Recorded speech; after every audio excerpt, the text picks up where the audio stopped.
Greetings, g'day, and salutations, and I am very loud. Wow, that was a bit. Hold on, let me dial it back a bit. It's impressive. We want to be able to hear you from the back. It is. I was just it's like these are for the people in the back seats. G'day, In the guys. cheap seats. Yeah, that's it.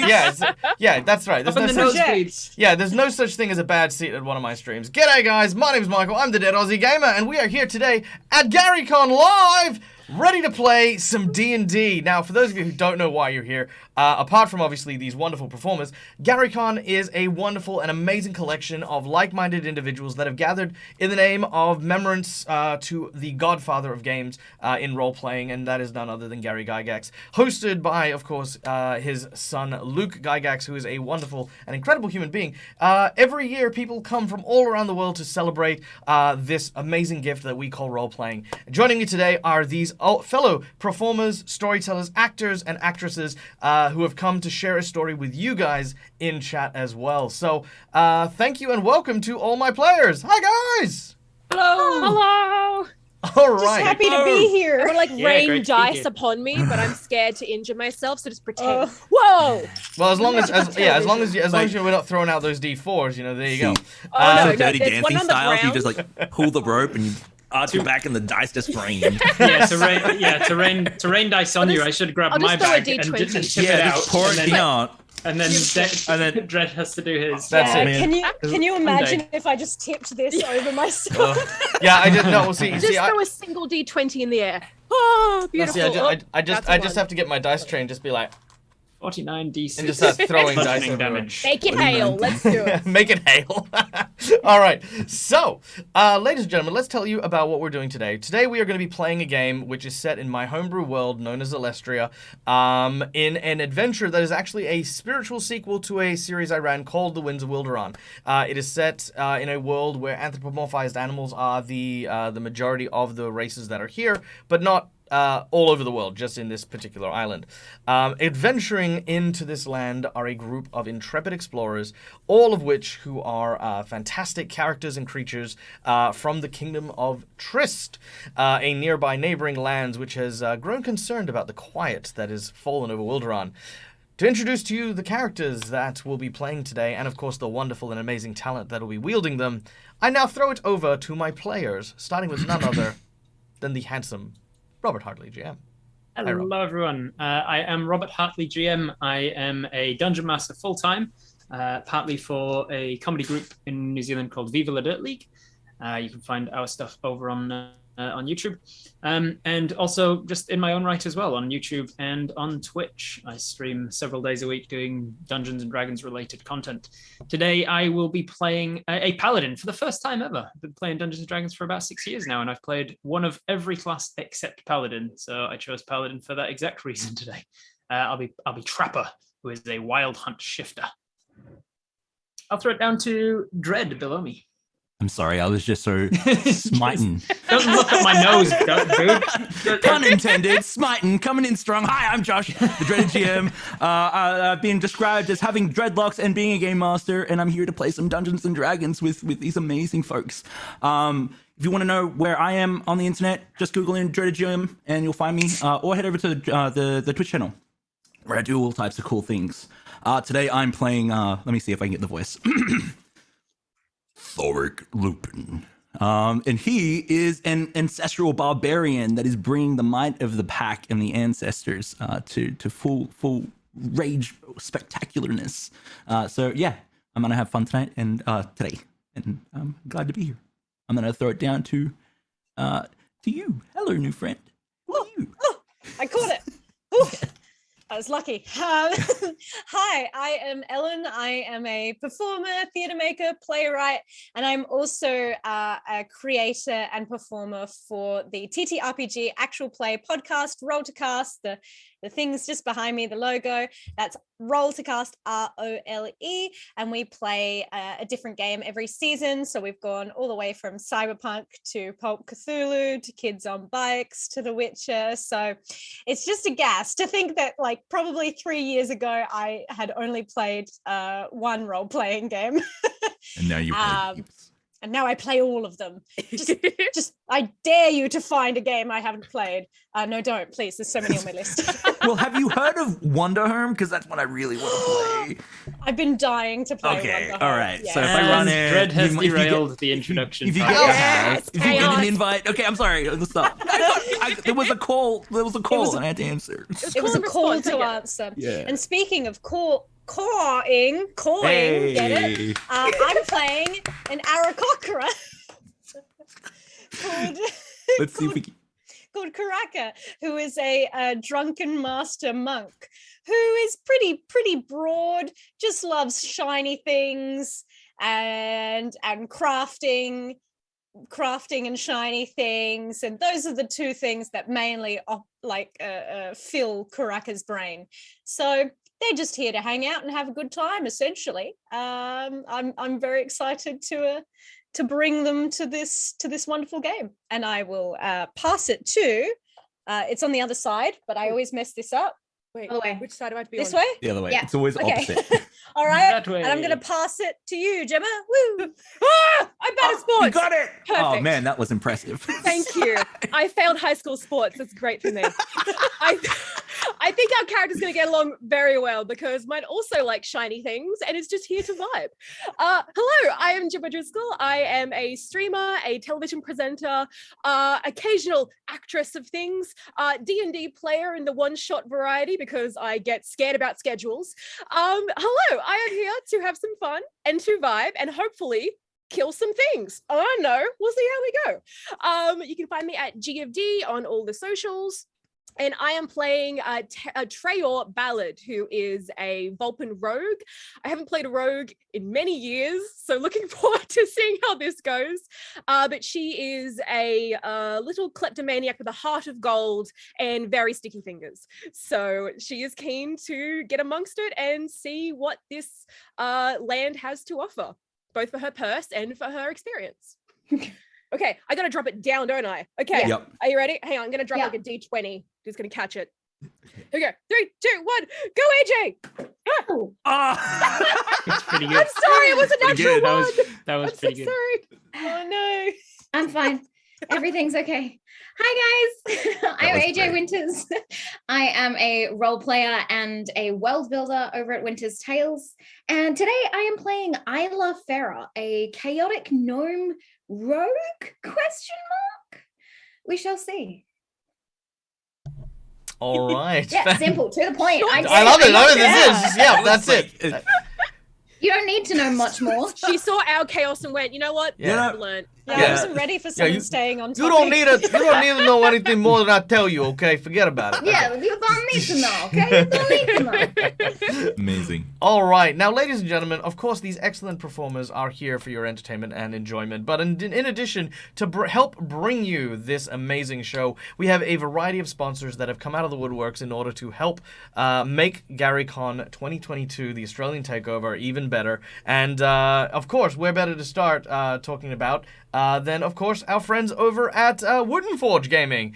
Now, guys, if you haven't checked these guys, they are a wonderful group of people who create dice trays and D&D accessories made of real Australian wood, and they are hand-carved. They look absolutely amazing and incredible. AJ is showing off her Wooden Forge adventure, which is that the adventure deck? Muted myself for convenience. This is the dice box. The dice box. Dice box. Nice, Yeah. nice. So yes, you can find them all over at Wooten Forge.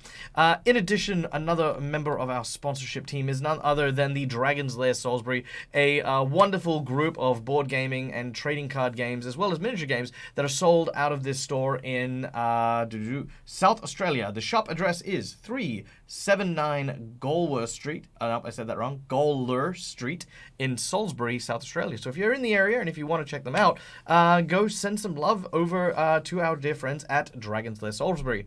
Then, of course, we have the Hobby Knights, who are, of course, another group of workshop miniatures, D&D, and Magic the Gathering wholesalers that bring to you a wide variety of awesome RPG materials for you to enjoy. We then have our friends over at Meeples and Dragons, who is a nerdy group of Aussies based over in Brisbane.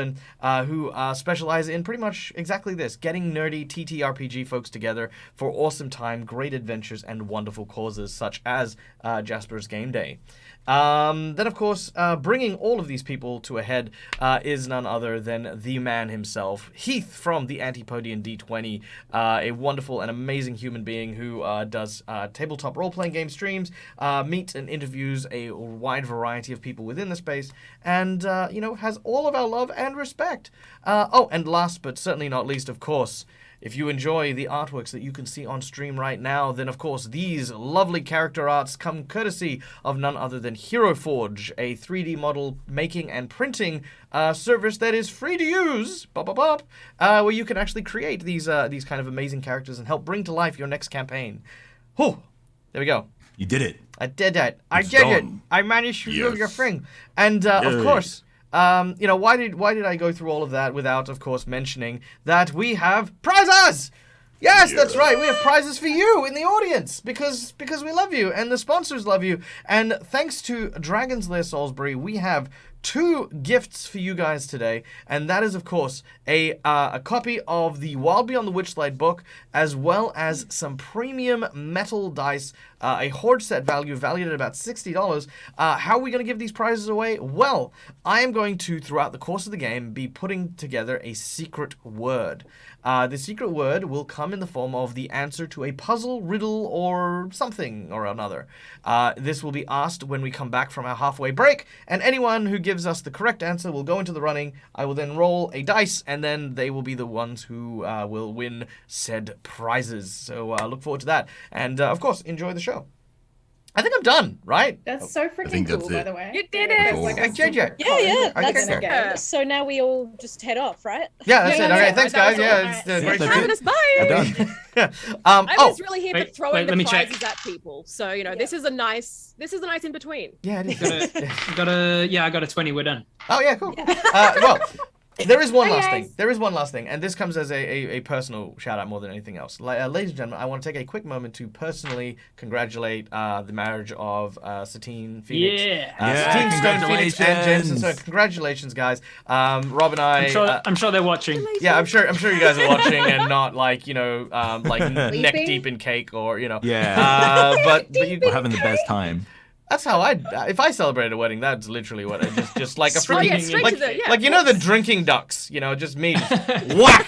Yeah. I was picturing it more like a mud bath where you're like, Oh Yeah, yeah, make that'd be things good. cake. Like tiny little fondant flowers on your eyes, like No one else is getting any of that cake, though. No, I will no, say. no. I think it was for them. No. Depends on the party. No. Wedding cakes are for me. Depends on the party. But anyway, congratulations, guys. All the best from your friends from across the sea. We wish you many grand adventures. And we know you don't need nat 20s because you're both one. So, yeah, there you go. Stop it! I'm not sentimental. Anyway, we're going to get started. Let's kick this off. Amazing. Allergic to feelings. Allergic to Is it- feelings. Wait. If So they're good. both nat 20s, does that mean they always roll with advantage?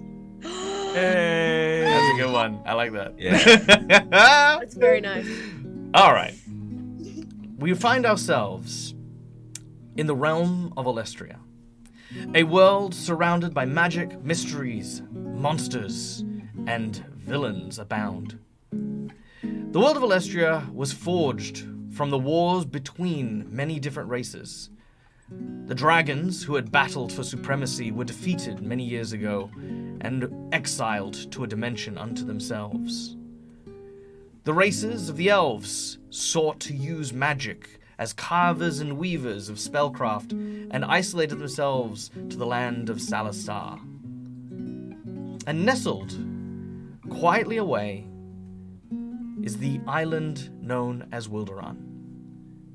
When the world was first formed, the gods gave birth to the goddess of life, a person who would be solely responsible for creating new and wondrous creatures to inhabit the lands that were now running free with forests and deserts and oceans. And the first creatures made by this goddess were none other than the Wildrani, inspired by the animals that had been already existing on this world. Many adopt the form of anthropomorphized animals, foxes, wolves, eagles, became the vulpin, lupin, and raptorans. This and many more has seen the rise of a variety of different cultures on Wilderan. To the north, in the tundra, the barbarian mammoth kings that wage constant movements across this frigid and frozen waste. The peaceful kingdoms that were once proudly battling for warlords and land, now united under the lions of the Leonin tribe, known as Wilderan. And then to the south, the mysterious, supernatural, and magical realm known as Kashina, under the gaze of the nine-tailed empress. These worlds were embargoed from many other lands, preventing people from traveling. They would still deal with members from other races and the like, sending words, spells, travelers, and trinkets, exporting goods. But over the last 6 months, Wilderan and its surrounds have gone quiet. No signs, no words. Even transportations and divining magics have failed to reach Wilderan. After 6 months, the King of Trist turned to the heroes of the land in order to try and find answers to what became of their allies. And a voyage was set, an expedition featuring some of the world's finest was set out.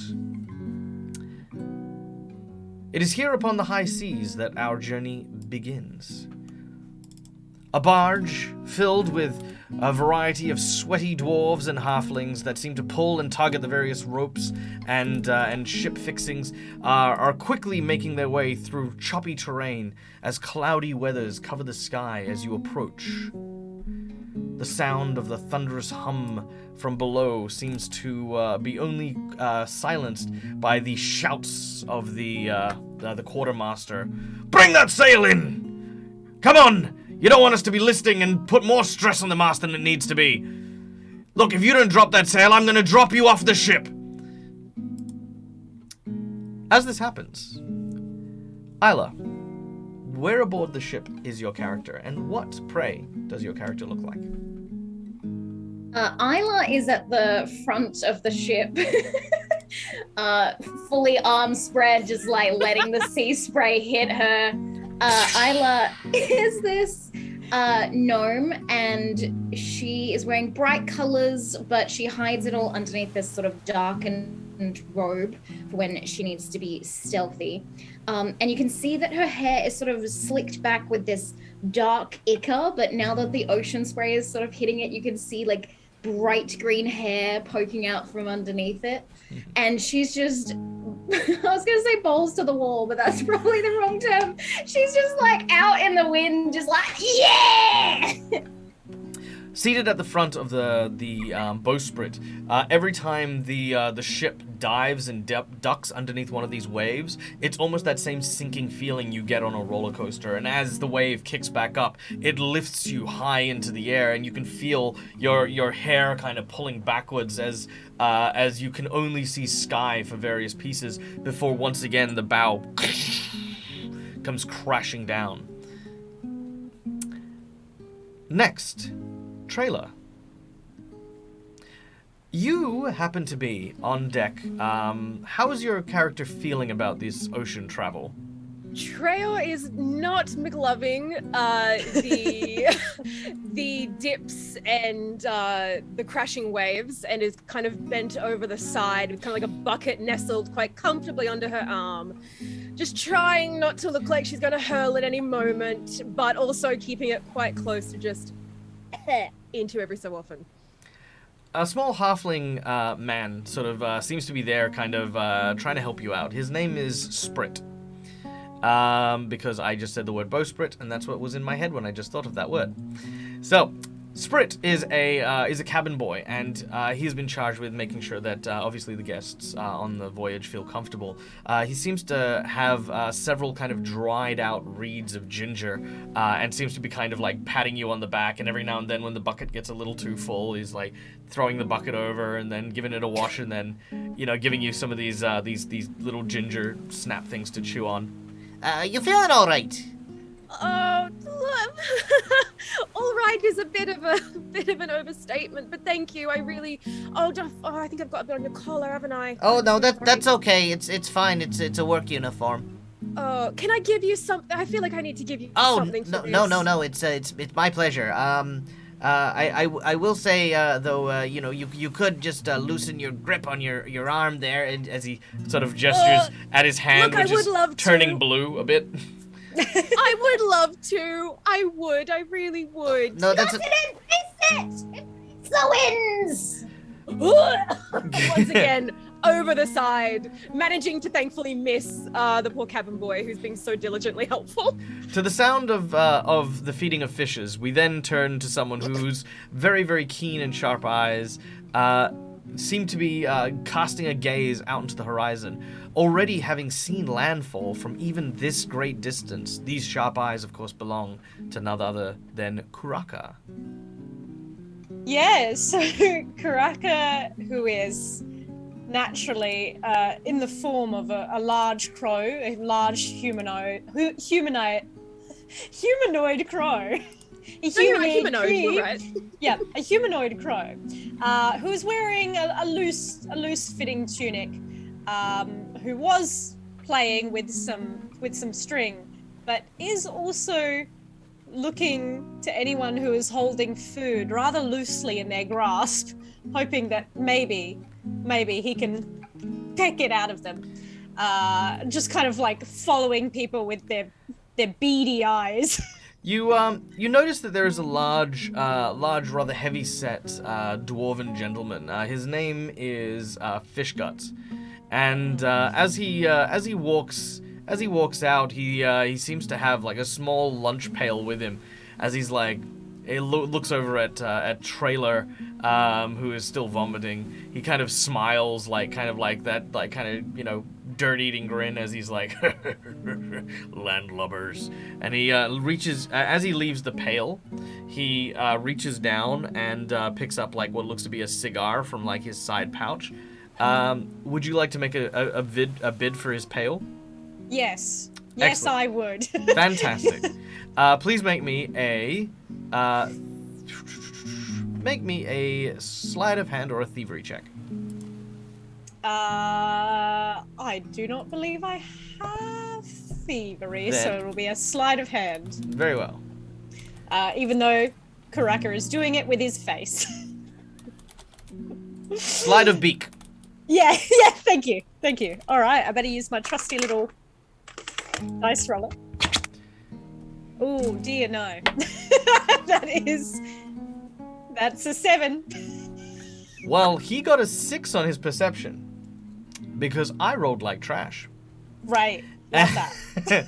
So as he's going to get his cigar, a wind kicks up and knocks the cigar out of his hand, which then goes into the surf. He turns almost completely to go, "Oh God, damn it!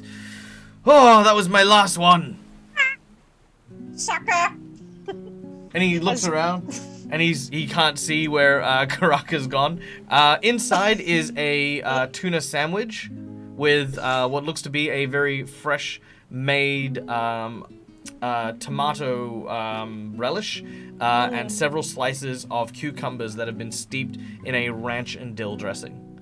Great. Karaka disassembles the sandwich. Some items he eats with his hands delicately.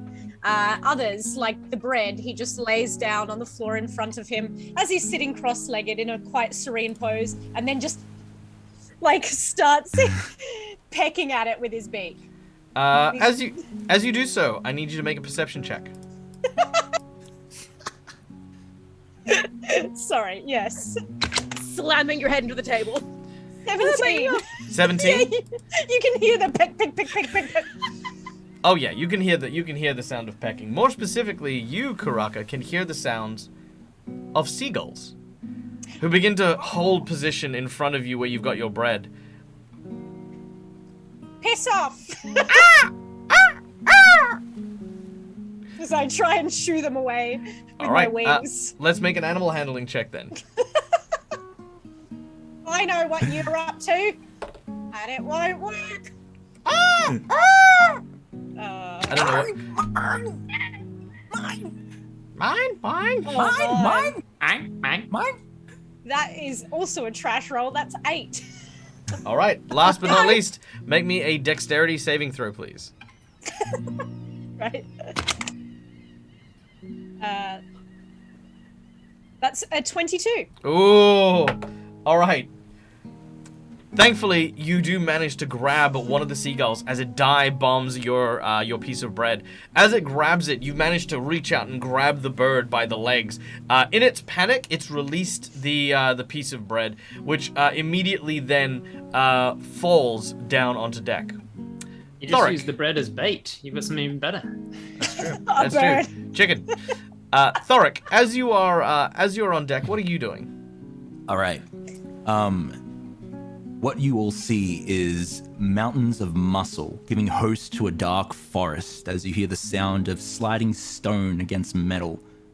This causes the dark forest of fur to shift and roll as he's sharpening a greatsword that takes the shape of a crescent moon.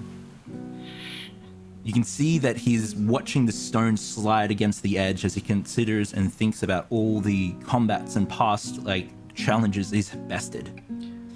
He seems to be getting ready for something. He's not present on this boat. He's very much within his mind right now as he's thinking. Crags of scars litter his body that also show that he's had many battles over his time. There's frustration in his expression as well, as his jaw gets tugged to one side and a very quiet growl rolls out. That was amazing. And I want you to know that I think you're amazing and I love you and I think this story is great. And I've got to one day talk to you about foreshadowing story cues. As you contemplate in a very serious fashion, a piece of bread covered in mayonnaise lands on your head.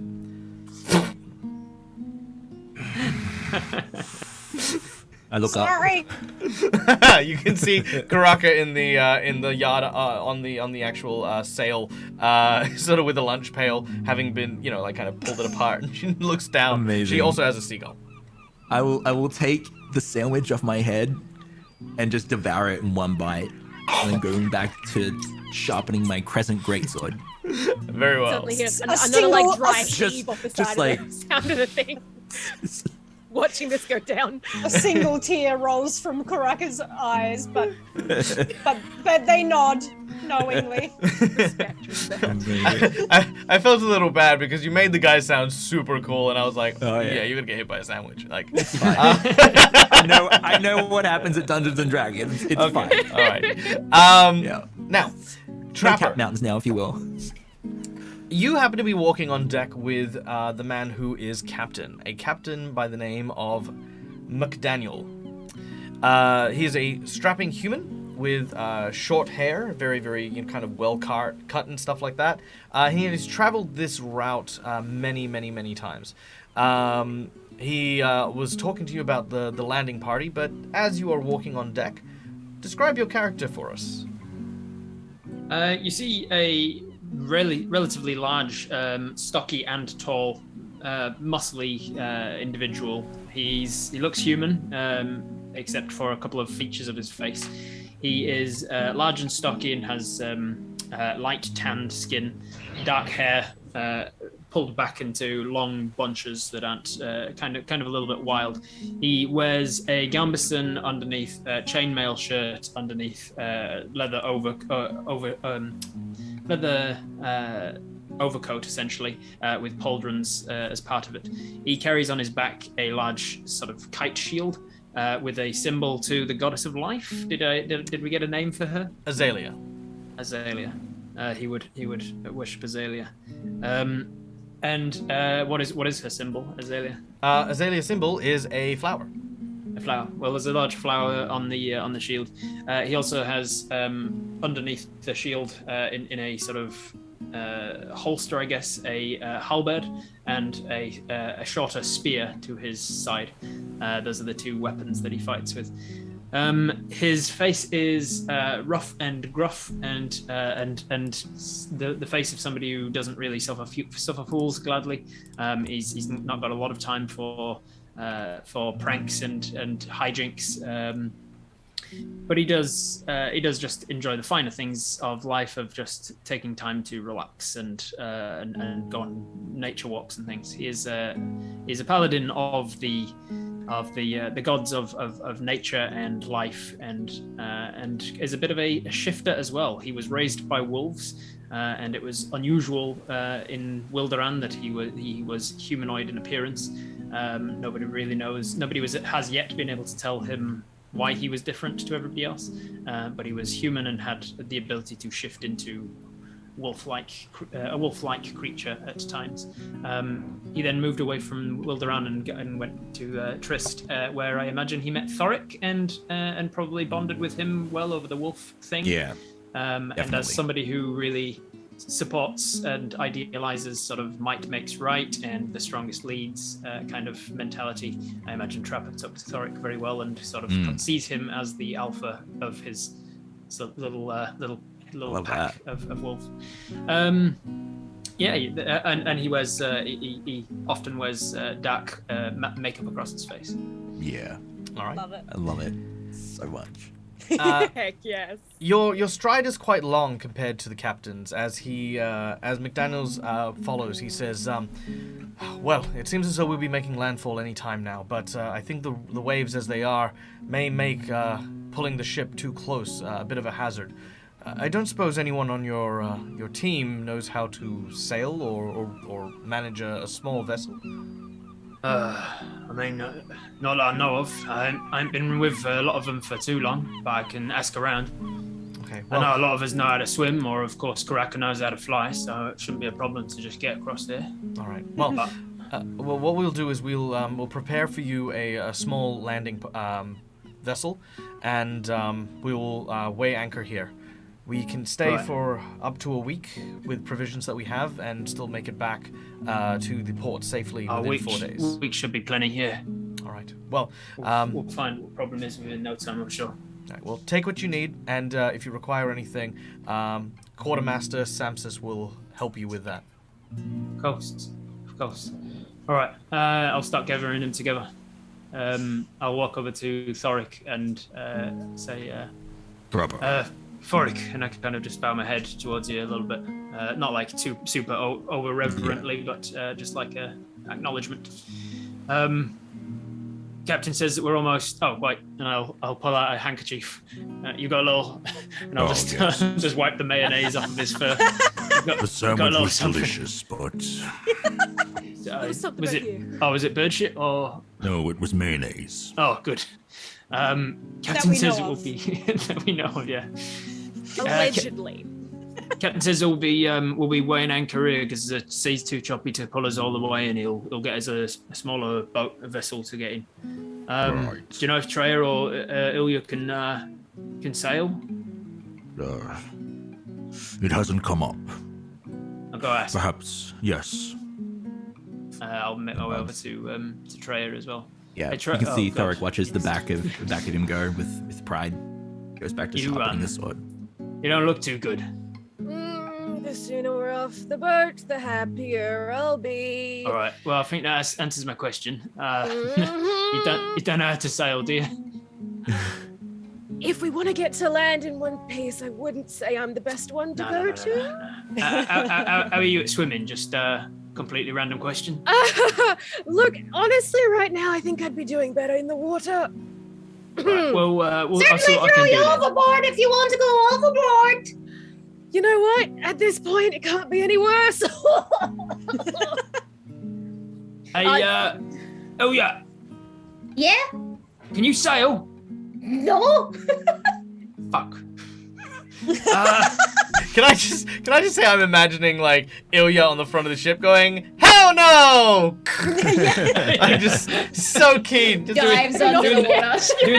doing that thing where if you jump right as the boat's going down, you feel like you're flying. Like grabs making the most of it. Treya by the collar, like both go overboard. barely landing on the ship again, holding onto the wire. I think Ilya's gonna sort of like backflip off the front, come talk to everyone since we seem to be congregating.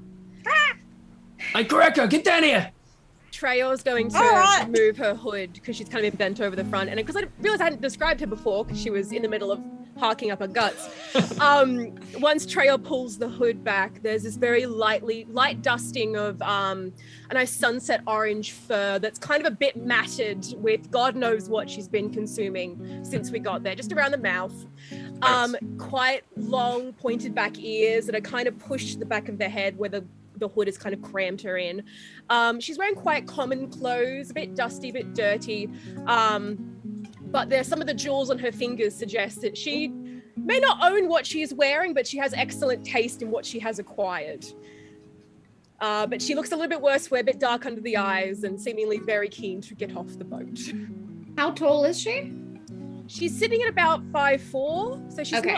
she's not super tall, but not super short. Pretty average for a Vulcan. Okay, I'm gonna backflip off the side railing that you were leaning on and like outpour my cloak over your face.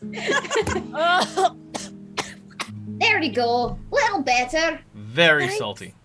Sea spray is good for you. You hear a thump as Karaka just like, instead of kind of gently or flying down from the upper level, just like jumps and lands.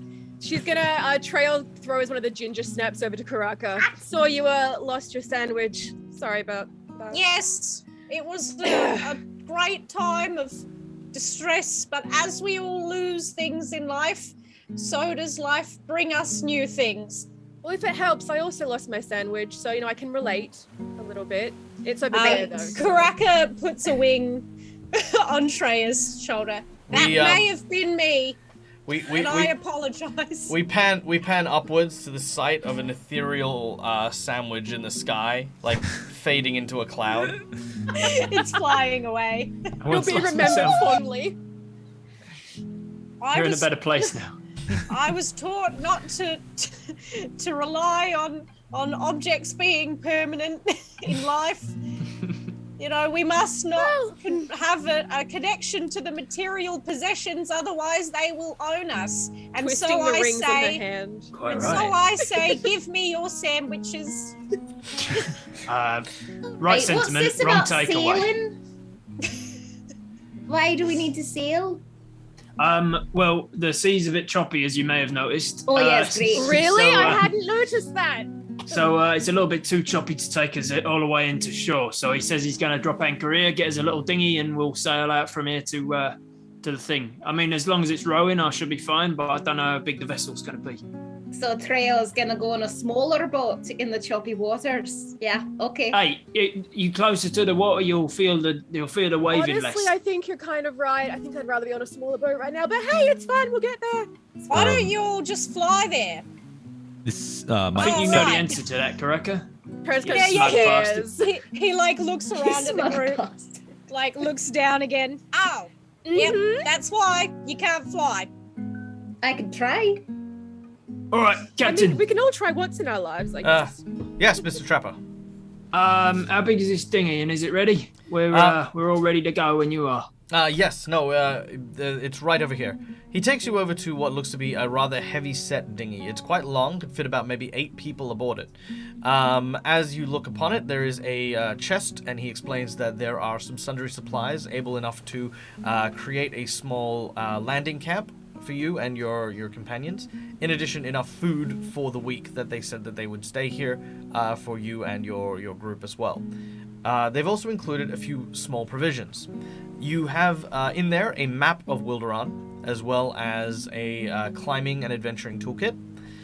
In addition, there is several large machetes that have been prepared, as they know that there are several areas, such as the Dread Grove and the Lamenting Woods, that is usually overgrown with weeds and reeds and the like, and their trail guide has basically said, before they'd left Trist, to prepare such things for you in the eventuality that you get stuck there.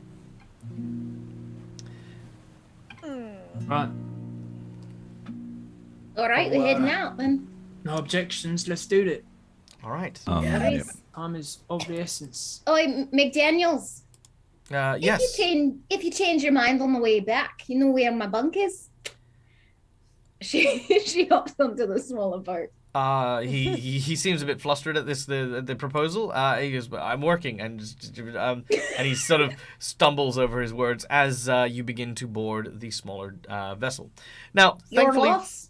Treyor's gonna give a coin to the hand that helped her out without letting him know that she's done. She's gonna slip it in his pocket. Okay. Otherwise, if you flipped it in the air, I was going to say Karaka's going to grab that before. Treyor goes, you know what? Actually, no, and just tucks it in the little pocket without him realizing. all right. You tuck it in his pouch. Now, one thing I didn't mention, which I probably should have, because that would be a good GM move to do, was that gold and silver have kind of decreased in value. So silver is actually the primary form of currency. So dropping in a gold would be like dropping in like a platinum. In case you were wondering. Still shiny. In this world, She's got it to spare. Yeah. Coppers are Chuck it silver, in. silver's the golds. Yeah. So he looks at the coin and he is gobsmacked. He's just like, oh my god. Thank you. He again also doesn't let him finish. Treyor just gives him a wink and then jumps off into the smaller boat. You even do your cape kind of does the Batman fling as you jump over the edge like. I'm vengeance. Amazing. All right. Yep. Perfect. Now, thankfully for Treyor, the actual dinghy itself, because of the actual girth of the actual It is on this side of the boat. is on this. Splash. See there, I'm swimming. Yeah. Yes, Amazing. it is also made quite thick, so while it can float obviously quite comfortably, it also doesn't really respond as deeply to the choppy waves. So it's a little bit more stable. Shite. As you all, unless there's something further you want to do on the boat, you will all board the small dinghy. Now, are we rowing? Yes, you can see that there is both a pair of oars and a small collapsible sail in the center of this particular dinghy. However, it is not overly difficult to sail. I need a survival check from one person, any one person. There you go, Trapper. Go for it. In order to get to land. Now, I've prepared this game very meticulously, and if you rolled a 1, I swear to all the powers that be, Rob. Rob, did Rob you know what do? you have to do, Rob. You know what you have to do, Rob. Remember how we said natural 20s only? I took the boat over. That's the one. Oh That's boy. the one on the first one. I got a Oh, nat boy. 1. I do have a +6, but I got a nat 1. Yeah. Dear Dr. Lindsay, it I'm happened alive. again. Start. Let's go. At least we're honest. We're not lying That's- about Yeah, we're it. not lying out rolled, Look, yeah. that's very true. All right. In which case, we now play what I like to call "Where Did I Go Wrong?" So many opportunities. So Rob, I'm going to give you the choice here because we are creative Yes. storytellers. Your option: do you choose door number 1? You have broken the vessel and it is immediately taking on water. Option B: you had no idea what you're doing and you have drifted out into deeper waters.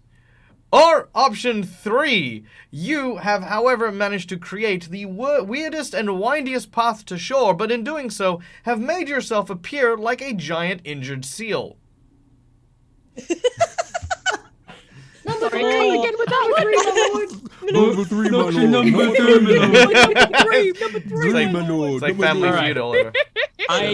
I'm gonna say option number 3. I struggled with the oars and whatnot, and like, oh crap, this is too wide. And then like me and Thoric were both I was trying to like hand over to Thoric to be like, Yeah. wait, as the alpha, do you want to be rowing, or as the Wait, alpha, you want me no, to be rowing? you got this. So it's No. like you, and so This we is weren't all doing. You do it. Do you want me to be rowing because it's like it's a menial task, and so as the alpha you want me to do it, or do you want to do it because it's the bit? And so I was like, I gave him one oar, and we both started rowing, but Yeah. we're facing each other, so Yeah. we're going. The boat started to turn. No, I think I need We're to do going it. in sir. circles. Okay. Yeah, and then I grabbed it. And, all right, here we go. But I've meandered back and forth like a giant injured seal. No, I you hang think up. the entire time, Elia has been drawing like a flip book of this happening. Treyor is writing a last will and So it just testament to her brother and sister while this is all going down. If I die, make Nobody will- sure someone punches Ida in the face. Sebastian Nobody gets will, nothing. nobody will read your last will because it and us will be in the gullet of a giant whale in a minute. Karaka, get ready to fly. Karaka, get ready to fly this out. All right. Well, I bet I'll you be think, fine. I bet you think that a shark is coming for you. Well, that I is bet I do. slightly incorrect. The sharktopus. Slightly. The sharktopus. I love it. Now, this is something that is known very truly, very well and truly by Australians more than most. But did you know that even if you're in the ocean, you can find a very, very common Australian predator lurking on beaches and the like? No. Drop bears. Where is he Drop dropping bears. from? Yes, Bears? drop bears. The sky. It's an anti-drop bear. It drops from beneath. Beneath, yeah. It's a Reverse rise drop bear. Is it a bloke called Dane? Oh my God, yes, and his Beast of Australian his cousin Jason, who never gives back freaking cigarette lighters. No. Yeah, And that's never it. plays for fuel money. Yeah, that's it. All right. From below the waters, the sounds of a low din begin to rise up. A presence begins to stalk our would-be heroes. I will give you a chance to make a perception check. Oh yeah. Oh, Group. yep. We Love that. Group perception. No, this will be individual ones. This will be individual ones. And do I have an advantage because of my keen senses, smell and hearing? I do not think your smell and hearing will help you with salt water. 23. Let's imagine 24. that under the water, Karaka has seen a shiny fish. As I rolled a 1. Yeah, That was, one's for everyone. 24 Borg for rolled an trail. 11. 24 for Treo. Okay, Yeah. cool. 24 Anyone? over here too. All right, so anyone who got over 20 can see very clearly what looks to be a piece of, like, maybe some drifting seaweed that's making its way in your direction. Karaka, rather than looking down, you actually look up, and you notice that you are being stalked, followed, unerringly, by a set of angry eyes. A set of... Guys. It appears... We're like, oh, guys. It appears the seagull that you denied a sandwich is now following you. This is our Enemy big for bad life. for the campaign. This My is it. worst That's enemy. it. That's the BBEG right That's the there. beefcake. That's it. It's the seagull. The goal. Yes. The goal. Yeah, Yeah. the goal of the skull. I bet Karaka's looking up, Trail's looking down. We're both like, with very different tones. Oh yeah. Now, emerging from beneath the waves appears to be a flash of ivory teeth. A scaled back with armor that looks like plate as a giant saltwater crocodile. So it suddenly sails alongside your ship. Oh, Now, it okay. doesn't attack. It doesn't lunge as an ambush. It's inspecting you with an amber-colored eye that watches you. It is keeping pace very easy and is twice the length of your dinghy. Its tail whipping back and forth as it uses it as propulsion. It definitely is not going as fast as it could. I'm just gonna hit Ilya on the back. Yes, no, I see it. mhm. Yeah, no, it's a giant crocodile. I can see the fucking crocodile. No, What do you do? it's a seagull. Everyone, this is our top priority. I'm just gonna grab. I'm Karaka. gonna grab You're right, that's our Karaka's biggest head threat up and there. just like turn it to face the giant crocodile. Do we all see it now? Oh, that's also not good. No, not really. Silence wizard. Goddamn silence, wizard! Sorry. For those of you who know, every now and then the wizard casts silence on me, and I hate it. Love it. So, yes, you can, of course, see the crocodile once it is pointed out. We are going to go into what I like to call a soft initiative. This is a soft cinematic initiative, meaning that at any point in time, things can go pot up, and that's the initiative we're going to use it when it does. I mean, Yeah, if it does. foreplay. Naturally. I offer some reassuring words of guidance to Thoric. Cast guidance on him. I love it. And while I'm just picking up the speed, here we go. All right. Can I get a sense of whether or not it is going to attack us if we continue to move, or if we should stop and take care of the hostile. It's still assessing you. If you would like, anyone Yeah. could make a nature check to see if they can understand a little bit about the psychology behind crocodiles. I'll give it a shot. That is 4. So They have teeth.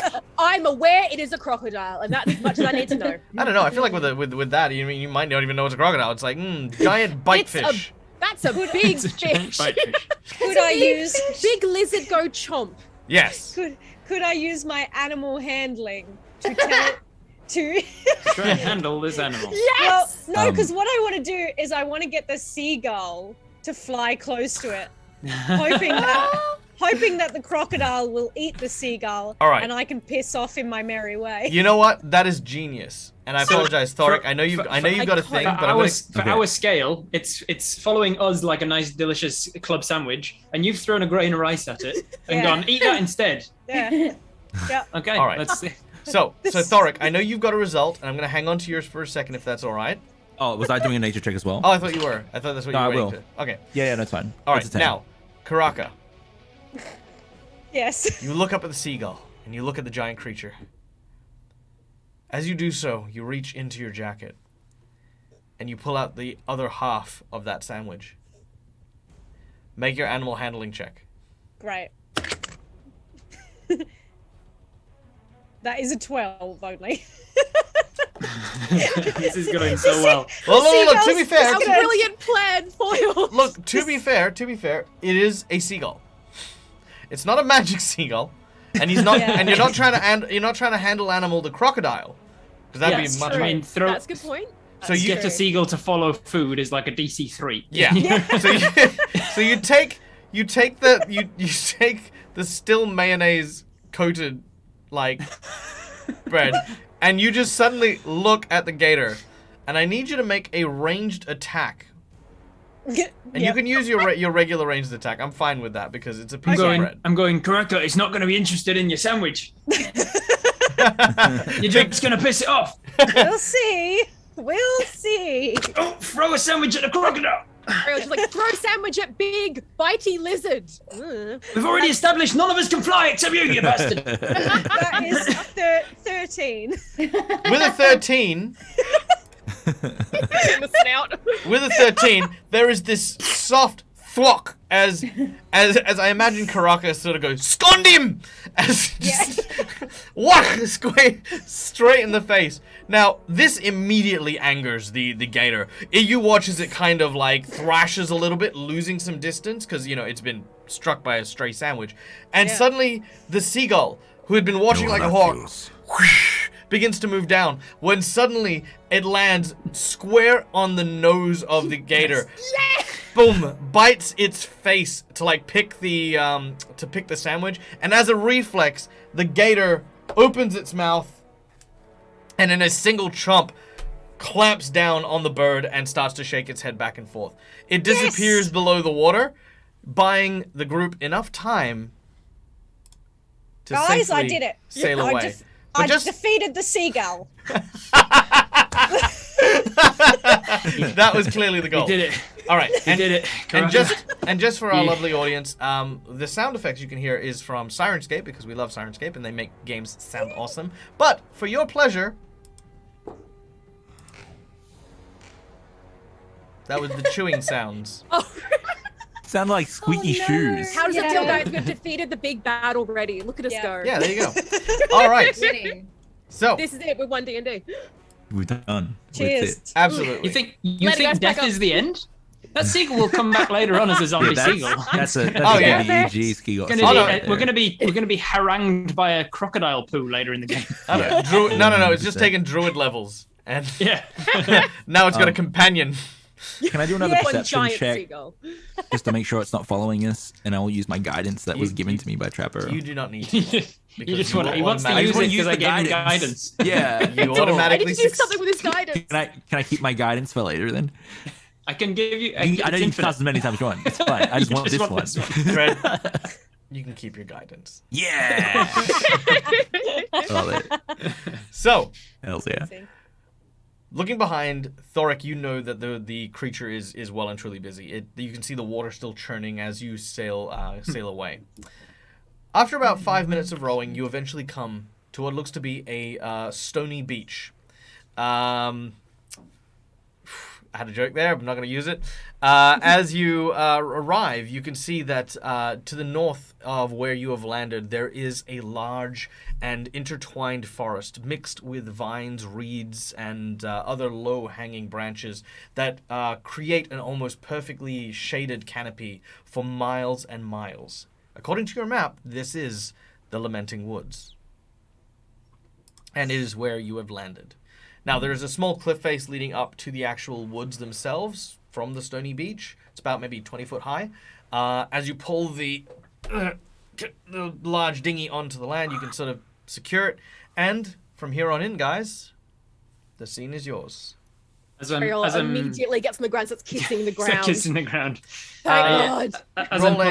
Roll a perception. To see if you notice what you're kissing. Give me that dirt. Oh. That's a natural 20, so I perceive everything in Excellent. the dirt. You find a very, very embarrassed rock crab. Sorry. It covers its eyes and then sort of looks like a rock. Amazing. Guys, look what I found! Oh, it's gone. Okay, never mind. Was that a the crazy crab? one. Was that It a crab? was. I think I scared it. I want to try No. I want to try pecking at it. No! Fuck! Your beak is now impaled. Impaled upon your beak now is about a potato-sized crab. Its actual carapace is quite rocky and almost looks like stone, but that's only like a visual. Inside, however, juicy, tasty meat. These are pretty good eating. You know, when I joined the team, I didn't think this is how it's going to go, to be honest.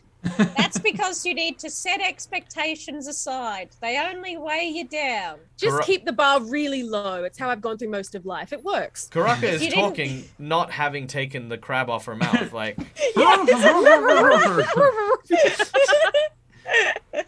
I'm going to proceed to keep pecking the ground. It's worked well for me thus far. Okay. I'm gonna look to Trapper with a look, trying to communicate like get them together. Yeah. All right. Let's do this. We ain't got a lot of time. The boat's only going to wait for us for a week, and then we'll run out of food and set off.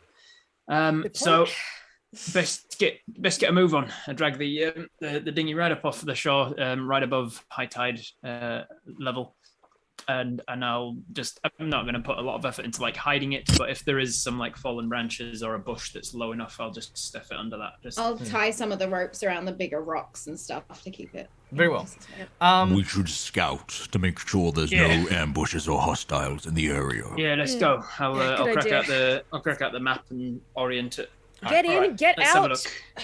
Could I fly to like a tree branch and just have a look out? Well, you're currently at the bottom of a cliff, so you'd have to climb up. But to story mode us through this next bit, Trapper, you and the rest of the team pull the dinghy out from the water and onto the rocks and begin to secure it. As you do so, you did take note of the tide.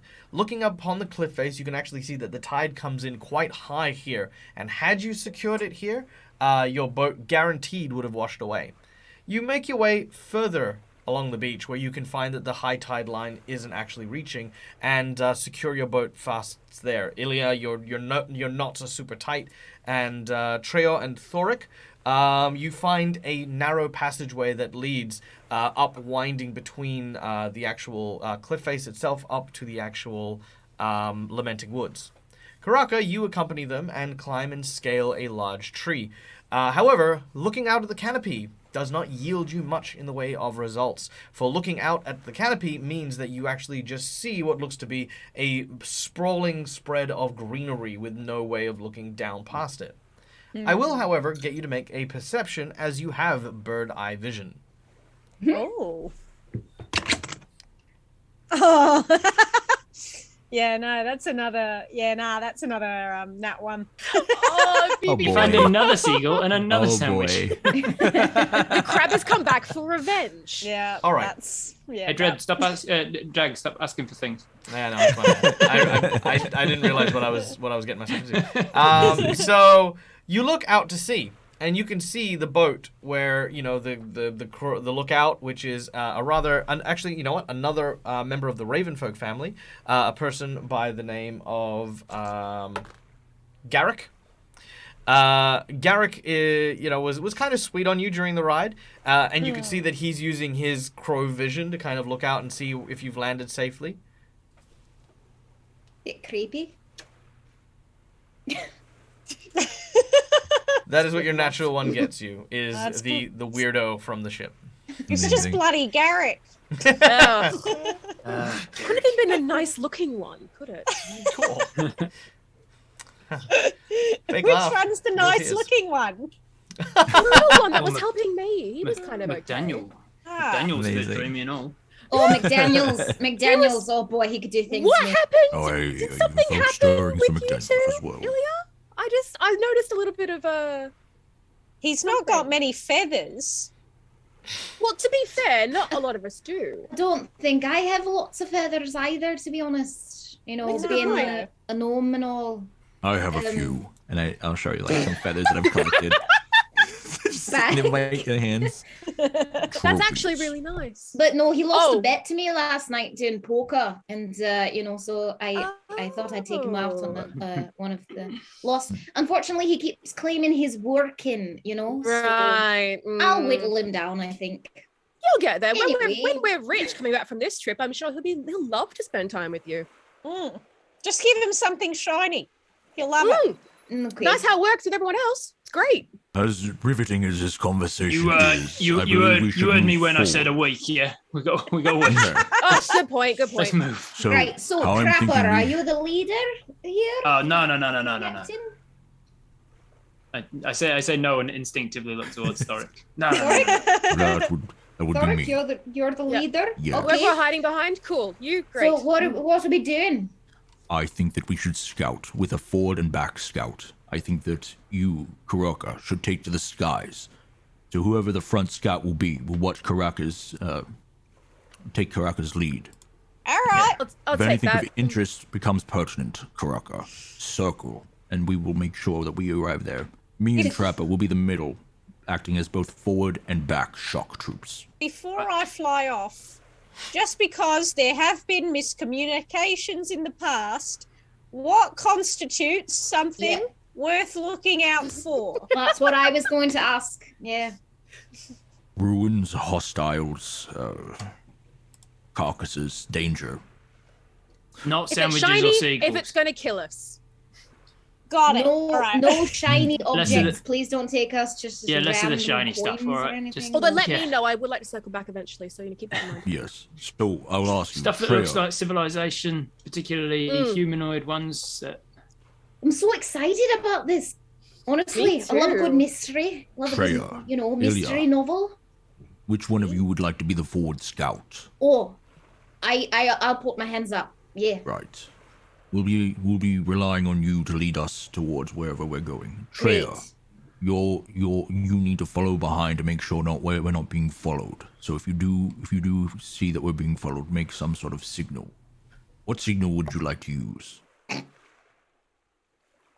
I feel like just screaming probably works, You honestly. would alert them. Well, I mean, if I've seen them, they've probably whistle? seen me. Can you whistle? I'll give it a good try. Good. Can't whistle. I've got no Can't lips. whistle. You've seen the fox's snout, right? I'll give it a shot. I'll give it a shot. Oh gosh. What noise does the fox make? They've been asking that for years. So if you see it, I'll do a whistle. With I'm a pretty sure so if you it's see screaming. something, you So- gotta say ring ding ding ding ding ding ding. so I'll play a after copyrighted track and see how that goes. so after a small bit of practice, Karaka, Treor, and Thoric, you are now all proficient in whistling. Yeah. I love it. How the hell does that work? We've You've assembled spent- a quartet. You have Run spent away. 1 hour ignoring Trapper And we really need to. Who's and looking at his practicing watch and tapping whistling. his foot. Yep. Guys, I think we can start feel like again I'm when we get getting it. back. Looking forward to it. Yeah, there we go. I'm almost.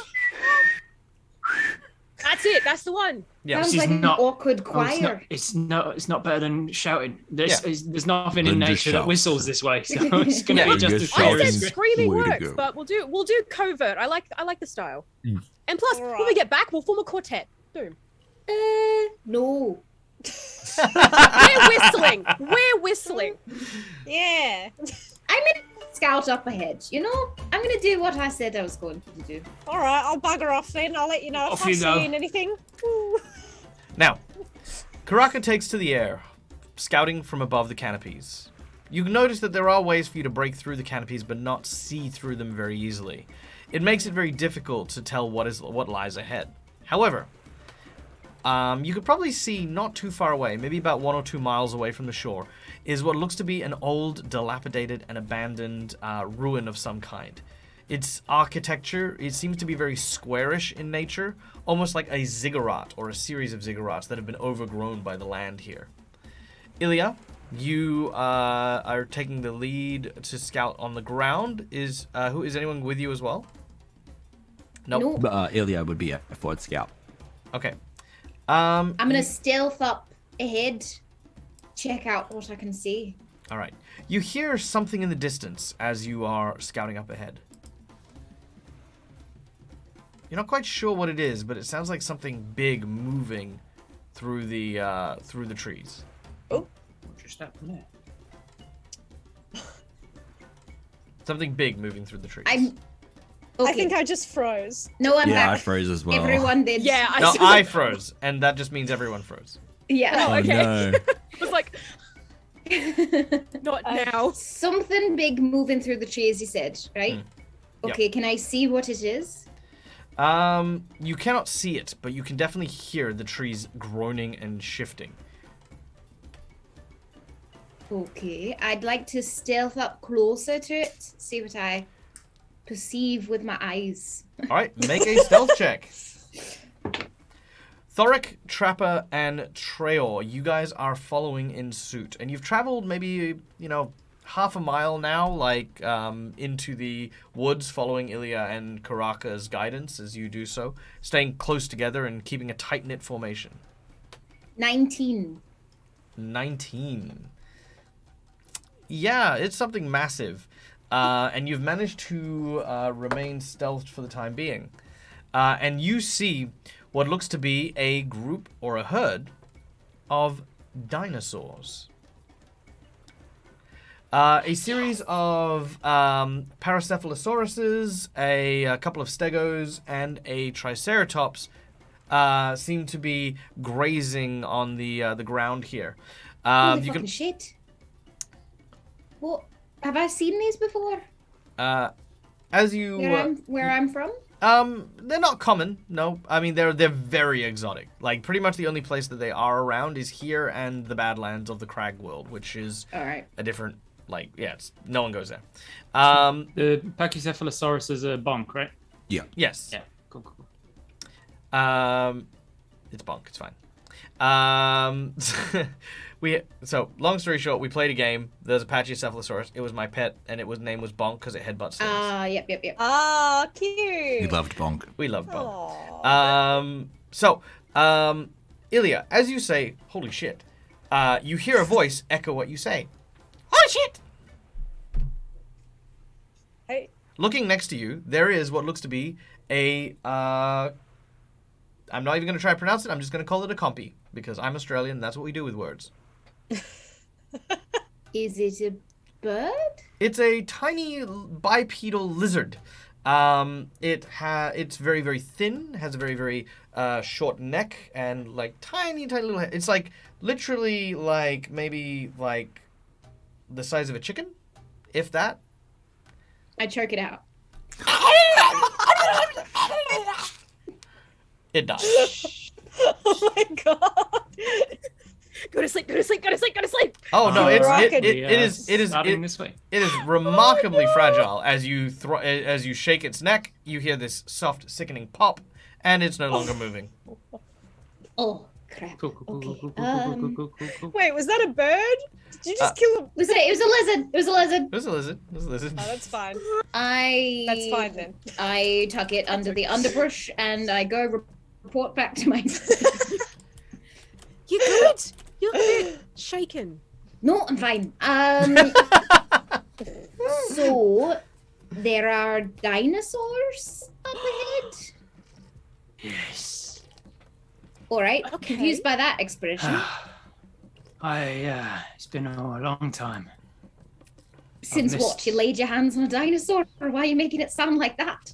Since I've seen one. Oh, They're right. majestic and beautiful No, and powerful. yeah, no, and... you're correct. I choked What? out. What do a you lizard. mean? You did what? I'm sorry. What is that? A euphemism? What? You have Exactly time. that. No, I wish it was a euphemism. No, there was a small creature and started And you- making noise, and I just instinctively was like, As They are as- You sacred instinctively creatures grabbed here. Yeah. so as yeah. so as Ilya is describing this, she is waving the dead body around. 'Cause she didn't say she I dropped thought, it. I She did. tucked She it did. under She the tucked it Oh, under okay. an Yeah. underbrush. Oh, okay, very well. Oh, right. Yeah, okay, yeah, I get you. I get A Left you. the lot more creature shocked, alive. and she's like throwing it around.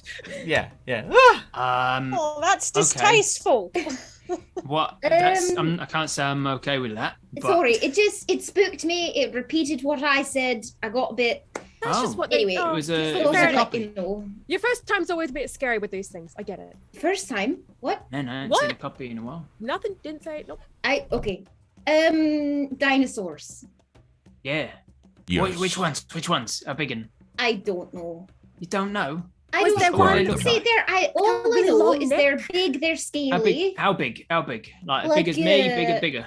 Bigger than all of us combined? Yeah, no, a little larger than you. Yeah, I'd Like say. long necks or like big horns or three horns, two horns. Oh, some things of down them the back. had. Yes, some of them had horns. I think I forgot which think? ones they were. What did you see? I saw 3 different types of dinosaurs, but I don't remember what the DM said. He said Pachysaurus. There were Triceratops, spiky and ones, pointy Stegosaurus. ones, and slashy ones. What? Can I do a So history there check was to there was see? a few of them that And one had breaky 3 one. 3 of them Wait. had, the 3 horns, and Oh, then other ones had Triceratops. some thingies down its spine. Stegosaurus. From that Yeah. description, And DM, would the I know one- what she's talking about? Yes, Yeah. without very much difficulties, you can tell that it is a Stegosaurus, a Triceratops, a Pachycephalosaurus, which of course I is repeat those words that I definitely Bonbons. remember. yes, and of Bless course you. Oh, God. a Compsognathus. Which is one In the that I exact do same not know. tone, I say it exactly like that. Yeah, otherwise Yeah. known as a compy, because Compson- Oh yeah, The little copy. thing I Copy. choked out, right? Oops. Copy. Yeah. Yeah, we call them copies. But they're like copy, and they copy you. So just Yeah. call them copies. Well, Or now I copies. feel bad. Yeah, you should. They're Oh, like okay. they don't do anything. They're just like tiny little bipedal things. They It don't spooked hurt you. me. Okay. In fact, no, all no, of to be even the big fair- ones, even the To big be ones you fair, saw, first they're time all we come they're across all. one, it's a bit scary. It's a bit. What, compies? Compies are cute as anything. They're not First scary. time though. Yeah, first time was when I was like, I don't know, a little pup, and I Okay, had well, one as a pet. next time we'll know. If we see one, we'll shout it out to you. Did Yeah. you bring Alright, it back? should I also explain if you see a mouse, don't go running freaking from that. The mouse Or- doesn't talk back though. No, usually I just kill it. You should stop killing things Oh, unless you're gonna eat them. I mean, Well, kill that's them a if you're bit gonna eat them. Did you bring back Judgmental. the meat? Because I could cook that. I could make a nice Um, little sandwich out of it. I just throw another ginger snap just to All right. have that. The ones you saw are all vegetarians. The Triceratops is dangerous if you get too close to it because it's territorial and aggressive, but otherwise they're not going Got to charge it. us to eat us. So Right, we're all yep. good. If you see ones that kind of look more like, and I point to Karaka, see ones that look more like raptors, those that usually meat eaters. Got What's big that? teeth. What's that sound? as you say Oh, this, What is that dear. sound? the sound of thundering footsteps begin to make their way towards you. Also, if you hear that, that's also a sign of danger. We should move. Oh, quickly. cool. Okay, great. Quickly, up a tree. Up a tree would be Yeah, great. We yeah. can't outrun them. Stampede! Trail just like latches onto a tree and scares Yeah. up one. Yeah, I'm I'm just use gonna my flap away. athletics. Taking to climb the up a air, tree. Karaka, you're like songs, suckers. As you do so, I need you to make me a perception check. Right. Are we allowed to climb trees? You are allowed to climb trees, and you do not need to make checks to climb trees, as they are trees. Awesome. Perfect. And we're Love that. all... I also have the You're all athletic adults. feet. Athlete feet. That's a 12. 12? Alright. With a 12, as you fly into the tree, you fail to notice several of the vines that are, of course, intermittently twined between the branches. You are flying, but you are, however, not able to breach the canopy here. Beneath you, however, you could see the huge masses of roiling scales, shoulder to shoulder, as they crash through several trees in the underbrush. If it wasn't for the fact that the vines that Karaka is stuck in, the green mass ceiling of the canopy would have come crashing down. But you can watch as these dinosaurs are knocking each other from side to side. As they push through, you guys have climbed several trees, and you can see that they seem to be trying to veer around and avoid several of the trees, including the ones that you're in. You begin to hang on as their thundering footsteps shake the trees violently. Everyone can make me a athletics check to remain secured. Amazing. I've just looked it up, by the way, and compsognathus literally means refined and dainty. So that's the thing that you murdered out of fear. Something that was literally called a dainty Fear, chicken. just like don't alert my location. Not fear, just like you're ruining my stealth. Ah, this so dainty I'm chicken! Gonna, yeah, no. Oh, now I'm safe. Whew. It's only bad if you yelled it out while you're killing it. Oh no, this dainty chicken. That Or was 26. 24. I rolled a 2. 46. A 2, and I've got -1 to athletics. Oh no. Trapper and Ilya. Karaka, how do we go? Oh, that's an 18. Oh yeah, you're gone. 21. Just start 21. picking Oh, the sorry, I lines. thought you had 3. Just DM. in a If I weird had way. 3, it would have been on one hand, wouldn't it? Look, It I was don't just- math, Rob, okay? I come here to play, not to math. Watching the pack, Dag, I'd like to keep an eye on Ilya with that result, and I'd like to like bound over and catch, like dig my claws into the trunk, if possible. Oh, I like that. Okay, so Yeah. Ilya, as you've climbed up, you happen to have like just been distracted by the sheer mass of these creatures that have begun to move. As they make their way towards you, as they head towards you, you kind of reach for a branch that just isn't there, and you slip. Thoric, I need you to All right. make me a dexterity saving throw. Dexterity saving throw, I can do that. Now, so using my danger sense, I think I have advantage as well. Okay, It's about barbarian. As a barbarian. sure. Sick. That's going to be a natural 20 for a 22. Oh We love man. to hear Okay. it. So as you swing, you are just out of reach of Ilya. No. You reach out with your hands, and you kind of miss as she reaches back to you. But as that happens, you spin 180 degrees in the air, drawing your sword, which you slam into the side of the tree to give you that little bit of extra reach, and you grab her by the the scruff of her shirt, which is now like you're basically one hand pulling up on your sword, which is stuck in the tree. Yeah. Ilya, you are so low to the ground, or sorry, I say low to the ground. You're so low to the stampede that your feet, you can actually run on the top of several of them as they're passing underneath you. I do as such. That sounds fun as fuck. Let's do that. Yeah. All right. Which ones are running under us? All the ones that were mentioned before? All the ones that we were mentioning before, yeah. Eventually, they obviously still have a good mile before they hit the coast, so they're probably going to turn off up ahead. But as you do so, the stampede disappears underneath you and away. But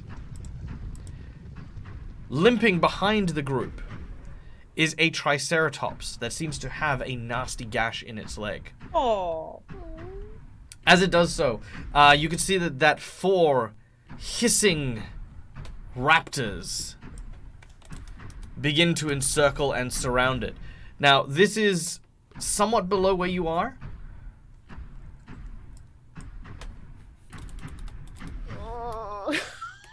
What would you guys like to do? Oh, it's just the one? Just the one little baby? It is, well, it's not a baby, it's an adult triceratops, but you can call it a baby if you want. Baby. And there If are it makes it. Trapper's more like, on a week, field. a week. Yeah, And we've got. there I start smiling and find a place in the tree top to look down and watch. I would like to climb up with Ilya if possible, and then find a perch. I'm in fucking awe of Thoric. I think I'm gonna look up, just being like, "Thanks, handsome. That's great. You do. Oh wow." Oh, I boy. want to see if I can use my animal handling on the baby. You are welcome. All right. There are 8 velociraptors here. What would you like to do with Which your one are we animal gonna go handling? for? Like, what is your intention with your animal handling? Well, hang on. Let me. So the lay of the land is there's one lagging behind that's got a gash on it, On its and leg. it's and it's being surrounded by these other nasty pasties. Yeah, these huge velociraptors that everybody knows are massive. Oh yeah, like Tyrannosaur level, not the size of a halfling at all. Can't just punt them across the room. It's fine. Yeah. Well, maybe what I want to do is use my animal handling to send. Is it the Triceratops I like? Yeah. The Triceratops into a state of blind fury similar to a bull, so that it will just like rage at these velociraptors despite the pain in its leg. All right. So, It's Karaka. about to get eaten alive. I think it's good on that account. No, because it might be frightened, whereas I need it to be like Be angry. Yeah. All right. So let me see if I can try to understand how you intend to do this safari. Okay. So, Kuraka, your goal right now is to Yes. look at this wild and injured animal, Yes. right? That is being besieged by 8 predators, Yeah. And make it and angrier. and slightly provoke it. Yes. That's what I would like to do, yes. PPK coming Kuraka. in. Correct. I don't know if you know, but those ones are predators. Keep away from them. Freya is ignoring all of this, and she's gonna try and scamper up into as high in the tree. Just get higher. Yeah, just to see what I need to get. I need to get a clear view of what's around, but also getting away from all that. Yeah. Okay. Thoric is you going to heard say my to plan. Karaka, Karaka, this is nature. They are predator and that is prey. Yeah. All right. So Two- wise. all So right. wise. Just to clarify, Triceratops is meant to survive here. It Yeah, will just to survive. clarify, no one knows what Karaka's planning. all right. Okay, cool. This is Then just what she does. I just, as the GM, need to make sure I know what Yeah, she's right. trying here. All Crash right. has gone very quiet. So, what do I see when I look over towards all the rest of the pack, which is everyone here? Okay, so you would see Trapper up in a tree holding on and kind of almost gleefully watching. Like, this is literally like just this is just like the most beautiful thing. Treyor might be a little bit National like more Geographic. concerned, you know, like kind of like there are 8 things that are about to eat this thing, and they're very close, and I don't really like being this close to these things. Treya has no feeling. She's not concerned with the raptor. She's concerned with staying up in the tree. Yeah, so just kind of like 2 hands hugging the tree, as it were. Ilya is still being held up aloft by Thoric, but I feel like Ilya's been distracted by what's going on. Is just sort of hanging like, you know, like she's got Mary Poppins' umbrella, just like, oh yeah. I think Ilya's attention is going between the same sort of thirsty look that Trapper has watching the drama unfold, and also looking thirstily up at Thoric. Thoric, Like however, a tennis game. okay, for those of you who are Marvel, Exciting stuff. for those of you who are Marvel fans and who ended up Yeah. watching The Winter Soldier and saw that scene where Captain America grabbed the helicopter, Yeah, that's what I'm seeing too. Yeah, that's it's quite- Treya, that- have your moment. Have your moment. yeah, I that's see where that for Thoric is. sure. All right. I see that for sure. Now, I'm Yeah. going. Then I'll just say, just like unbiasedly to the whole group, I'll say, Bear witness to the beauty of nature. as we look down. is he talking about the dinosaurs or? Ilya's Dinosaurs, like the theories of like Brutal prey and spur. predator. Like this is something that A shudder goes through Yeah. Ilya. Also, my giant muscles. Yeah. Clearly, he's about to talk about me. All right. Nature. So Karaka, Yeah. in my true goal. Australian fashion, you do not travel far without something very special. This is noteworthy for you and your people. It is a heritage item, right? It is called the nut of Honky. Right. And when yeeted, Honky nut. yeah, no, No. and when yeeted, immediately aggravates anyone it hits. Right. I will do that. I will do that to this. Yeah, roll to nut. Yeah. Roll to nut. Oh, yeah. Let's see it. Let's see it. Is this still using my animal handling? No, this will use your attack action, so you're just going to be. Okay. You are going to be Natural throwing. 1. Don't you dare. It's amazing. Sorry. It's one of us instead. Let me have a look at my actual things. Okay. All right. I'm glad that I managed to at least slip one Australian inside joke there. If you hit one of these velociraptors. Oh, it's a 23. Oh, you brain this Triceratops, who immediately enrages. As it does so, you just hear this trumpeting sound coming from deep within its chest. As it just starts rampaging. Now, to let you guys know, the Velociraptors have a CR 1/8. The Triceratops has a CR 5.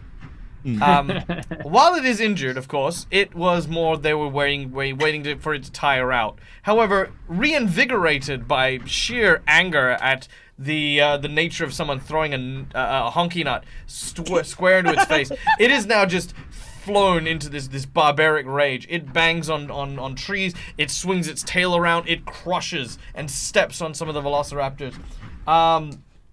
Sure enough, the Velociraptors attempt to run, but the Triceratops, like a very angry Karen, is not letting up and is just chasing down, just hunting down these. As, yes, the Triceratops then disappears into the underbrush. And you have managed to... I feel very happy about what I've Oi. achieved here today. Karaka, what are you doing? What's that? Well, I was just returning justice to nature. What do you mean justice to nature? Now There those is no- velociraptors going to starve. To be honest, I was just mucking about. Karaka said that's not my problem. There No. is one Velociraptor barely alive who has been stepped on. Well, All right, some here we go. people might There we see go. my race as prey, and I just can't bear to see, us. Don't being, try and justify it after the fact. You just wanted to amuse Yeah, yourself. yeah. Actually, I was just mucking about. I'm gonna climb down the tree. I'm gonna get my spear out, and I'm gonna finish that velociraptor.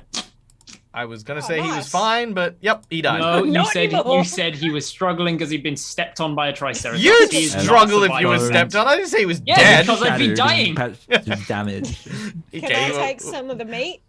You can take it out of my hands. All right. I'll take it. You want Hey, just hey, what do you? as you I'll continue. cook it. You kill your own Later. stuff. No, I'm gonna cook it for the group. Later. Fine. All right. With Let's keep Treyor moving. still up in the tree, Yes. because she didn't come down yet, can she see anything of particular interest to her? Unfortunately, the canopies are really, really thick, and Yeah, the that's tree. fair. Yeah, you're not quite there yet, but you do know from your vantage point that the Triceratops and the Stampede are nowhere to be seen. It Fabulous. seems as though, for the time being, the coast is clear.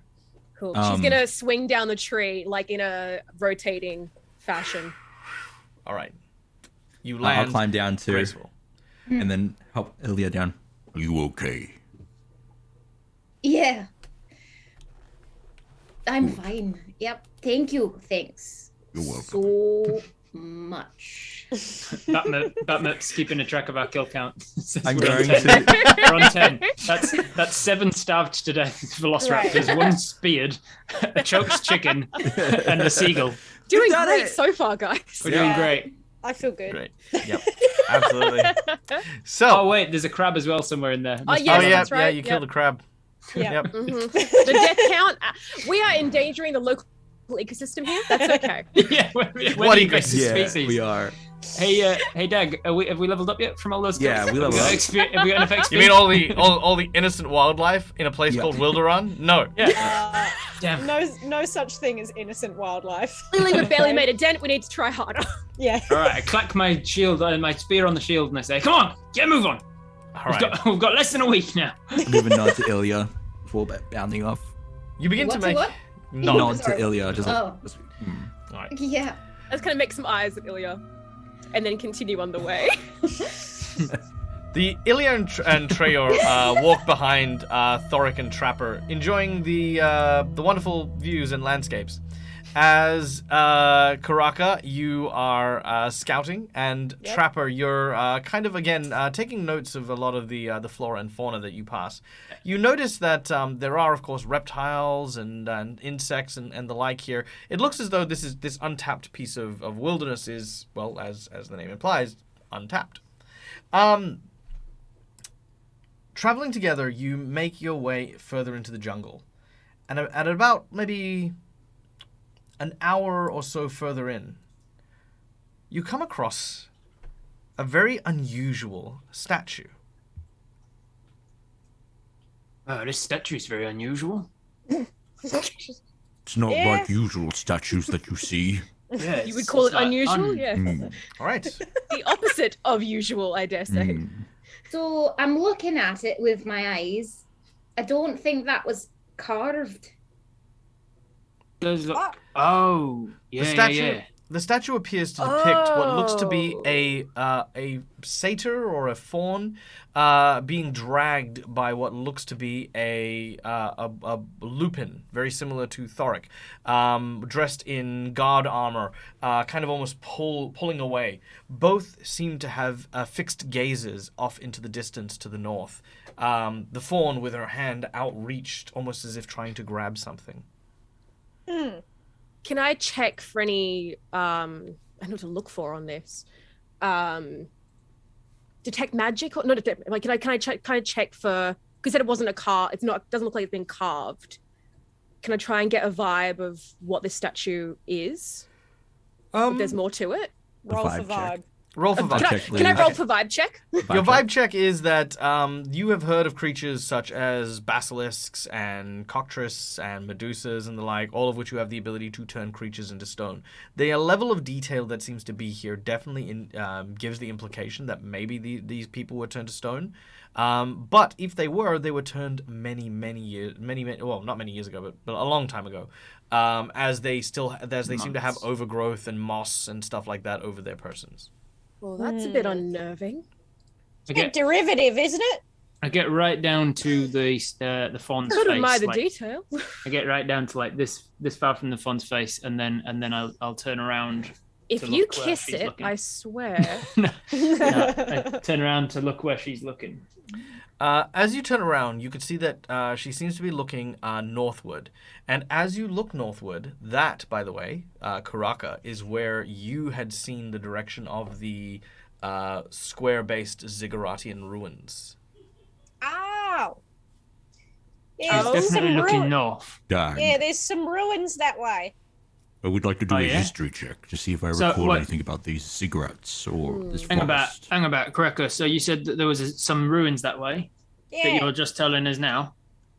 After we said to look out for things, and you specifically asked for clarification on what sort of thing was worth pointing out to us, and we said as part of that list, ruins. We explicitly said, if you see ruins, let us know. And then you went off and searched for stuff, and you saw ruins, and then you came back down and didn't let us know. They weren't shiny ruins. Have I got that right?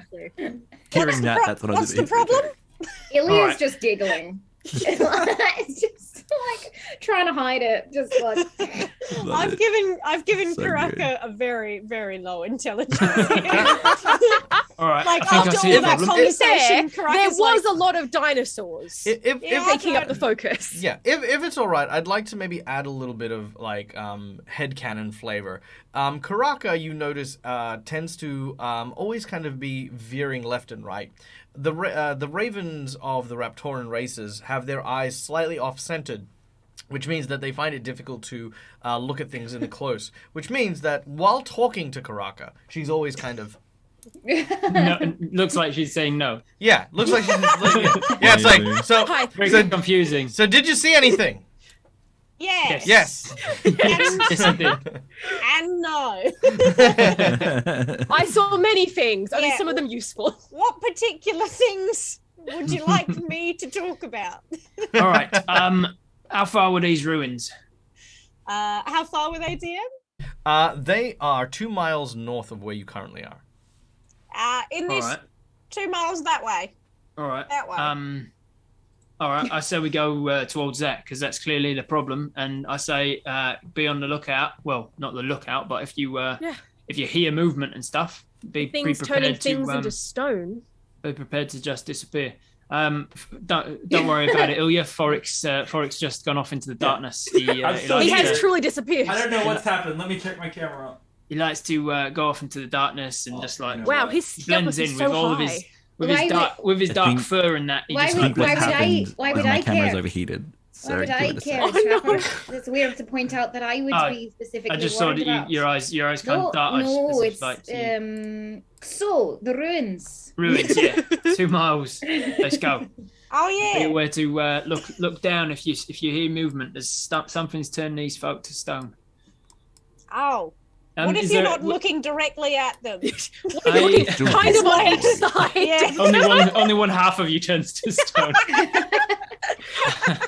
It's actually a problem for you because you can't turn your head away from them. No, I can't divert my gaze. I've got 360 Just look degree vision. directly up. Yeah, it's the only way. Or maybe Karaka has to slap on their sunglasses. The crows which have are In a specifically, fashion, like, a blindfold for Blinders. Karaka Yeah. out of a sleeve. Just have Well, it ready there's- to go. Karaka's sunglasses are essentially blinders. the crows even Yeah, have we're back. eyelids. Yes and no. All right. But just to be clear, Um, we're heading in the direction of potentially the thing that turns people to stone. Yeah, that's why we're here, Trya. Sweet. We're here to put an end to whatever's stopping all of the problems of Wilderan, and I think we've got a pretty big clue as to what it might be.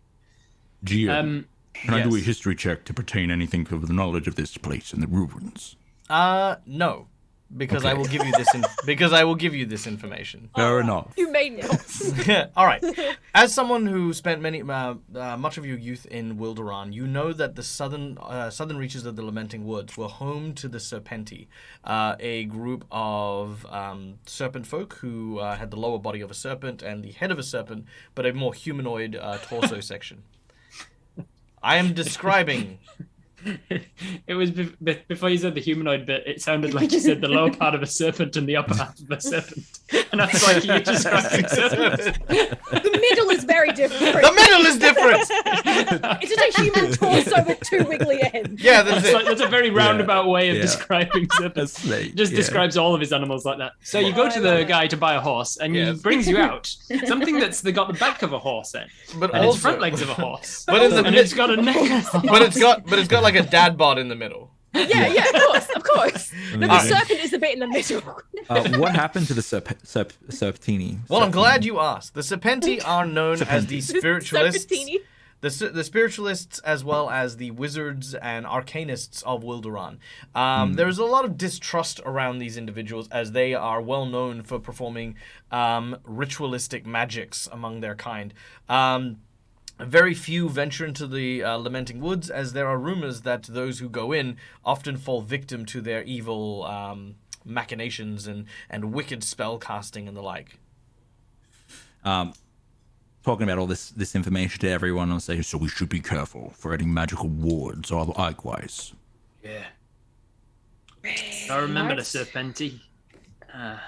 Serpentini, serpentini. That's their favorite drink. Appletini. I Does was that gonna mean they're say. very small? Yeah, I've tried a Serpentini. It's a bit bitter. Look, it hits you hard. Quite acidic. Worth on the tongue. money, I will say. Worth the money. Anyway, sorry. Yes. Made with Goes down actual smooth, snake venom. slippery. Mm. I We think should be careful. Ilya- This might Yeah, be yeah, a place of power, a place where they're using it for ritual magic or the like. Yeah, probably. Great. And the Serpentini might be something to do with why these guys have turned to stone as well. So all right. be I aware of think that. Ilya's like writing all of this down in the book, like, Oh wait. and then there's also like a half-done sketch of Thoric on the other page. Karaka is going to don their shades.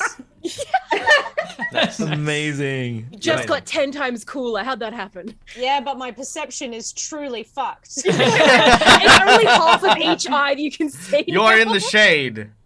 Uh, Everybody else has advantage on stealth, but only against you. Amazing. All right. Any before we leave this clearing and head north, any last gleaning that I can get from this as to roughly how many months ago that they would have been turned to stone? Would it have coincided potentially with the 6 months that people have said That people- Yes, Wilderan's probably been 6 or quiet. 7 months would be what you would roughly say. Just Alright. keeping in mind, Close to people the people north. went missing. You know, like people noticed that everyone went missing about 6 months, but that doesn't mean it wasn't a longer period of time. Yeah. All right. Let's Now, do it. you continue to make your way to the north, traveling the 2 miles. As you walk, some of you are vigilant. Some of you are not. But eventually you come to what looks to be a worked stone pathway, almost like a road that was once carved here, now overgrown with vines and reeds. The interlocking plates and tiles fall to the wayside as they lead up to what looks to be a very impressive bronze statue. That is a very impressive statue. Bronze. It's too. bronze. Yeah, it's bronze. All right, and there it is. Wow.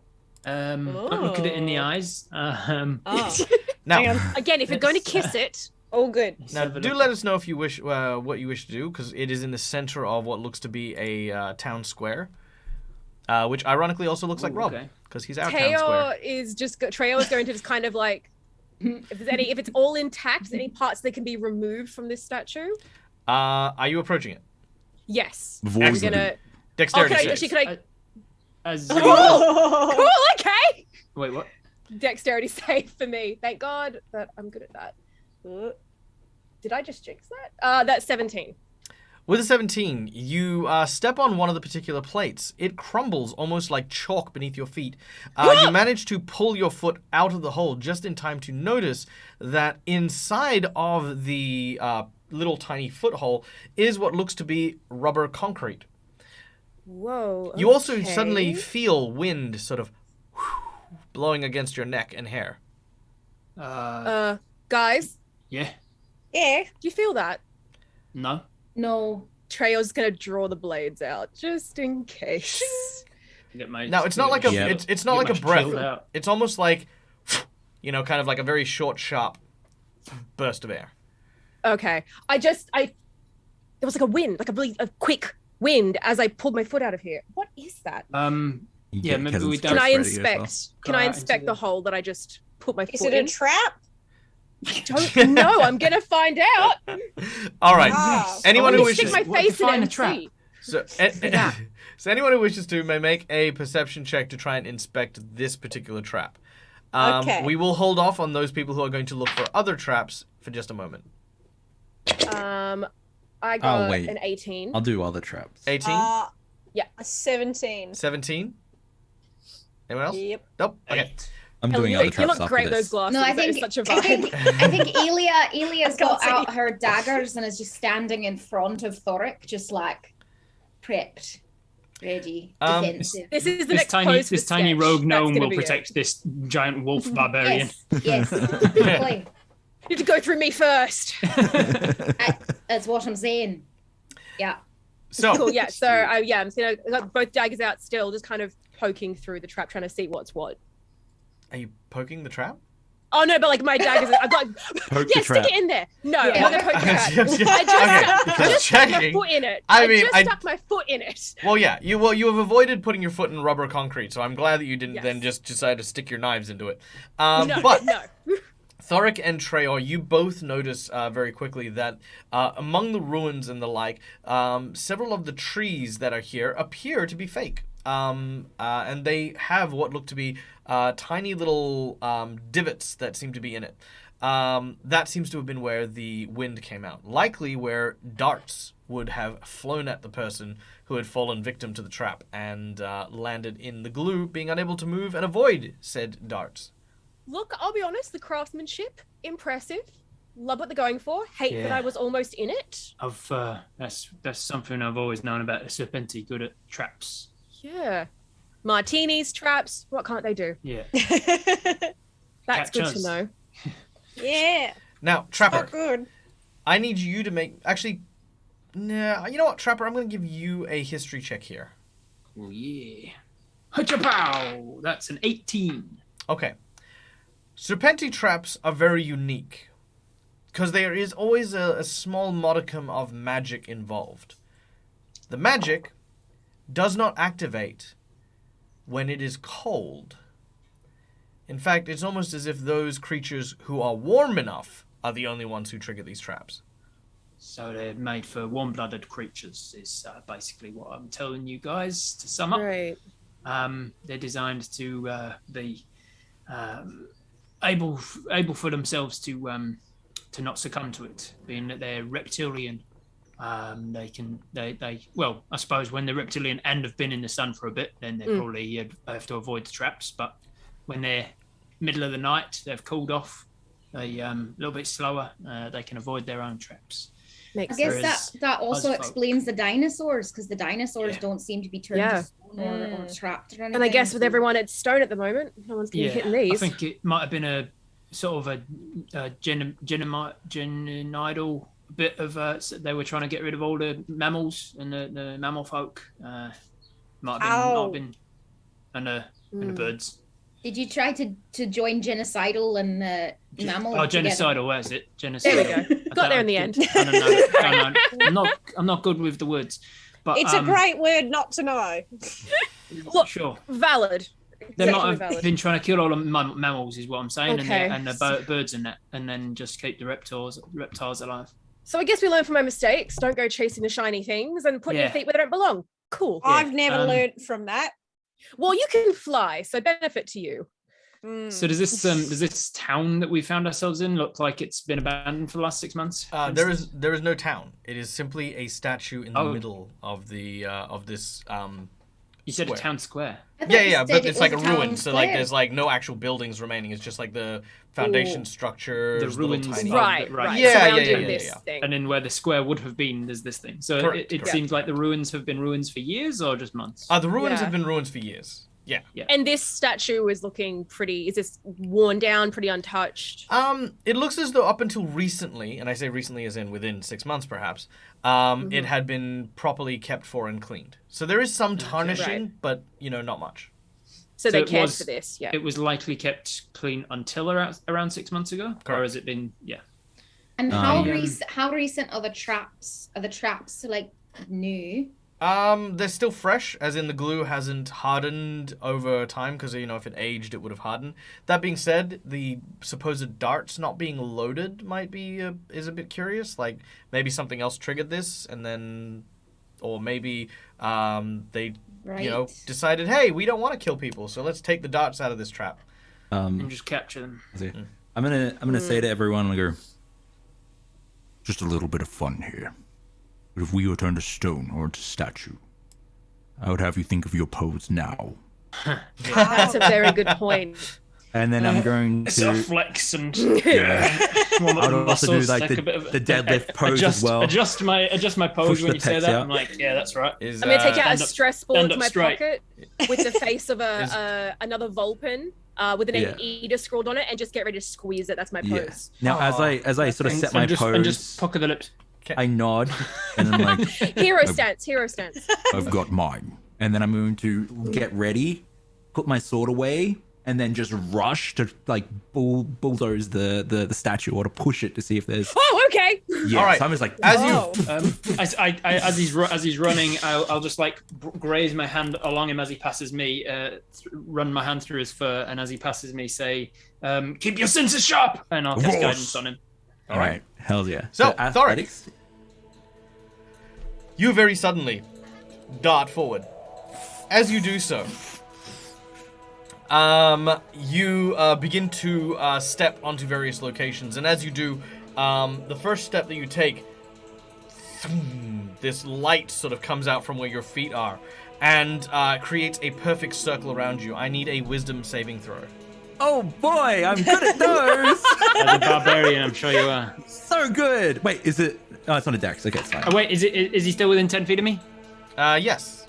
I think he gets my thing, my +3. Let me double check if that's a thing that I've got yet. No, actually, I'm level 6, aren't I? I don't think he has that yet. Never played a paladin before. No. Okay, cool. That's going to be a 14 on the dex save. All right. Wisdom save. As you step onto the platform, you feel something try to exert itself over your mind, but you kind of shake your head. Aura of Protection is a 6th level thing, so you get to add +3 wherever you're within 10 feet of me. 17. Oh, nice. All right. Woohoo! You're next. As you keep running, you begin to move, and as you do, it's almost like you've hit this wall of cellophane. Like it feels like a thin layer of something has just sort of clung to your skin. I need you to make a strength saving throw. Strength saving throw. I'm good at those. I think you should be on that. For a barbarian. Yeah. Okay, here we let's go. do it. Now what? That's gonna be a 27. With a 27, as this Is that layer. a 30 with my charisma aura? Are you running with me? I don't know. Wherever you're within 10 feet of me. So I don't He know. would be just outside of 10 feet, Out of but that. you can follow him if you want. No. Okay. Absolutely not. Love No. you from All a right. distance. So the thin veil sort of pulls against you and almost tries to ensnare you around your skin, but you kind of Yeah. rip through it and push through. As you Hell continue yeah. to run, you finally get to a series of steps that lead up to these small. Yeah. It's not like a staircase. It's just like 4 or 5 steps. As you get to there is the sound of another clicking coming from both sides of you. I need you to make a Constitution saving throw. Okay, cool. As that happens, that's when I'm going to call on my ancestors and let out this billowing roar. You hear the sound of timber wolves start to choir behind Thoric, and you start to see ancestral guardians rise up around him, and he's running with the pack. So I'm gonna use my rage here as a bonus action, if possible. And then, Very well, but only in one moment. I know that this is deeply spiritual and important to Thoric's culture, but as a bird, I am freaking the fuck out. I do not like all this The howling. wings are like around the face. Don't come near me. Yeah. So you see him like walking from trees and other places, and they all like coming up to meet his stride as well. Nice. All right. Yeah. So, as you do so, what's our con save? Con save. Oh boy. It's gonna be a 14. As you climb up the stairs, you just watch as these 2 very small clouds of gas hit you in the nose, and all of a sudden, wham! Wait, Thoric. you good? From my Sorry, you slack-jawed good? expression, just go. You okay? Holy Alright. shit! Am I Sorry. alive? You are alive, you are alive, unconscious, and asleep. I All right. am going to. I'm going to grab my shield. I'm going to gonna get my Kick him spear. slightly. I'm going to take a few steps back. I'm going to say, Goddess of Life, please guide my feet so that I may get to the rest of my pack. And I will rush forwards, and I'm going to try and land in the exact same spots that Thoric already landed in, hoping that he's already triggered traps and they won't trigger again. All right. I'm loving the Thoric doggy sleeping. Thankfully, it does take a little bit of time for the traps to reset themselves. So am I. Yeah. Though they will reset themselves magically, they have not done so God yet. damn it, Ilya. Thoric begins to dream, and as he does, his back leg starts to kick. Treyor is going to walk just quite casually now behind where Trapper has just very valiantly set the path, and just kind of get up near our sleeping companion. Oh, I'm man, gonna- my camera again. Give him a No, little kick. that's just because you're That's unconscious. actually, as I'm unconscious, that's exactly right. I land down next to Thoric and prod him with the butt of the spear. Thoric, Thoric, wake up! Come on. No more ale. I've had enough. Does he wake up? They're serving not serpentinis. not with a nudge. Not with a nudge. All right, I'm Good. gonna slot my spear back down into its holster, and then I'll lean down and I'll grab him by the scruff and sort of turn him towards me and give him a good shake. Ilya, I mean, Shake. No. Wait, It's what? Trapper. if a It's Trapper, Ruben mate. could blush. Hey, wake up! It's Trapper. I'm gonna use an action to wake him if I can. Yeah, sure. You slap him clean across his cheek, Come on. and he awakens. Oh my. Wake up, Am mate. I a statue? No. You just went to sleep. Oh, okay. You good? You're good. I You're good. think Camera so. came back on as you woke up. Amazing. There's- Perfect timing. I think Michael did it. Oh, what happened? You ran across here, you took a step, you triggered a trap, and it put you to sleep. That's all. If it helps, you looked really cool up until that point. I have a tendency of doing that. Yeah, it really worked. You're all good. All right, up you There's a go. lot of like a little subtle confidence in someone, you know, it's kind of nice. All right. All right. Standing before you. All looked at Ilya and didn't look back. I love it. I don't get it. Are you all okay, though? You look back to the pack. Hey, mate. Yeah, you blazed the path and showed us the way through. Royal brave you. All right. Yeah, good job. Good job, buddy. To the adulations of your team, you approach the large statue. There, written underneath its scaled personage, is a small phrase written in multiple languages. It is written in Wildrani, it is written in Raptoran, it is written in Serpenti, it's even written in Gnomish, actually. What does And it say? says. I'm getting there! I'm building suspense! It's written in a language that all of you understand. I What would you like to bold, do? All right. Bold of you to assume Like to read that it. Karaka says- can read. It says, I am lighter than a feather, yet no man can hold me. Sorry, yet no man can hold me for long. You scrub off some of the moss. You know, Of course. The answer's breath or air. Mm. Oh. I was going to say a very, very nice acorn. Well, no, you can hold that for a that's long time. kind of No, you can't. heavier. No, I mean, you if can't. you're the one throwing it, then yeah, no. But No, because you think, oh yeah, I won't eat it right away. No, I won't I'll eat it. hold though. I on could- to it, and then Karaka, is this it's gone. personal experience? But, I No, mean, it's an ancient monk wisdom.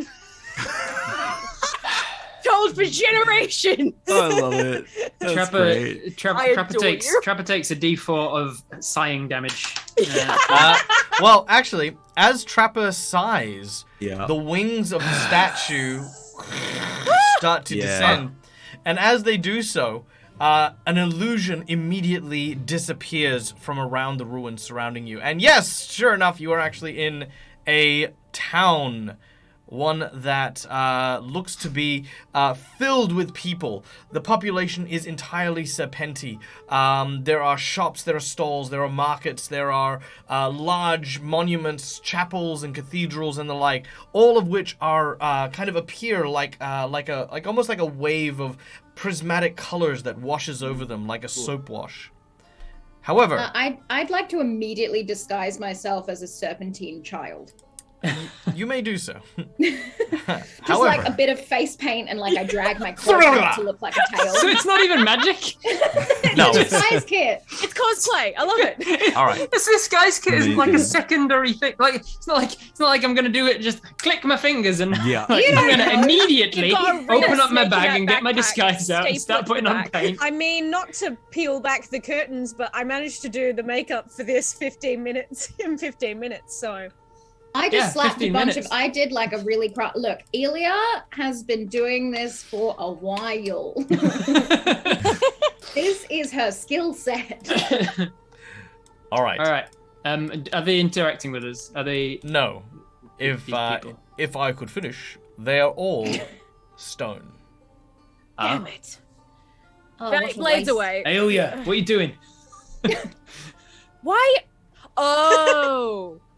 What are you doing? Right. Sorry, I panicked. I mean, it's I quite. think I think you jumped the gun a works. bit. It works. Right. I realize I maybe should have started with they were stone. Yeah. But, you know, no, Yeah, you just I said it was love a town full of people, and it's like, okay, I was, so we're but in the then middle of it all. I'm Ilya just- was so excited to get into a disguise, and everyone was Yeah. like on guard and stuff, and I just couldn't break it After to you. Say no I just more. couldn't Yeah. couldn't All bring right, myself to. Amazing. Are they all looking in a particular direction? Yes, they are all looking towards the north. Well, more specifically, kind of north by northeast. Okay. More like north by northeast, I think. I'm gonna go right across and just double check right behind one of those heads, looking real close. Yeah, they're definitely looking north by northeast. And are they looking like up to the skies or to the horizon? Are they looking at something close? They're looking up to the triangulate? they're looking up to the horizon in that direction. Cool. And from a lot of them spread over an entire town, I'm gonna go to one on the far west and one on the far east and like see from there. Are they like how close is this thing? They're looking all the way to the horizon. Using your triangulation skills as a trapper, you may make a survival check to try and figure that out. Karaka, you may make a perception check. Trailer, you may make a perception check. Yes. Can I make an investigation? Oh! Yes, you may. 23. That is 25, natural 20. Oh, Nice. nice. That's All right. a 15 perception for Karaka. And I just need to let my dog out of the room. Go ahead. Trapper, let's start with you. 23. 23. With a 23, you triangulate that likely the place that they were looking is in the direction of Castle Wilderan, the capital castle of the nation of Wilderan. Karaka, what did you get for yours? 15. 15. With a 15, you look around and you can see that there are a couple of stalls with jewels and stuff like that, shiny things. The food is still here, and none of the objects have been turned at all to stone. You look at what looks to be maybe like an apple. It's a little bit kind of crummy and miserable looking, but it's an apple. You look over at a piece of bread. It's dry and almost more like a giant crouton than anything else, but it is bread. And you notice this as you're kind of looking around. Trail, What were did you the get? shiny things? Oh, it's like costume jewelry from the stores and stuff like that. Because imagine there are a few blankets out there with statuesque serpent folk on the ground. Like, they're like bartering and selling, or they would be bartering and selling, but, they're frozen. Trail, what did you get? I got 25 with natural 20. 25 with a natural 20. You notice something shining. It seems to be coming from what looks to be the far northern gate. And it seems to be pulsing, almost like a heartbeat. What is that? Okay. And just kind of adjusting her collar. She's going to see where the group is looking at the moment in terms of eyes on her.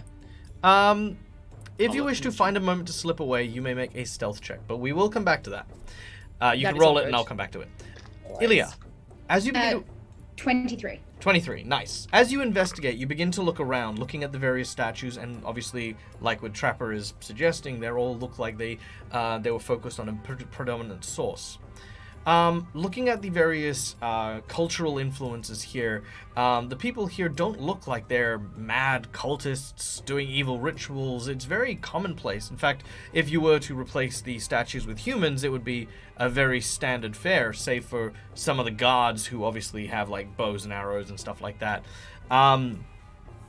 Looking closely, you realize that that magic was so ingrained here that some of the objects may still retain that magic. And even with the great skills and powers over the arcane that they had, they couldn't stop what happened. Horrifying. Thoric, Yes. what are you doing? Are you also exploring as you move around? I've got the back of everyone. So like one of my usual default stances is just like watching the pack. So I let everyone sort of like do their thing, and then I kind of act almost like a point guard. So if something happens that needs my back, that's when I'm over there. I'm doing that. So Nice. yeah. Further up ahead, towards the northern gate, you think you hear something large lumbering and moving around. That's me. Yes. Can I use my keen senses to determine how far away and how long it's going to take us to get here? Yes, it seems that there is some sort of large creature that seems to be paying you no heed, that is not heading in your direction, but it is in the nearby vicinity. You also hear the sounds of a river near where that creature happens to be moving around. All right. But it's chilling. Yeah, you which also is great. you also smell the air. There's no like blood or kind of anything like that like lingering. So herbivore. Yeah. At least my understanding. Okay. As everyone's sort of like doing their thing, I'm going to look towards where they're all looking.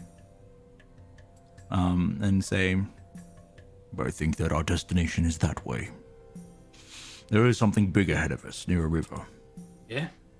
Yeah. What kind of something? Yeah, how big? How big? Huge? Is it huge, GM? Is it huge? Is it huge? Is it really big? Really big? How big? Is it massive? Is it gargantuan? Pretty Describe, big. Pretty describe. big. It's pretty big. And you can just hear that.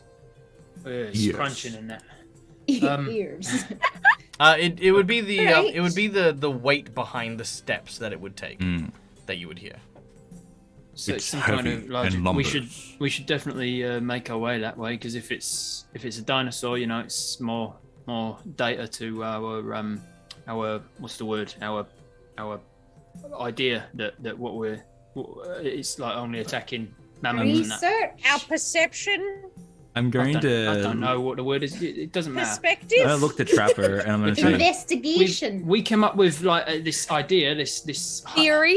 Theory. hypodermic or something. Like we've got a Hypothesis. hypothesis. Wait, I'm aren't you the Well, low hypothesis. intelligence? Yes. Great with words, but that's as far as it goes. We I came read up with it this on the back of a hypothesis that, package. that it Back was of a sandwich wrapper. only You only can attacking read? mammals Yes. and that, right? So Right, if we get yes, up there and so- it's a mammoth, then we know that hypothesis is wrong. So if, Anemone. so if it's not wrong, you know, we need to know. Is what I'm saying. Right. How did I Let's- end up let's go. being the high intelligence? I'm gonna look to Trapper as well, and then I'm gonna say, when was the last time you went dino wrangling? When I was a little boy, before I Well. moved to Trist. Maybe it's time to revisit that. Yeah, We might have a ride. a lot more to learn, eh? Let's get back into it. Come on. Meanwhile, as you look around, you realize that one member of your party seems to be absent. Treyo, what did you get for your stealth check? I got 12 plus 8 is 20. All right. It's Anyone my who wishes to? That's your passive. Yeah, my passive 14. Oh yeah. Does anyone? Is anyone? definitely I it's not don't. passive. I don't think anyone's got a passive perception of 20. Yeah. No. All right. So Treyo, you have managed to slip away, and what you see is a rather bizarre sight. It seems to be that several of the Serpenti seem to be ensnared with one another, wrapped around by tails, as they are battling and fighting what looks to be one of them, who has clutched in their hands a small vial. This vial is filled with this blue pulsating liquid, and as it's holding it up, you can see that it has, like, it and many of the creatures in that, you know, kind of pile have been smashed to pieces. You know, like there's faces missing, arms missing, etc., etc., etc. Cool. This could get us out of this. I've got to try. Can I do a quick perception check to see if there's any traps or anything that could harm me while I attempt to grab this? More traps. More. I stuck my foot in one. I'm not making that mistake again. Looking around, you don't seem to see any particular traps or ability or things like that. I'm gonna very gingerly trying to keep as much of my weight up as I can and try and get myself in a position where I can grab it and then jump off of it away from danger. All right.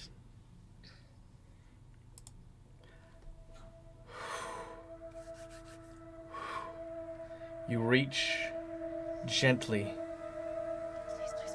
and place your hands on the glass. You wiggle it left and right. You kind of try pulling it. It's like when you're doing one of those like little puzzle solve things. Yeah. Okay. And eventually you find just the right angle to slide it. Make a dexterity check. Okay. Oh god. It's gonna shatter. Oh god. Oh, I'm so scared. It's gonna explode. that- Implode. Is 16. With the 16, there's this sound as the glass Nice. scrapes against the stone and you hold it in your hand. This glass is... Okay, I don't want you to think of it as glass. I want you to think of it as like sugar crystal. Okay, so very, very gentle. Very delicate. I'm kind Eat of it. turning it in the... I'm not Karaka. Can I kind of catch the light in it and just try and see what it is try and get a sense of what I'm looking at? what you are looking at is a very pearlescent blue liquid that seems to be spiraling and moving as the liquid kind of moves and distorts within. Bubbles seem to flow in the opposite direction while inside of it, heading downwards almost. Oh, you better be worth it. Oh, I want to drink it so bad. I want to drink it so badly, but I'm so scared what's going to happen to me if I do. And I think Treyo is having that battle of wits. Like this could be worth a lot of money, or it could be worth a lot to her personally. Is it, if I put it in my bag, am I at risk of cracking this thing? I would say that you've got a sleeve within your bag, as you are someone who does have things that they need to handle with care. That is cushioned with what looks to be fleece, so you kind of like sits comfortably and snugly, so it won't break. Okay. Just one last thing. With my knowledge of Wilderan, can I discern what this liquid is, or what it could at least do to me? You have never encountered liquid like this. Damn it. Well... Try her! Drink it. You hear the sounds. You hear the sounds of Trapper coming from nearby. Spread out. Back in the pocket. Listen for Trya. Keep your eyes averted in case of movement. No. Eyes down, but listen for movement. I just give a little whistle. The custom whistle we practiced so hard with. Okay. Oh my god. Now, as you whistle Trapper, you're calling the group over because you have found something interesting. There is an area here that is riddled with the broken pieces of what look to be mammoths.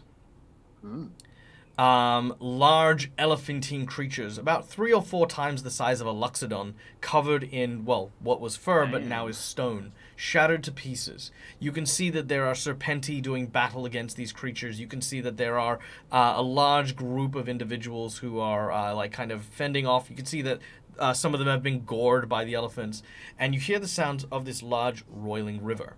Now, Thoric, you've kind of made your way roughly in the direction that you've heard the loud noises, and you have seen in the river is what looks to be the skeleton of a Tyrannosaurus Rex lying partially submerged in the ocean here. Oh, sorry, in the river here. In addition, Trapper, you have found something unique. These are a group of Wildrani.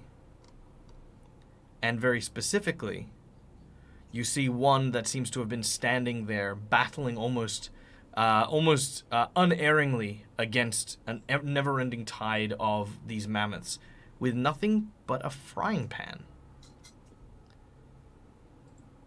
It's Bodger.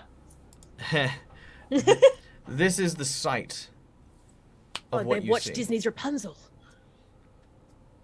That's insane. I'm gonna get real close. I'm gonna investigate. It looks like all of these creatures have been fighting before turning to stone. None of them were turned to stone during the fight, right? It looks like they were turned to stone during the fight. During the fight, but I mean, sorry, I mean, like the it's ones not that like were one smashed. side. Yeah. It's not like one side turned the other to stone and started smashing them up, and then they themselves also turned to stone. Yeah, correct. Both sides were simultaneously turned to stone by a third party, by some other effect. I guess that sort of ruins our hypothesis then, being that the serpentine the serpentine were are also stone. Stone. So if the serpentine got stoned along with the mammoths, This wasn't them then. then they were having a big old party together. So that it might have been them, and something went wrong with, like, maybe they were making some sort of weapon that would turn things to stone, or weaponized a gorgon or something, and then. But they couldn't control it. And then they lost control of it during the fight. It also could be that, like, there's a big old mammoth over there, like big old, like the ones that used to be up from the northern countries, that are mammoth kings. And so maybe there was an attack. Maybe the mammoth kings came down to Wildrani and attacked it. And this one is amazing. It's holding its own against all these creatures. Do I know anything about, like, what it have I ever heard about the petrification and what it would take to? No. This is all new. The petrification is not. It hadn't occurred before. It's never happened before. But I've never come across it or heard about it in my years as an adventurer. No. Not to this scale. Like, don't- you know, maybe if a Medusa was, like, enlarged to the size of a storm giant and then just went, meow, Yeah. you know, maybe, but, you know, Yeah, no, but nothing. I'm asking just the the concept? concept of petrification. Yes, Do I that's- know we about would. it and how whether it can be healed or not? It depends on the incurable nature. thing? Yes, there are some spells and abilities that allow you to transform from stone to flesh. Basilisk's blood is apparently also really good. But as Treyarch begins to get closer to these statues in particular, there is a thrumming that seems to be coming from the bag of Treyarch. My camera cut out again, so I'm just gonna let it rest for a bit. I'll still be here. Good. That's okay. No, That's okay. he's We're passed out again. that's okay. We are about to go on break, so we won't be too much longer, and then we'll come back. Can anyone else hear that? What from the shadows? No. The shadows. The shadow. Seems to be the sun. The direction of the sun seems to be really unusual today. It just Yes. keeps throwing shadow on Thoric. I mean, everybody's throwing shade at sorry. shade at me? It's just how cool he is. He's just constantly shrouded in darkness. Yeah, throwing shadow. That's what I said. We need to know what's going on here, but unfortunately, I'm not strong enough as a paladin yet. I know other paladins who can like recover people who've been turned like this. I can do like a lesser version of that, but I can't really bring someone back. All I know is that there's like basilisk blood that you can use to apply for things like this that'll bring people back. If we can get out into curiosity, what does that look like? Basilisk blood. I think Pretty- from memory it's like a pretty bluish it's like a bluish thick thing with like bubbles going the wrong way, I think. That's very astute of you. In fact, yeah, purified basilisk bloods do indeed have that kind of It's like a bluish blood. If you were to just, off the top of your head, how much would you say that's worth these days? Oh, I don't know. I mean, priceless. How much is it worth to bring back a king that's been turned to stone or something? Like, it's how much is it worth for us? We've been sent on this mission to find out what's going on, and if everybody here is turned to stone, we've got no one we can interrogate about what actually happened here. Whereas if we can bring back this minotaur or whatever with a frying pan holding their own against mammoths, good point. Good worth quite point. a bit. So we should go out and find some basilisks to. Well, to now slay. that you happen to mention it, I may have stumbled across this, and I pull it out of my bag and show the vial. I may have stumbled across this. If it's as useful, I didn't know what it was though. I just thought it was shiny and worth a lot, and I was right about both those things. Okay. So, Well, I will say it's a bit strange that the blood is like carbonated. yeah, look, I thought that was weird too. That's why I was gonna. I thought about drinking it. Honestly, I did. But I mean, it's a good thing you didn't. well, now I know what it is. Absolutely, that'd have been horrible. So we're Yeah. gonna give it to the minotaur. I guess. I reckon we Do should. we want I reckon a we should give it to one of these minotaur serpent folk. Do we should want use it the on one- serpent folk alive? We should bring Which them one back do we of these- like the most? No, right we now? we should bring back this mouse. Some random mouse, tiny mouse. We should bring a stone mouse. If that guy with the but be careful because frying pan I heard that hits they can copy you. I don't know that the mouse is going to be able to keep a conversation going No, if we probably not. interrogate We've it. got to use your animal handling, don't we? Look, in my experience, minotaurs can be. This one's clearly one of the.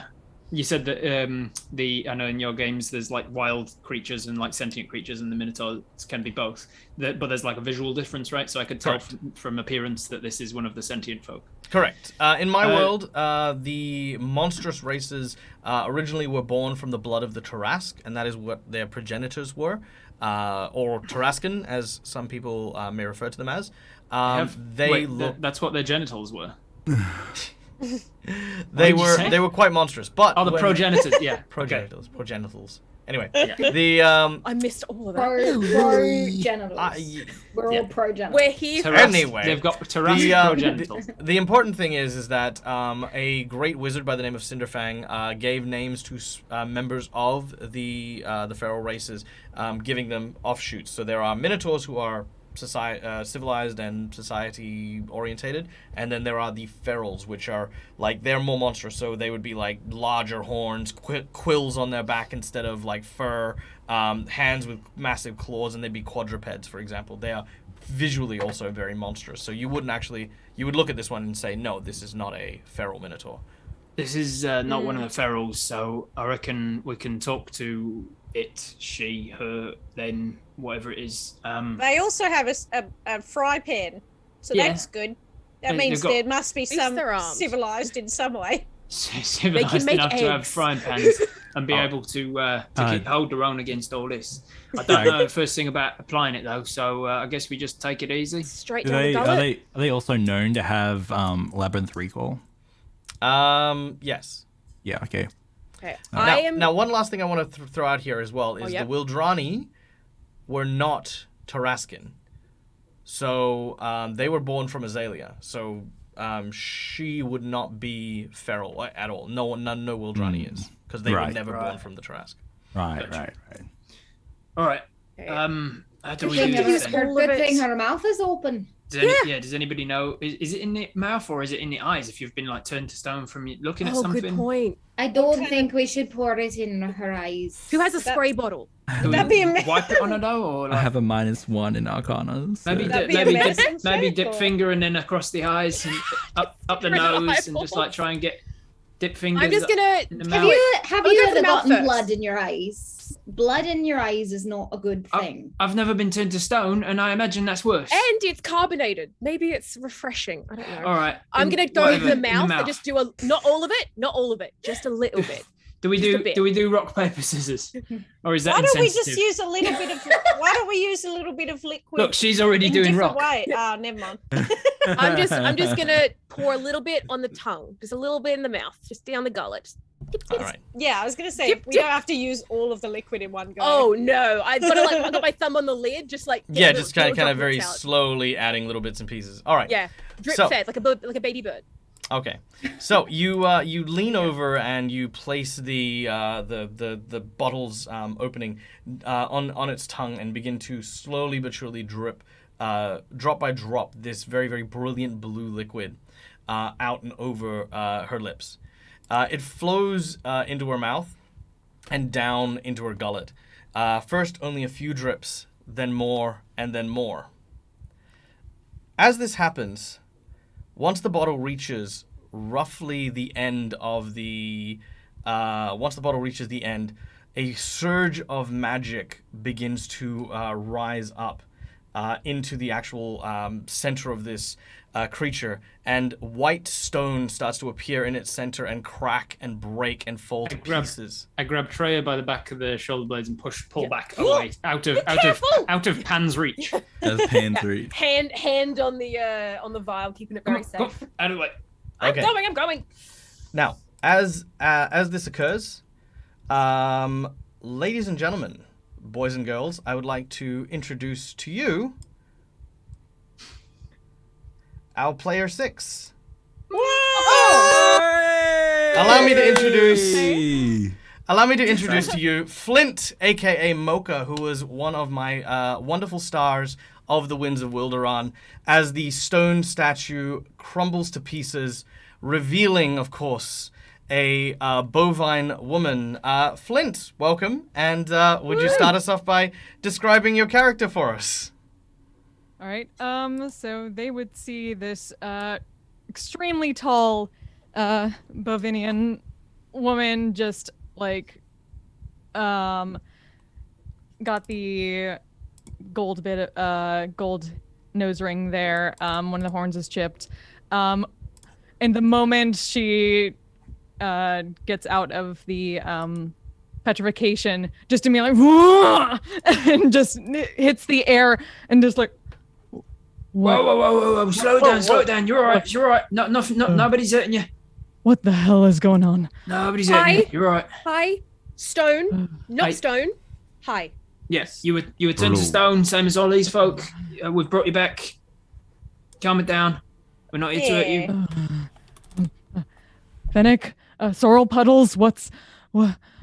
Just you. Who are you? Don't know who these are, but just you right now. Sorry. We can bring back your friends if they're amongst the non-smashed ones, but we'll need to find a basilisk to do that. So, we've got time. Out of that. We've got time. All right. Taking a moment to look around, Mocha, memories begin to flood into your head. feelings of desperation as you were looking so fervently for answers to a great war that had been waged across your very homeland. You look around, and you see no signs of your comrades. The small archer squirrel named Sorrel, a kitsune a fennec warrior by the name of Fennec, and a small mug seems to be by your side, its contents long emptied, and no sign of the small frog named Puddles. Aww. So sad. It's alright. It's alright. It's a lot to take in. Just take your time. I'm Trapper. Try fill your... Hi. I'm Thoric. Is that cast iron your pen? And with that, we are going to go on our very, very short 10 to 15 minute break. We'll get to know a little bit more about. We'll have some time, and I'll get to adjust the camera properly. But yes, welcome one and all. Flint is a wonderful VR streamer, VTuber, and D&D player from the Twitch space. A very, very near and dear friend. I miss you. I miss you so much. We're gonna catch up. We're gonna catch up in the stream chat a little bit. But stick around, guys, because we will be back, and we will be continuing this awesome and epic tale. So we will talk to you soon.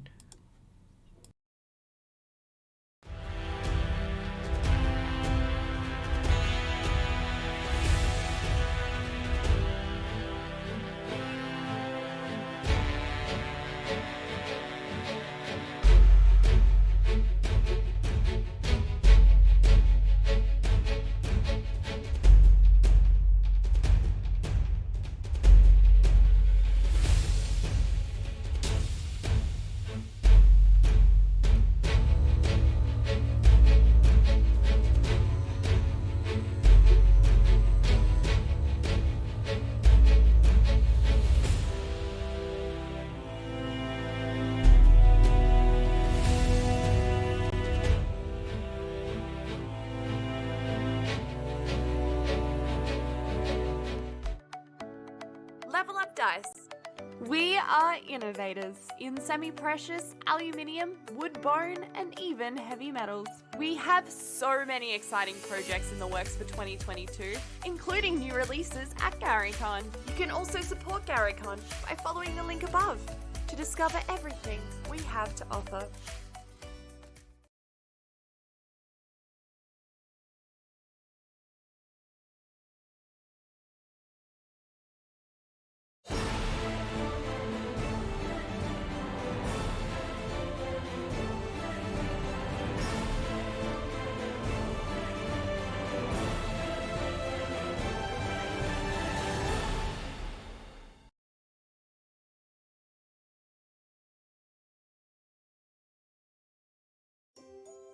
So I think people want something that's special, something that they could hold on to and keep forever.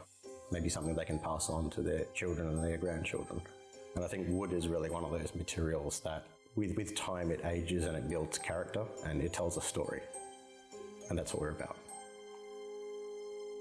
Hi, my name is Aaron Wooden. I work for Wooden Forge Gaming Accessories, and we make quality-made Australian hardwood gaming accessories. Wooden Forge started about a year and a half ago. I decided that I wanted to start playing Dungeons and Dragons again, and roped all my friends into it. Aaron was one of those unfortunate victims. The next thing we know, he started a woodworking company because he wasn't happy with any of the tabletop accessories to store, the beautiful dice that he bought. The first dice case I made was a beautiful American walnut dice case, and I showed my friends and family, and they were quite amazed at how it looked. I thought he bought it. I thought he'd ordered it from a bespoke master craftsman, but it turned out he'd made it in his garage with tools that he's got from his granddad's workshop. I think people that play role-play games in particular love telling stories. And we feel that our products also tell a story. Each piece is unique. The point of these adventures is that we share the stories together. So you split it out, you give someone else the other half of the dice tray. Using one product, but you're sharing the story, you're sharing the roles, and you're sharing the experience. Do I think there's magic in there? I think so. Honestly, I think a lot of the magic is there to begin with. We don't really make the products. Mother Nature has already made the wood. All we do is shape it and give it a purpose to make it into something that's uniquely theirs.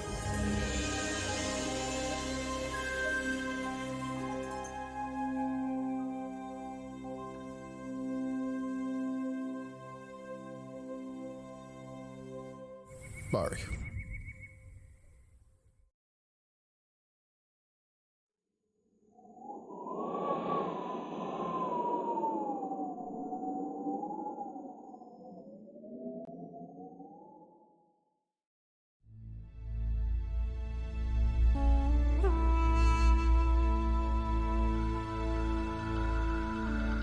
Eons passed. Okorum was crisscrossed with waterways and burgeoning with fauna, a land replete with resources for its inhabitants.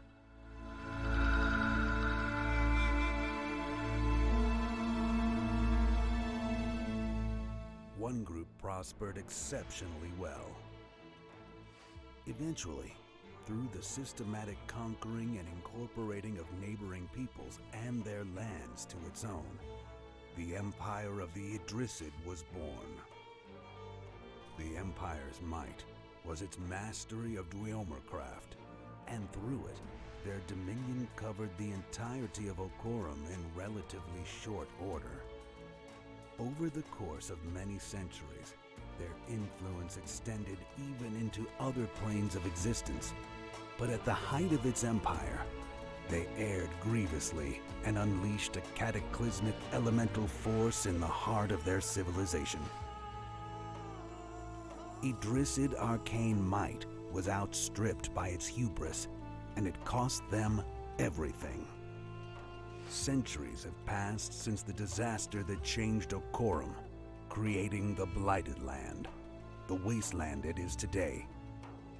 Though new civilizations rose from the Idrisid ashes, its secrets remain undiscovered.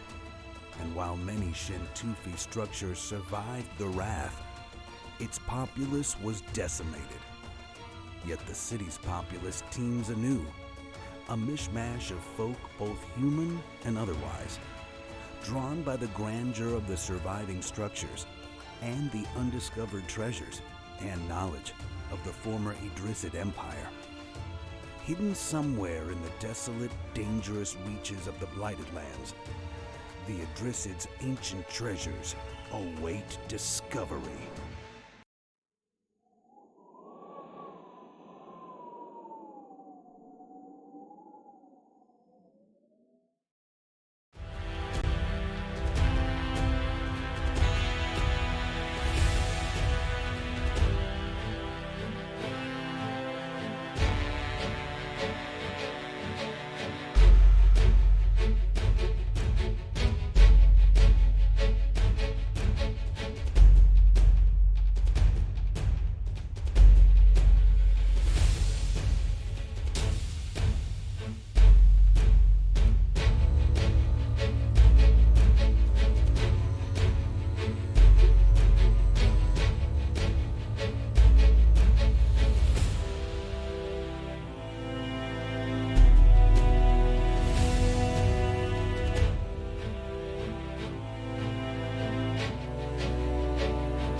And we're back, ladies, gentlemen, boys and girls, and creatures great and small. Welcome one and all to the return to Wilderan.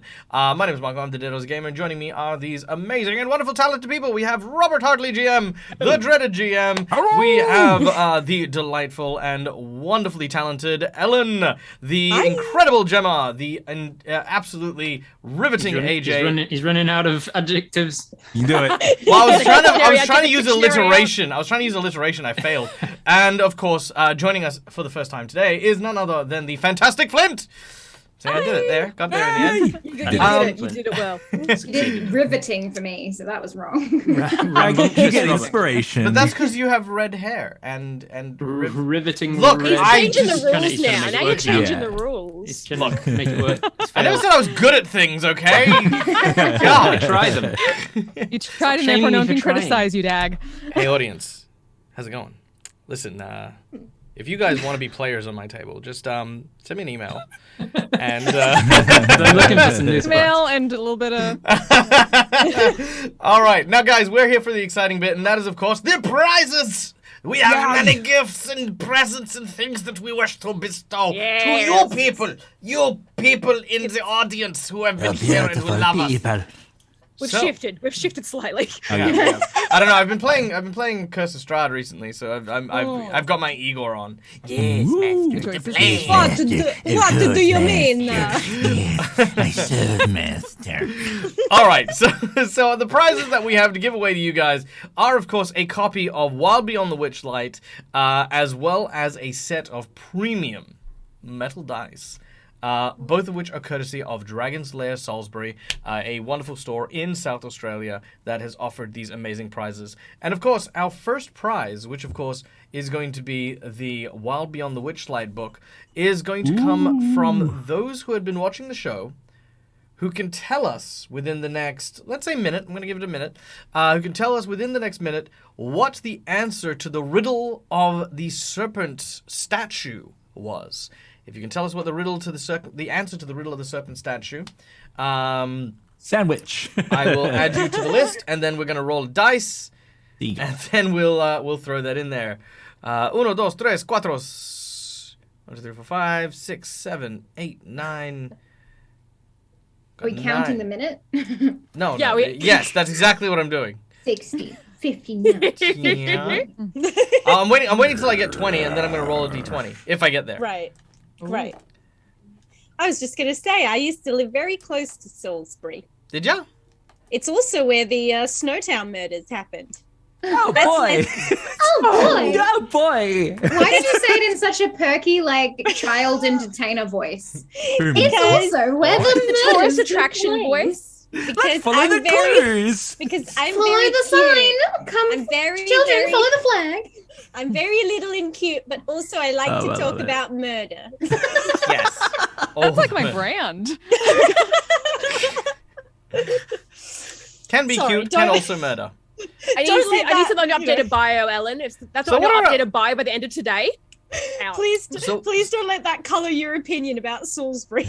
So as a quick question, just FYI, so Salisbury is full of people who apparently are cute about murder and feed seagulls to crocodiles. So, I mean, it's any wonder why the murders happen. No. Salisbury, the Florida of...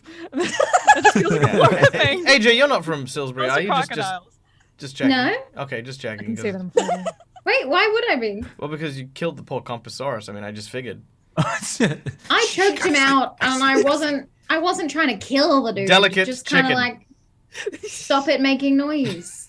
Permanently. It did stop making noise. Yeah. You're not helping your case, AJ.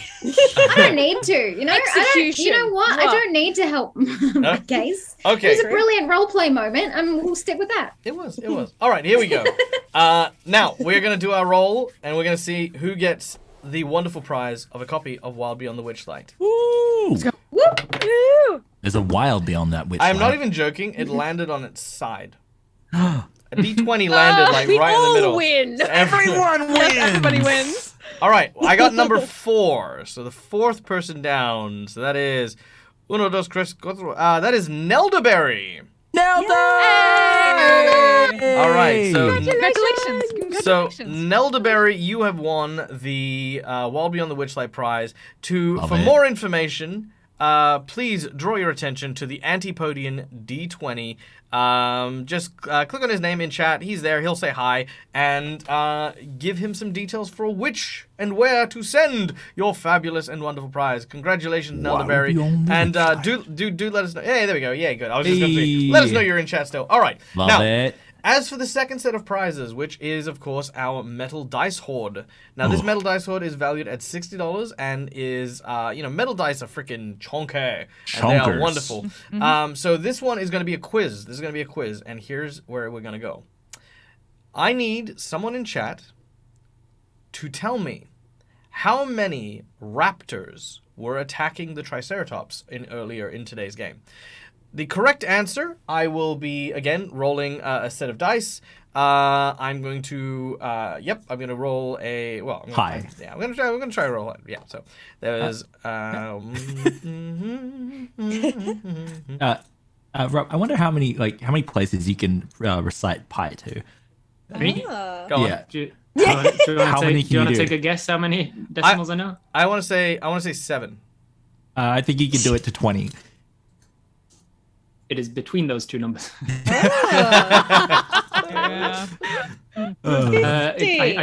don't remember. It's somewhere around 16 or so. 16? 3.1415926535897932384, and then I get lost somewhere on this. There's a 6 in there somewhere. I'm so happy. Oh, God. And now I want to recite more than you. So when I bring this up in conversation again, learn it to 17. Learn it to 20. Yeah, learn it to 20 and you're golden. And then everyone will think of me when they think of math. Dread, All right, how many decimal places can you recite E to? I can do pi. Dread, I swear to every god in my homebrew world, if you end up learning a bunch of numbers just to spite Rob when you still can't schedule time to come play Pokemon with me, I will flip my goddamn lid. Thank you very much. We played yesterday. Well. I have been sitting on Pokemon Sword for like 2 months after rushing out to buy a Switch. Okay, I love you, and we played. And we're gonna play again. Dragged in this. You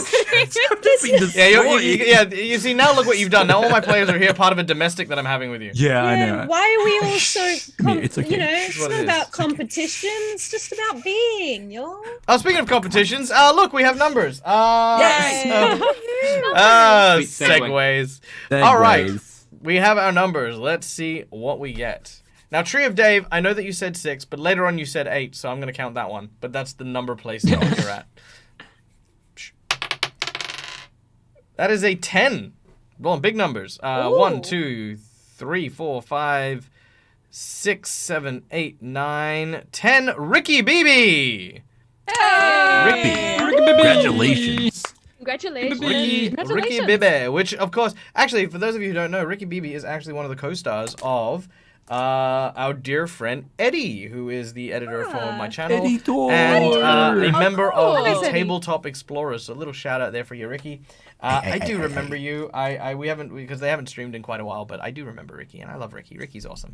Okay. Now they're gonna come back with a vengeance with those heavy metal dice. Yeah, I know, right? Like, yeah, just remember, you know, that's it. So yes, cool. Send a message to the Antipodian, and we'll get started.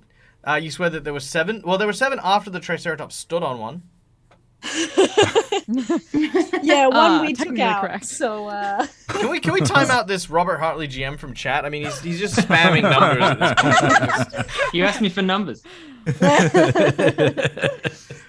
All right, let's say we play games, right? We're here to play games. Love it. Let's do it. So I just found the D4 that was giving me grief. The one I dropped and was scared about. I found Did you find it in your Thank foot? the gods. I did.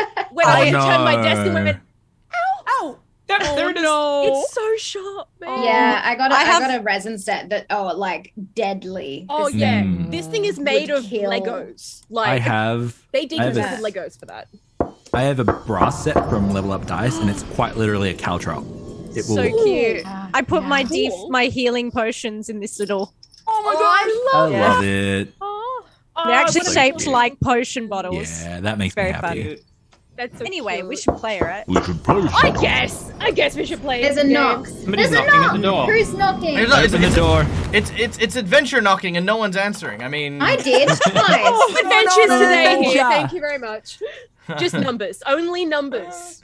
all right. So now you're familiar with who we are and how we got here. We've just exposition dumped on you there, Minotaur person. Now you tell me, Yes. who are you? Did you like the bit about the seagull? It was very good, I thought. Look, I'm Yes, not gonna no. lie. I'm not gonna lie to you guys. Our dear friend Flint was in a stream just before here. Oh, okay. So yeah, I haven't. I didn't sequester her away in a hemp bag, waiting for this moment. I was like, Listen, So- all you need to know, all you need to Like- know is that we've been sent here to work out what's going on with the Wildrani, because it's been about 6 months since we've heard anything over in Trist from our allies over in this continent. So, any ideas? What if you could spread any light on the situation of what's going on and why everybody's turned into stone? Be great. 6 months. Oh, great. Okay. Well, hi. I'm Mocha. Well met, Mocha. Nice to meet you. Mocha. Yeah. Really difficult to say in my accent, I would say. What exactly? Now we're talking about it. What is your accent, Ilya? Where are you from? I don't know. Beaches. depth and It's detail. something, you know. Since you brought it up, because Since we This brought is a it up. question, Dag. Would Mocha have ever met anyone from outside Wilderan? Like, No, any, probably not. on Oh, yeah, probably not. Actually, there is a place in Wilderan, which let's go back to the map real quick. There is a place in Wilderan where a lot of trade did happen, around when people used to come visit, and that was over in Calico's Landing. Now, Calico's Landing was home to the Equus, which are, of course, the centaurs and the horse people and the like, and you had heard rumors that there were humans and dwarves and gnomes and stuff like that there, though you had never been there yourself, having come from Safety Bay in the northern side. Safety Bay does not have a shipping trade. They've got like more of a fishing type thing. Okay. Yeah, looking around this group and just kind of looks no. Whoa. What's you looking at? Sorry, I've never met a human before. No, mate. No. I would like to Homer Simpson fade What? into the background. Well, ironically, that's actually a very appropriate response for a Wildrani. No. Is that not what they're called? Sorry. Nah. Humans are more my sort of shape. This one's a gnome. Oh, I've heard about gnomes. Sorry. What have you heard about gnomes? Yeah. Mostly they're smaller, but at the same time, I mean, a lot of people are smaller than me, so I'm kind of used to it. How tall are you, by the way? Yeah, you're Like 8 feet. She is really Oh, tall. so- Yeah, okay, okay. cool. You're Okay. small of your folk, is you? There's always one guy. Hey, how tall are you? Yeah. Yeah. You check out for tall. Hey, you got. Oh my God, Thoric is that guy. You got that dark yeah, vision. Dark. Put it in your bio. My gobs. Hey, They're look, taller H. than you. Look, No, not I'm a small Thoric's about the village, same. so, See, they're about the same height as you. I guess. yes. There's two of you now. Okay. I mean, sure, two. Look, look. I feel we're getting off topic of what's important here. We haven't got that much time, so let's get to the bottom of what's going on here. Oh yeah, is that What can you cast tell us, iron? Mocha? Oh, Yeah, that's Yeah, what's important. God my mom made it. Ah, it's very nice. She's okay. Anyway. Yeah, it's a frying over pan. to you. Can we talk about the statues and the mammoths that have been We've attacked? got and less the- than a week, he that was said. ensuing when you were petrified. What were you fighting? Oh, well, we just fought. What do they call it? A T-Rex or something like that. There was. Okay. Just sorry, trying to think. Thinking So wasn't really good. my strong, so there was mostly take your swirl. time. Okay. Do you need a drink or nothing? Food? Maybe. Yeah, Have a 6 very months ago, delicious too, crab. That's usually my Oh my job. god, is you to get kept people. that? Yes. I'll start a fight. What time of day is it? Is it like late? Should we set up camp in this abandoned town? It is quite late. The night starts to sort of creep in over the horizon, Let's set up camp then. Yeah. Trapper. I can help with that. I'll start setting up. You take it easy, Moko. You need to remember as much as you can. I'll start it. I'm gonna walk up to next to Trapper and try and have a conversation with Trapper. Trust me, I have best memory when I'm trying to cook. I'm gonna try and just kind of hang around Moko while the rest are doing their thing.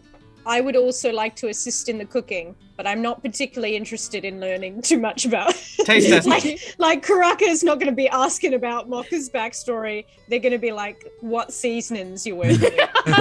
What are we cooking? Yeah. We've got a velociraptor to eat. Yes. Ilya, what are you doing? I think Ilya is going to be overseeing the conversation between Thoric and Trapper, but like subtly. All right. From the side. Ilya, can you make a stealth check? Yes. Moka, Karaka, and Treyo. You What? Nat 20? What are the odds? So, plus 2. Are you a rogue with a +2 stealth? Yeah. Wow. Okay. Look, first for everything. I did say rogue ? You gotta factor the question mark into this. All right. Treyo, Karaka, and Moka, you begin to prepare a hearty meal of raptor stew. Moka, you are familiar enough with the area around that you would be able to use some of the natural, like, grown, like, funguses, herbs, and stuff to actually make quite a hearty stew. Treyor, Moka, and Karaka, your conversation goes long and deep, and Moka, you will have an opportunity to recap however much of the story you would like to. Meanwhile, Trapper and Thoric, you two managed to make your way off to the side, trying to find a nice open clearing in order to set up camp. You've even started looking in some of the various buildings in the Serpenti city to be able to try and grab, like, you know, blankets and stuff like that, things that might just make things easier or more comfortable. What's up, Thoric? I wanted to get your thoughts on all the things that are happening right now. What do you think of the pack and how they're handling themselves? They're not my favourite. Wouldn't be my first choice in future. Karaka's a little bit, you know, and I mean Trey's good and all. Seems like she's capable, but maybe a little skittish, you know, a little bit lacking in courage, maybe. And then Ilya, and I got a 24 on my perception, so I got Ilya. Is there a language like that Lupins would speak, or is it all just Wilderan? Wilderani is the language of the language from here. Yeah. Oh, Dag, question. Yes. The cloak you gave me, is that helping in any way for me to not be seen by Trapper? Was your natural 20 not good enough? Well, he did a 24. Apparently not. Apparently he Super can 20. see me. I'm just saying. Well, you rolled an 18. I got a +6 perception. All right. Well, you wouldn't necessarily hear. Sorry, you wouldn't actually see, but you would hear someone moving. Yeah. Ilya is actually in possession of a cloak of invisibility. Oh, damn. Ooh. All right. So I just heard the steps. Shiny. And then I slip into Wildrani instead, and I say, Ilya's capable, but I think her short stature might be something. Obviously, she can't overcome it, but it's a bit of an issue. She gets herself into trouble with the stampede. She might prove her worth yet, but I'm not sure. We don't always get to choose our pack, Trapper. It is our job to lead them, to watch them, to protect them, to motivate them. It's for the most of that, yeah. But surely it's not our job to put ourselves in danger if one of them isn't up to the task. survival of the fittest. The weak among the herd if they get picked off, the herd gets stronger. There is some truth to that. But I believe that it is also our role to guide them when they make mistakes. I've been watching you purposely, and I'm very proud to call you Pack. And smile and just bow my head. I am really good at all languages. I love it. Very well. Excellent. As this happens, all of a sudden you hear this this sudden clap. As Mocha, you crush what looks to be a tiny cricket that was rubbing its legs together and sounding kind of like a bard. Get that out of here. And yeah, Playing that majestic music. Amazing. Puddles is the only bard in my life. you drop it and you drop it into the stew. Yeah. We cut So to Mocha, Karaka, and Treo, bard. who are preparing the stew. Treo, you've got some vegetables that you are cutting up. Karaka, you're basically doing a mix of things. Basically, you're cutting off a piece of raptor meat, searing it on both ends before dropping it into the stew, which help preserve its flavor. But basically, it's a case of like one for you, one for me, one for you. I love it. Like he's throwing it up and like baby Watching that out of the corner of her eye and just kind of like slightly smirking because it reminds her of family. Aww. All right, Mocha. Disgusting bird. The salty but very umami smell of the stew is starting to boil and bubble as you open yourselves to conversation. Take it away. Thanks for the help. Of course. You It's said just easier to think. you said your mother was here, didn't you? Was it mother or Not here. Back in my hometown. Or oh left, though we all kind of had to leave when the mammoths came. right. Were you close, if you don't mind me asking? Of course. I was gonna take over for her, but I'm not really good as a blacksmith, so I decided to just do the cooking for the family. I know that feeling. My mother passed away when we were quite young, and I kind of took over raising my brother and sister. Kind of became the family business, so I can understand that kind of pressure. I hope you get to see her again. Yeah, me too. But also, cooking is a very noble vocation, and you Absolutely. should be very proud because cooking nourishes people. There are a lot of people charging around, wailing their swords and whatnot. It's only destructive, but cooking gives back. Karaka says as they peck over the piece of meat that they I'm were glad also somebody gets it, involved thank with you. killing. It's surprising how you didn't get to see this part, Mocha, but our dear Karaka is surprisingly insightful for someone who I also watched hammer their head into a sandwich on the way here. Because in the head contains wisdom that is stifled by the brain. So what you have to do is your moments of clarity usually come from when the brain is very quiet. Drinking helps, but otherwise banging your head on things also helps you achieve nirvana. There's a tiny I might voice have to try screaming that. in the back of Karaka's head. No, it's not a. Just to be clear, it's not a actual. It's not an actual thing. It's called a concussion, and we have very many of these right now. We are numerous. There's lots of us. Karaka's ongoing brain bleed. The reason, I love that. the reason for all the voices in your head. I see my chakras are off balance. I need to. Shut up. I love the thought. That there's there's a sensible part of Karaka, and he's South African for some reason. Yes. It truly makes sense. Yeah. I am Lean a over the other two, drunken like, master they're okay, subclass as well, so Yes, of makes course. sense. I'd very much like you to stop hitting me now. Ow, I'll be quiet stop it. again. Ow, stop it. Like the drinking part, I guess I wouldn't know too much about that. I'm usually just used to putting the alcohol in the food sometimes. I kind of flavor into it. I might get my Not for the rest of the family kit. though. Doppio shouldn't have anything like that. He would just be running around anyway. I might get my brewer's kit out and start brewing. Oh, don't worry, gang. We'll be able to drink in once the mission is over in a week.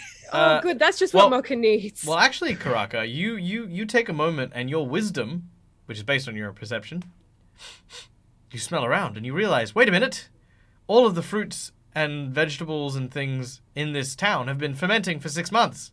You go in, also known as rotting. Yeah, you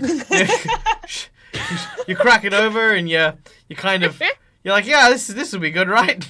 Yeah. I'm gonna get a mat out and like put as many fermented fruits as I can on the mat and start like smashing them with my bird feet, like in a similar way to smushing grapes. All right, so Trapper and Thoric, what does it smell like that? Yeah, Trapper and Thoric, you can kind of just see Karaka like sort of hiking up his pants as he's just just crushing under boot. Spoken too soon. No, actually, okay, that reminds me of Doppio. All right. Look, I think I looked at Trapper and I'm gonna say, well, I think we've made are good you up headway. to the challenge? For the first day, I think we've done fine. Like, we can keep them moving, and I think we'll be fine. While everyone's sort of busy and Karaka's doing whatever the hell Karaka's doing. Yeah.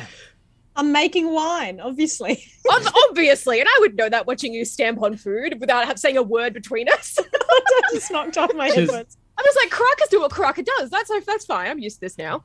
I'm gonna just kind of lean a bit more over to Moko and try and keep my voice calm and kind of more collected. So I know you've been through a lot, and I don't want to push you any further than you've already been pushed. But I did wonder if you were, before everything went down, if you were familiar with the Castle Wilderan, and more specifically, its location. There's something I need, and I think that might tie in well with where we need to go. Yeah, been there before, and we were actually headed back there when all this happened. It's to the north.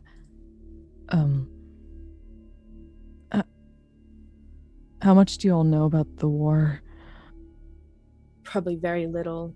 I know bits and I was from here, so I know vaguely bits and pieces, but it was a long time ago. Exactly how long are we talking? Well, how old am I now? It's been a good few years. GM, we would know the time and the date of the world, right? And perhaps yes. Mocha would? Yeah. So right now it's about, let's say, 7 p.m. and dinner's kind of, dinner's almost done. Yeah. The date, like the year? It is this year. Okay. The current one. The one you're Currently so Thoric will say the date. Yeah. And it would be very easy for Mocha to ascertain that she has been gone for a year. Exactly. Almost today. Okay. All right. Oh, an entire year. Bit of a shock, huh? God's what happened. You've been at Stone for a year? Yeah. Oh, wait. That's what it feels like. It's That's longer than right.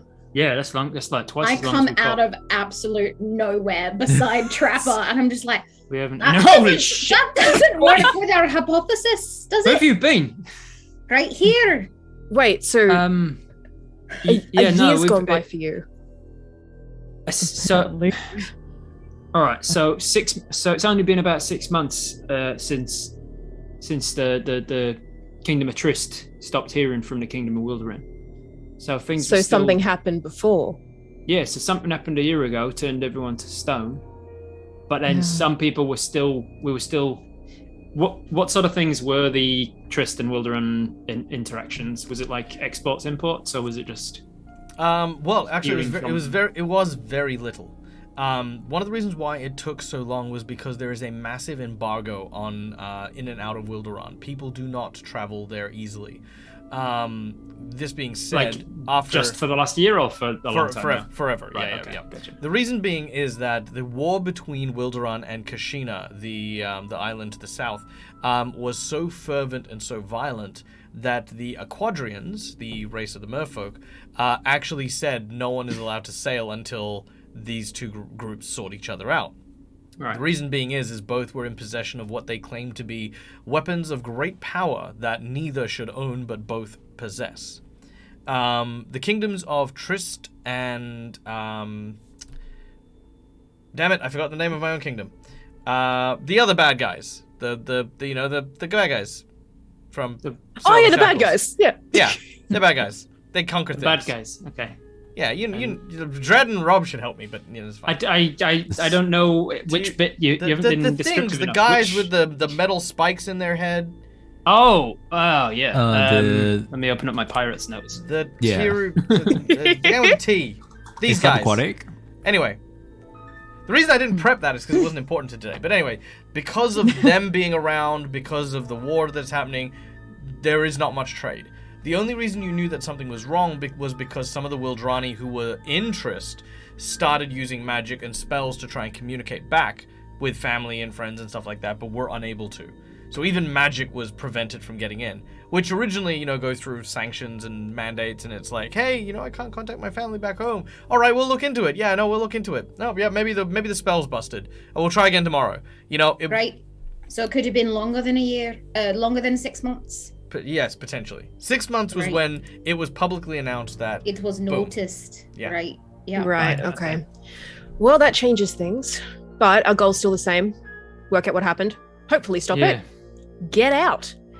It does mean that things have had a lot longer to get settled into this new regime, though. So it could be that nothing was left alone. Like at first, we thought only like the mammals were targeted, and then we saw these snake folk, and I just tap one of them, dink dink, and then I thought, well, why are the dinosaurs been let loose? But it could be that it's been like this for years, and like If they're not wandering into town, then yeah, they'd be the fine. dinosaurs are just like the ones that we're seeing now. But if it's specifically sure? towns, then they're targeting people. Mocha, are you certain you can't remember what happened a year ago from this day? Any No, detail I could can- help. Yeah, I've been thinking about Magic. stuff. Was magic being used? Ritual magic. There was definitely something going on with that. It was a little after King Leos died. But you said you were heading back to the castle, right? Before everything happened. Yeah, after That's- the king died, and Advisor Hexus took over the stewardship, the heir was too young, so eventually the mammoths from Thundra broke through the wall at Linorm's Rest and invaded Wilderan.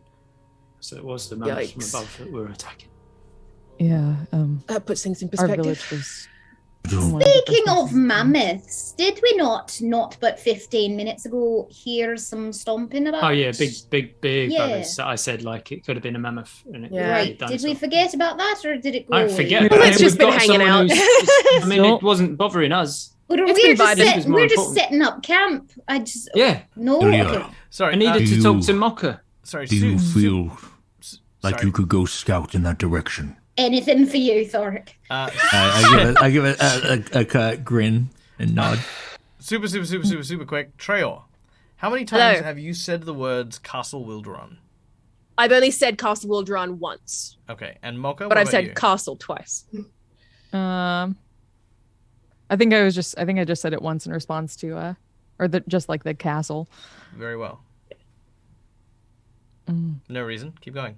Normal question for a James Quest. I have never said it. If I get some kind of stealth roll on this one, what constitutes Just, under Um, Thoric's instruction, I will go suss out the noise whilst everyone is setting up camp. Before you go, I'll go.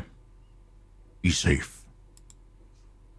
And keep Right. your wits about you, and I'll put my hand on your shoulder and cast guidance. Nice. All right. Feeling will- approaching from here? Don't know how I feel about that. No, okay. Look at you guys with characters that can actually help others. Amazing. What's that like? Look, hey. Who are we selling short here? The person that single-handedly defeated a freaking giant crocodile with half a sandwich?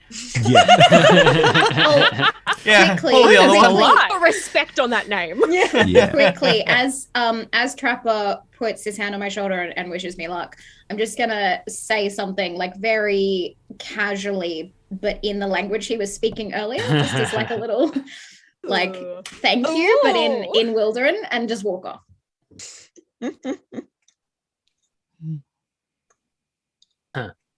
Just smile to myself.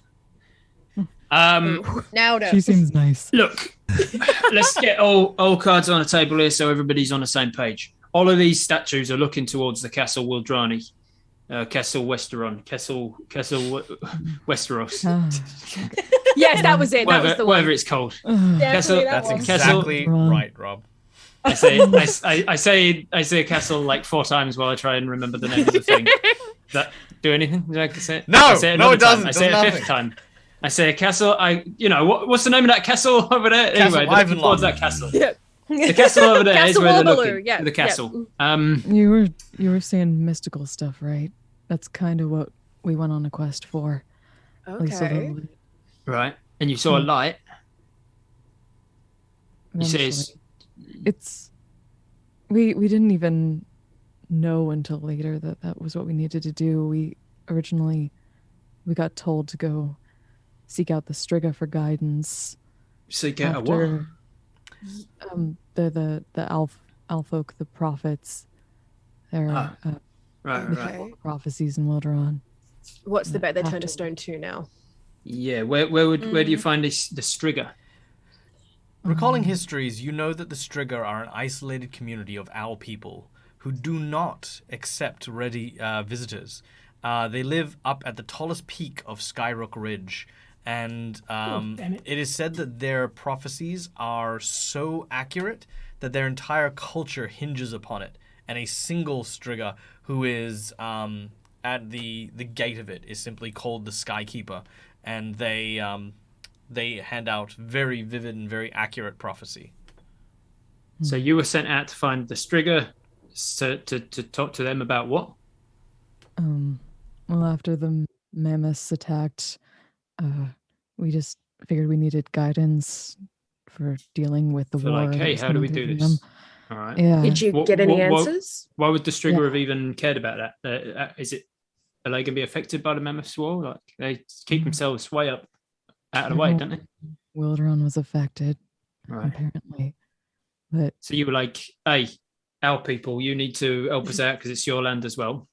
And did you get to them? Did you get answers from them? we did. We got a vision. It was actually Right. pretty scary. Fennec's master.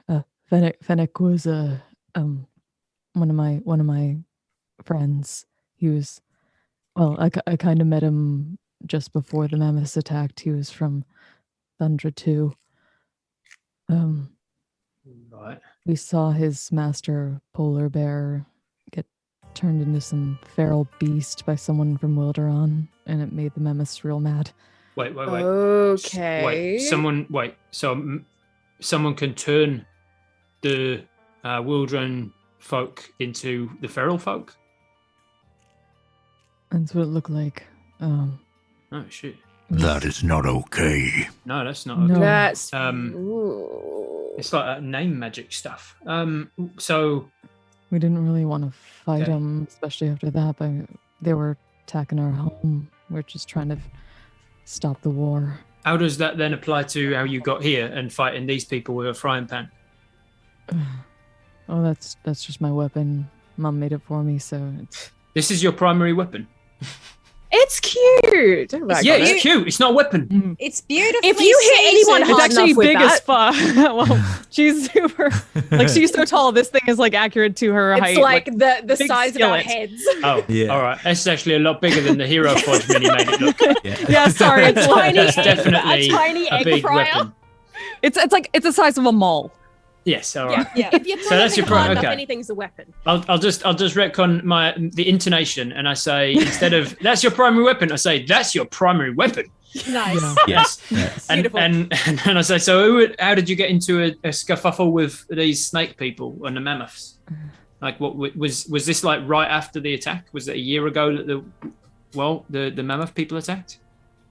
Yeah, we'd gone on the journey as quick as we could to stop the war, and after that, at least some of the part of the vision made it seem, it kind of made us suspicious that either Serpenti or Hexus was involved. Ah, okay. Since he took over involved in like the Serpenti were involved, how like in the changing people to feral? Yeah. Right. Just we one weren't thing entirely sure. for the immediate problem of people being turned to stone. When I ducked off for a second, I found this. That's what brought you back, was the basilisk venom. They were fighting over it. Do they have more supplies of this? Because it seemed that they were ready to kill for it before they were turned. So they either knew it was going to happen, or I'm not sure. Do you know if they have more supplies? Mocha, you know that the Serpenti are the arcanists of Wilderan. They specialize in magics and reagents. Potion sellers and such things are not uncommon. The specifics of them, however, elude you. Maybe there's an apothecary or an alchemist in the town that you might be able to look into, and you would know where to find them because you know what they look like. But most importantly, you know that every single race, or sub-race, should I say, of Wildrani have a person who represents the ideals and values of the king. These are the Knights of Wilderan. And every race, there's a Vulpin Knight, there is a Serpenti Knight, there is a Raptoran Knight. They all exist in order to try and keep the peace within Wilderan. You know that the Knight of the Serpenti is Hexus, who became the advisor to the king and ultimately became the steward upon his passing. If anyone knew how to deal with this kind of level of magic, it would be the greatest magician of Wilderan, and that would be Hexus. Yeah, magic wasn't really my thing, but from what I could tell, Hexus would have known the most about it. The Serpenti are really good with magic and potions and stuff, so they probably knew a lot more than we did. Okay. Exus is a Serpenti. Yeah. And you said he was the one who took over from the king. Basically, he was a stewardship since Princess Right. Selena was too young. When did you last see Hexus? We never really, at least I haven't really Any seen chance he before. was dabbling in something he shouldn't have been? That was our suspicion after what we saw from the Striga. Right. We had been going to confront the Serpenti about it, see if they were doing something. And he to wouldn't cause the still be war. in the castle, would Yeah, he? We started going, and when we got close, there was some kind of light. We were battling here, and then the light came from the castle. Castle Wilderan. Castle Worcestershire, yeah. Right. Yeah. Yeah. A tremble seems to run through the land. I said Worcestershire. Oh, you said Wilderan. Dang it. I'm so scared of that word now. There was light, it was kind of blinding, and then nothing, and then you all. You don't know like where the light came from? It was from the Looked like- castle, wasn't it? It did come from that direction. You all looked that way. Right. Right. Just want to make sure. So King Leos died. Then Serpenti Exus took over. You decided this is dangerous stuff. We'll go. Did King Leos die because of the mammoths attacking, or like he died and then the No. mammoths? It was before that. Right. So, kind then- of chain reaction set things off. Yeah, like they attacked possibly because King Leos had died, and they were like, "Hey, time to strike while they're weak." No. No. From what we could tell of the vision from the Striga, it was. They got mad because of. I think somebody from Wilderan caused someone to turn feral up there. Oh, the mammoths attacked because of that. Yeah, Phoenix Master. Oh shit! Right. Okay. All right. This is starting to come together. Starting to make sense. Got bear with me. I'm not good with the thinking too much. But we've been sent to try and pace this out. So then now we're going to put it. How are we going to put it right? So they attacked, and Nexus was probably using magics to try and like push them back and protect Wilderan, and by doing so, he was like turning them to stone. But he also turned his people to stone. Maybe is that maybe what? Say that, but if anyone could turn a bunch of people to stone, that would be the. That's most powerful quite the thing. permanent solution. Yeah. But he wouldn't have been intending on it happening to his Wilderani people. He would have been intending on it happening to just the mammoths. Mm, And then he screwed it up and got everyone. Maybe. maybe. Ilya's not come back yet. Maybe she's been eaten by a dinosaur. I'm Ilya. starting to think maybe You've we had like need a to. 5-minute conversation. We talk very fast here. Ilya, Yes.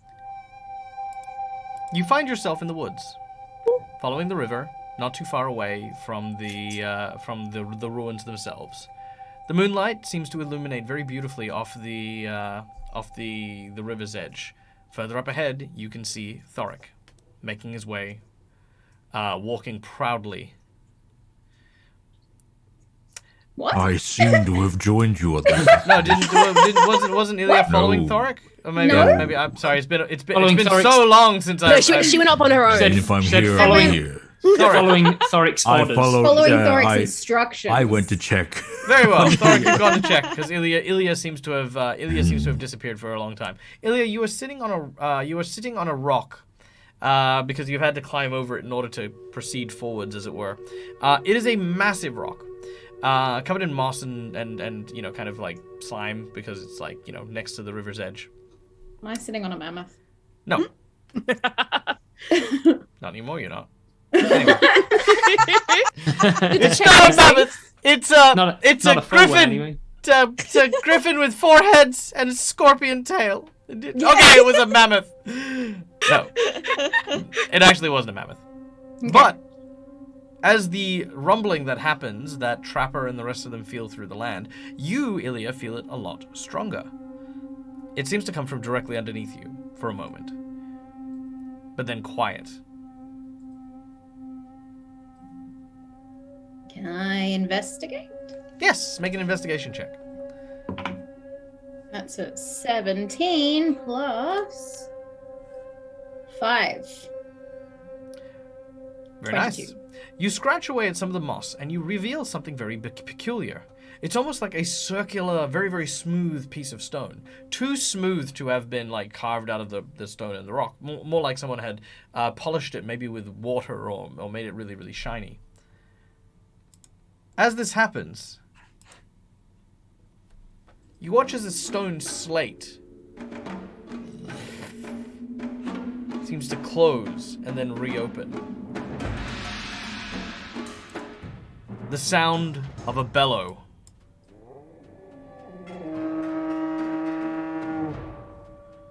Which everyone can hear, seems to shake Ilya to the core.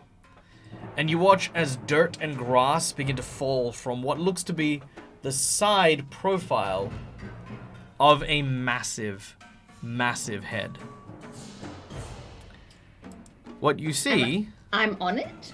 I'm on you're on kind of the cheekbone, as it were. Got it. Of Oh, fuck. Oh boy. this creature. Oh! It has been buried in the ground, and as it begins to rise, That's cool.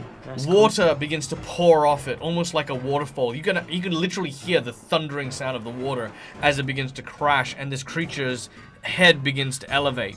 It first of all turns to correct itself. Ilya, do you wish to stay on, or do you wish to get off? So it's basically gone from sideways. It's now slowly rising and turning vertical. Climb onto its head. Climb between these. Yeah, triple I'm things. gonna stealthily use its wing things to climb up onto the top of its head, and I'm gonna message. I'm gonna send a message to Trapper because I'm assuming they're 120 feet. Wait, hold on. To be clear. Chill. All right, listen, I don't know why I'm here now, but I just want to make something very, very clear. You want to make a stealth check, then you want to cast a message next to its ear. Yes. All right, just checking, that's all. Just wanted to be sure. I'll go back to being quiet now. All right. Why are all of our subconsciouses like? Look, South I've got African? 4 accents in this tiny box, okay? Great. Love it. All right. So, Ilya, what message would you like to send?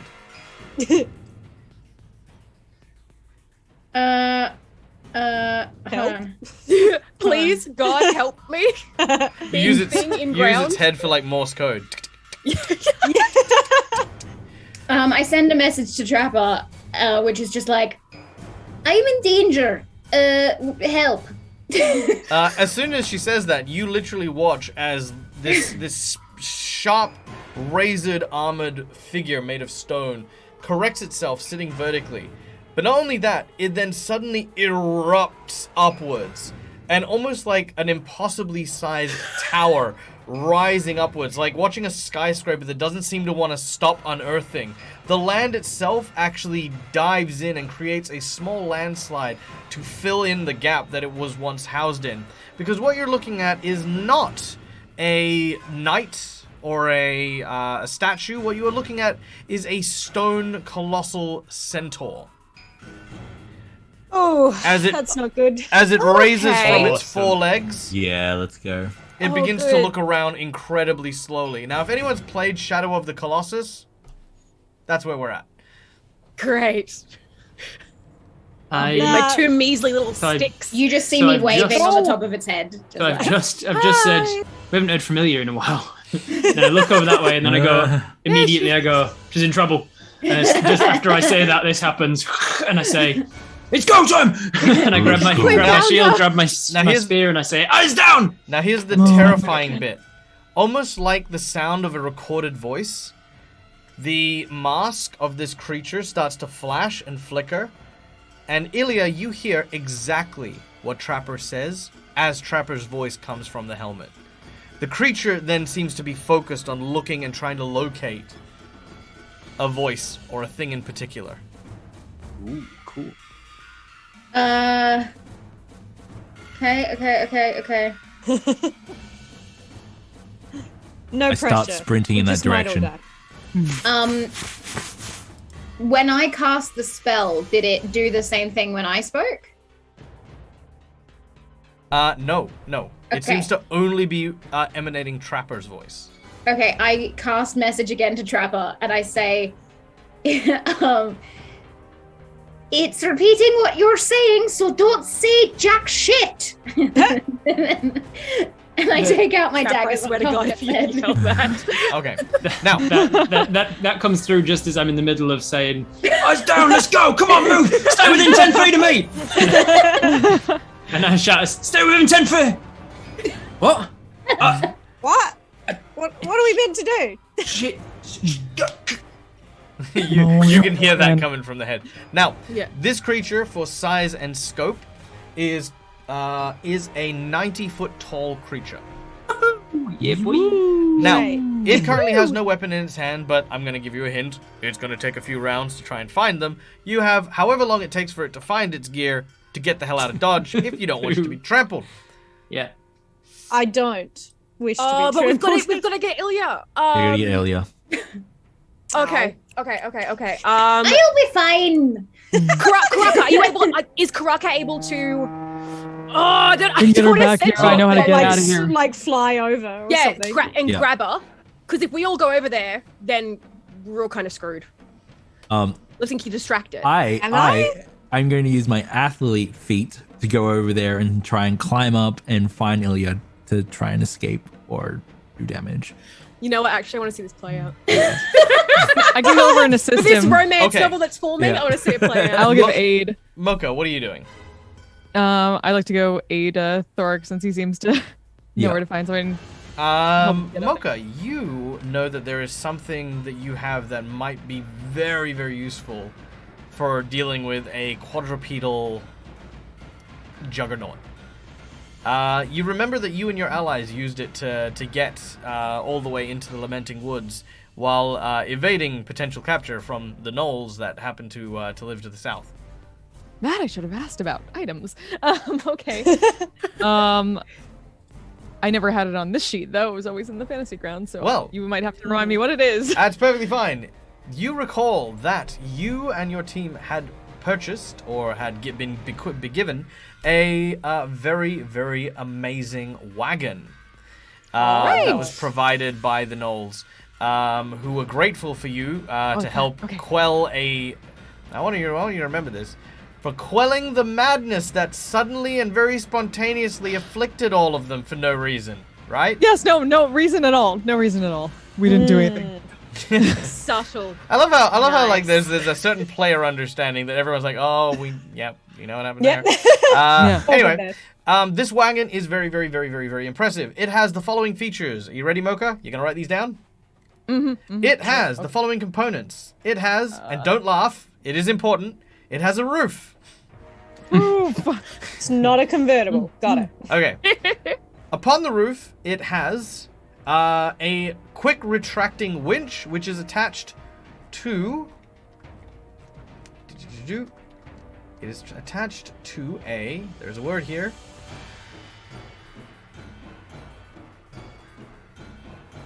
A double something harpoon. Damn it! Sorry, 1 second. Someone just said something about ground-to-air missiles, and I hope to God this card has them. I mean, I can probably throw one if you Yeah, machine gun, something. Yeah. Completely out of world. Oh, here we go. Twin anchor cable harpoons. That sounds nice. Sounds pretty useful. Yeah. We can work with that. We can work with that. Which is, of course, attached to the quick retracting winch, which means that when you bang the button, it pulls it back in. And it also has a series of hand cannons. Now, hand cannons are basically like cannons, except they're maybe about that big. So they're about the size of a chihuahua. So they are still affixed to the wagon, but have a turret swivel. You have 10 cannonballs in it. This, plus the rules that we will be following for using this wagon, are courtesy of our dear friends over at the Delver's Guide to Beast World, who are doing some awesome stuff like that. Again, they're awesome. Go check out Delver's Guide to Beast World. So yes, this is actually the playtest material. So they recognize the wagon. Yes. Okay. Yeah. But Mocha, yes, this is the wagon that the gnolls had given you. If you have any hope of trying to outrun this creature, it will be aboard your wagon, which you can name whatever you would like. I will give you some time to consider. I need everyone to roll me initiative. Thoric? Yes. Thoric, you have the surprise action because you were following Ilya when this occurred. Love it. 21. 21? Rolling good tonight for the first time in a long time. 6. Oh, I also got a 21. Hey! Do we do a roll-off or just rock, paper, scissors? Well, I usually do, like, you go at the same time. So, literally, if you want, you can actually break up your turns and your actions to go simultaneously to do stuff. I love that. That's so cool. Ilya got a 6. Oh, my. I don't like when you say that. Oh, no. I don't like when he says that. Oh, dear. What was your initiative? 16 minus 1, so 15. Wouldn't you like to know? Don't be coy. Trade secrets. Amanda is not to trip over herself this time. All right. Trapper? Got an 8. 8. And Thoric. I got a 5, but I'm going to use my guidance that I haven't had a chance to use yet. Yes! I'm going to roll on top of that. Go on, I guess I'll Very let nice. guidance work. Jeez. Very nice. Bringing me to an 8 as well. Very well. You and Trapper can go simultaneously. Yeah. Awesome. I love that. Yeah, that's wicked. Yeah, let's get it. All right. Now, keeping in mind, and I want to point this out, it is an option for anyone at my tables to delay an action to do teamwork feats and teamwork abilities, of which they will be given, like, substantial bonuses and stuff. So if you actually figure out a way to combine your abilities and stuff like that, do expect to be rewarded for that. Okay. to paint the scene as we go, Thoric, you are making your way through the woods. You have seen and heard the sounds of the rumbling. You actually need to, literally, take on a fighting stance to stop yourself from falling to the ground as you watch this monumental creature rise up. Hells yeah. I need you to make an athletics check because you are close enough that the ground beneath you literally feels as though it is on like a slide as it makes its way towards this creature, filling in that cavity that erupts as it stands up. Well, I'm going to let out another billowing howl, and I'm going to rage as a bonus action. Very nice. Calling upon the ancestors of my pack it's not as I quite do. your turn yet. We are in. We're in the action just when before he your goes. surprise. He's gonna do that. But he's ready. When you go, you're gonna rage like hell. But while you're slipping and sliding, you were slipping and sliding. All right, cool. So just a straight roll then. Yes, please. Okay, sick. All right. Oh boy, that's gonna be a 13. 13. You find yourself, while you're still able to stay upright, you are unable to avoid getting pulled in, and you do end up sliding with the land. You are now like roughly 10 foot away from this creature, and like I said, it's 90 foot tall. You can barely see it, like its head, and you notice that its eyes cast almost like a spotlight, like a lighthouse, as it looks around, and the lighthouse seems to be trying to find something. You don't know what. Now, Thoric, you have your surprise action. What would you want to do? That's when I'll call on the ancestors and let out a lupine yell to the air, calling upon my ancestors, and I'm going to use my athlete feat to climb this thing. That means that it doesn't cost any extra movement to climb up this thing, so I'm just like jumping from perch to perch. Yeah. All right. Exactly. And you can see the pack is running with me as well. This is Thoric's world. We're just living in it. So I'm heading straight towards the top where I want to use. Yeah. This is why he's my alpha. Yeah. All right. I need you to throw an athletics check, because unlike a sheer cliff face, which, that'd be fine, this creature is still moving around. All right, cool. So I am raging, which means I do get advantage. Yep. Sick. Angry rock climbing. Angry rock climbing. Yep. That's going to be 18. 18. Easy done. So, again, you're making your way up its front forward left leg as you are beginning to scale it up and down. Yeah. It seems so to be, just so you know, I have 45 feet of movement and I'm dashing. So you can get to the top if you would like. Yep. Yeah, that's what I'm doing. Yeah, no problem there. As you, you're kind of like 10 foot away from the top, because as I said, you're 10 foot away from it, so you'd have to move up and then up. That's fine. But, Ilya, you can see Thoric is kind of climbing up the side of its head. Illuminated by the some brightness. sort of King Kong coming to save you. I am surfboarding the end of this thing, holding on to like its crown bit. But I'm loving it. I'm loving every moment of what's happening. All right, that's my turn. I'm there's a bit of feet up drool on this thing. It's super wet. It's super wet and slippery up there because of the fact it was in a river. It was in a river. Anyway, it was in the river. So yeah. Trailer and Karaka, it is your turn. Still, Both of you. No. So both of you are side by side. Both of you are with Mocha, having just seen this monstrous thing happen. Yes. What should we do? Should we go on the distract?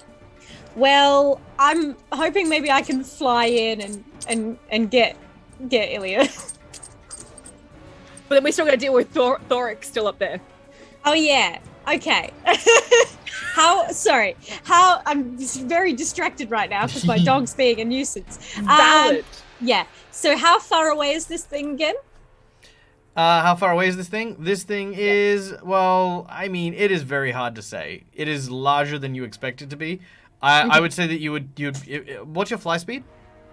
My fly speed is, it's got it down here. I think it's, nope, sorry, I had it up first for this exact reason, but then I lost it. I think it is 50 feet. Then Arakokra, yeah. You are a level 6 monk though, so you should have at least a +10 on top of that, so you should have at least 60 foot, maybe 65. Let's go with that. Cool. Well, with that, presuming that is your movement, you could make it to the creature in a single round. Great. I would like to do that, and then I've got quite a few bonus actions. All right. So, I'm gonna change this up because I always love this. You got 65 feet. All right. Right. If you can carry me, I can start shouting at it. So, hang on, like, so- just to get his attention away from Thoric, who's trying to valiantly save Ilya. So are you taking Treyo with you?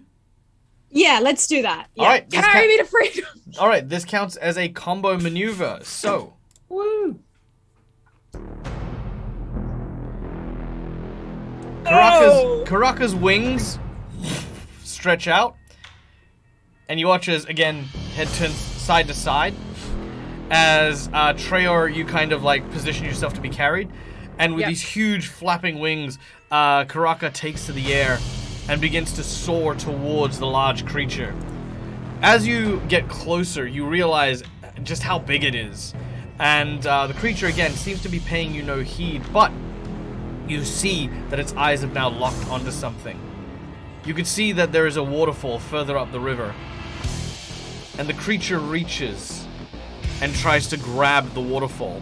Sticking its hand into the waves, water pours from its hands as it then wrenches something from in the water. As it does so again, you just watch it shaking, and it doesn't seem to pay any attention as you and Treyor swoop in from behind it. It's so scary, but it's got such great music. All right. So, Karaka, you've still got your bonus actions. Treyor, you've got your round, and again, we're still counting this as a teamwork ability.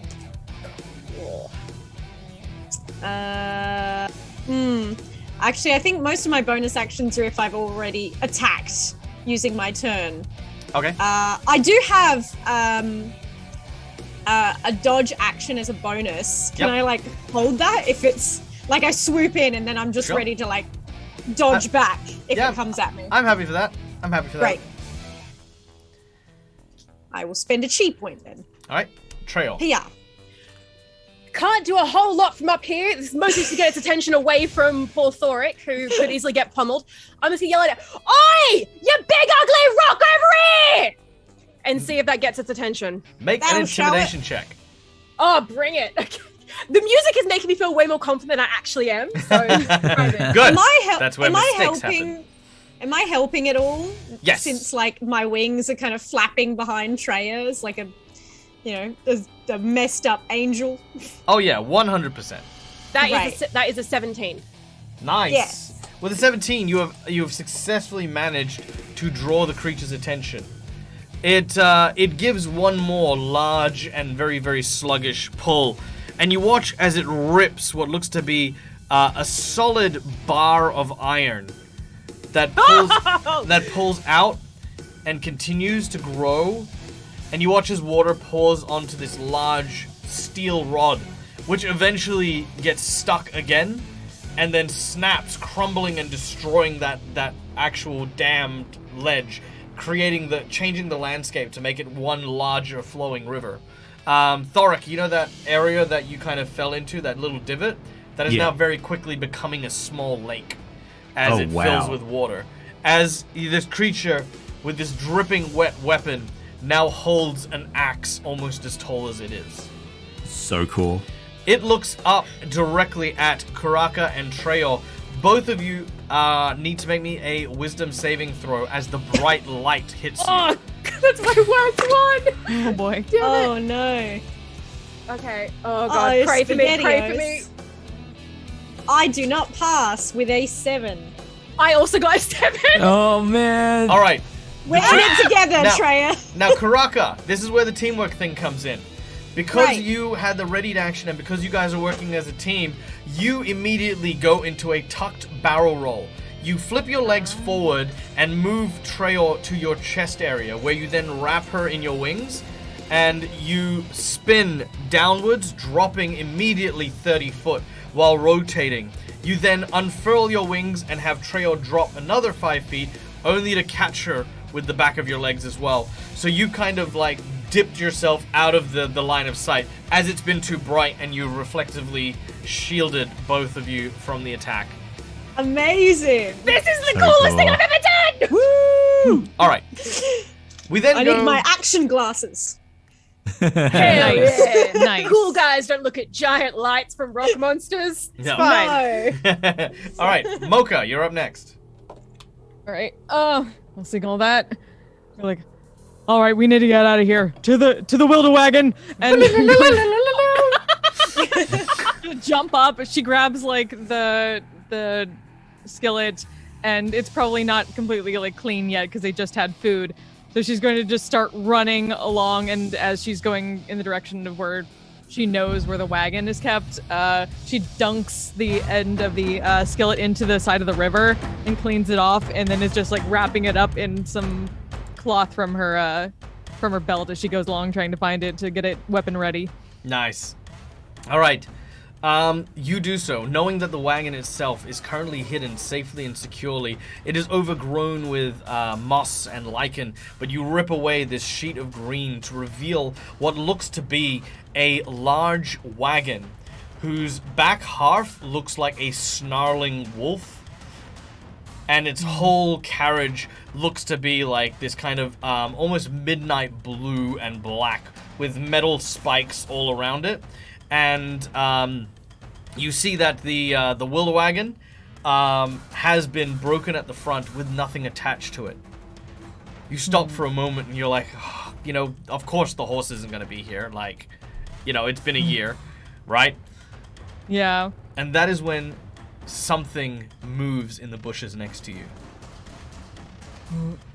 It steps out and angrily stamps its foot as you see a Triceratops with blood gored onto its horns as it...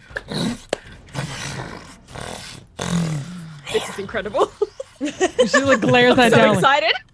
Oh, I don't have time for this, and she like puts a thing into both hands and gets ready to wail on this thing.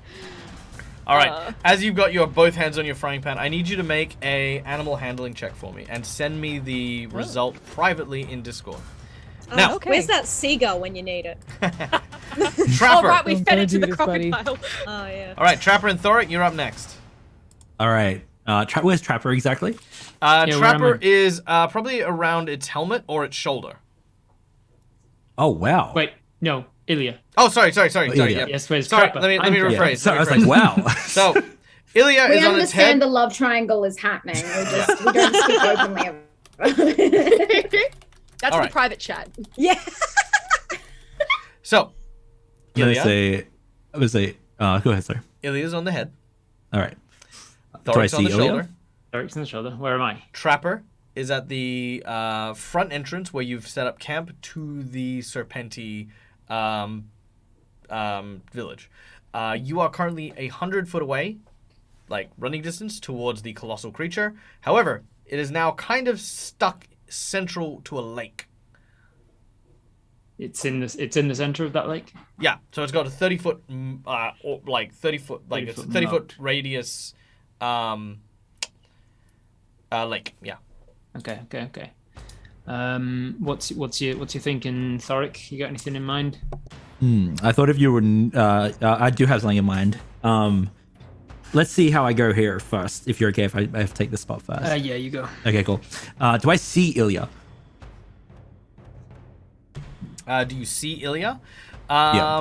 You do see Ilya at the top of the. All right. Yeah, at the top there. I'm gonna say, Ilya, prepare yourselves.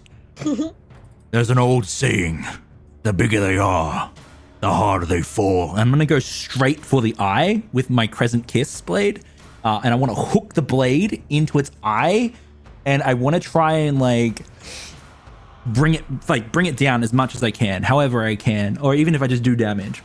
So I'm making a great sword attack if possible. Very well. Make a great sword attack. And in fact, Okay. if you hit, it will count as a critical hit. Okay, Nice. here we go. Oh, All right, nice. let's go. Come on. Man. Come on, come on, Thoric. dice. You got Let's this. go. I'm gonna use this one. Ah! Okay, that's gonna be a 22. 22 will hit. Yes! Okay, let's go. Yes! All right, cool. right. So I hook my blade into the eye, or even just like the nose bridge of the nose, wherever you'll decide. And I'm gonna try and where's my 2d6? This is going to be a great sword attack with 2d6 plus 5. That sounded good. That's going to be 12 damage. No, wait. Yeah, 12 damage. Not bad. All right. Yeah. 12 points of damage as your weapon. Rage damage as well. Sorry, what was that? Sorry. 14 rage damage as well. 14 points of damage as the sword embeds into the stone. It's a critical, isn't it? Yeah. 28 damage. Well, just because we have Dread on the channel, and to be fair, we do love Dread, and Dread is very kind to people. Brutal crits. We're going with brutal crits. Yeah! So for those of you at home Love who it. don't know what a brutal crit is, you roll. Normally, when you crit, you do double damage, but for the sake of brutal crits, your first lot of damage is considered to be maxed. Hell Then yeah. you roll a set and then add it to it. That's beautiful. So what's Love your to see what's your total, mate? It'll be 17 plus 7, which will be 24? 24. Is that? Yeah. Math. All right. Now, as you embed the sword into its faceplate, it is stuck deep in. However, while you have done the damage, you do know that this creature is stone the whole way through. Meaning that while it is damaged, it's it's a size equivalent, right? Like I love it. Like, you kind of imagine like you could probably dig your way in and stuff, but yeah. Okay, but that's when my ancestors kick in as well. So even if I don't do extra damage or have any extra effect with the ancestors of the pack, it will have disadvantage on all attacks other than me, and it will also above me. And if it hits anyone else, they have resistance to the damage. Actually, I'm gonna do a thing real quick. We'll come back to this. We'll come back to Is this. it kill the monster? I do have extra attack as well. So. All right, here we go. Now, hopefully this will work. Maybe. It Maybe. won't. Okay. I give you all my. All right. Do it. Believe in you. Come on. All right. Thoric. With blade embedded into the face of this creature, your spirits and your ancestors suddenly appear before you, more physical than you remember. As they hold on to you, they all seem to look at you. Their eyes all unitedly glow with the same yellow cadence as they look into yours. You know that something's wrong. Something isn't right. As you turn your gaze, your eyes match with theirs and begin to glow as well. You recall being a small pup with a litter of your brothers and sisters surrounding you. The grandfather wolf, a venerable warrior from the tribes of the mountain wolves, speaks to you on top of a cliff, the sound of the eagles nursing you as lullabies. Remember, Wilderan is not the land. It is not the sky. It is not the fathomless ocean. Wilderan is heart. And so long as the heart of Wilderan beats, it shall be protected. But grandfather, who shall protect Wilderan? Who can protect a heart when you can protect a home so much easier? Shut up, Thoric.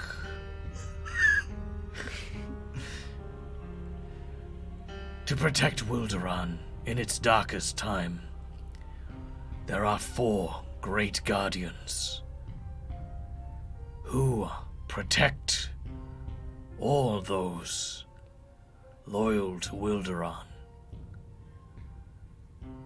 In a time before we were people, the land was carved from great beings known as the Titans, and fragments of their power lies resting here.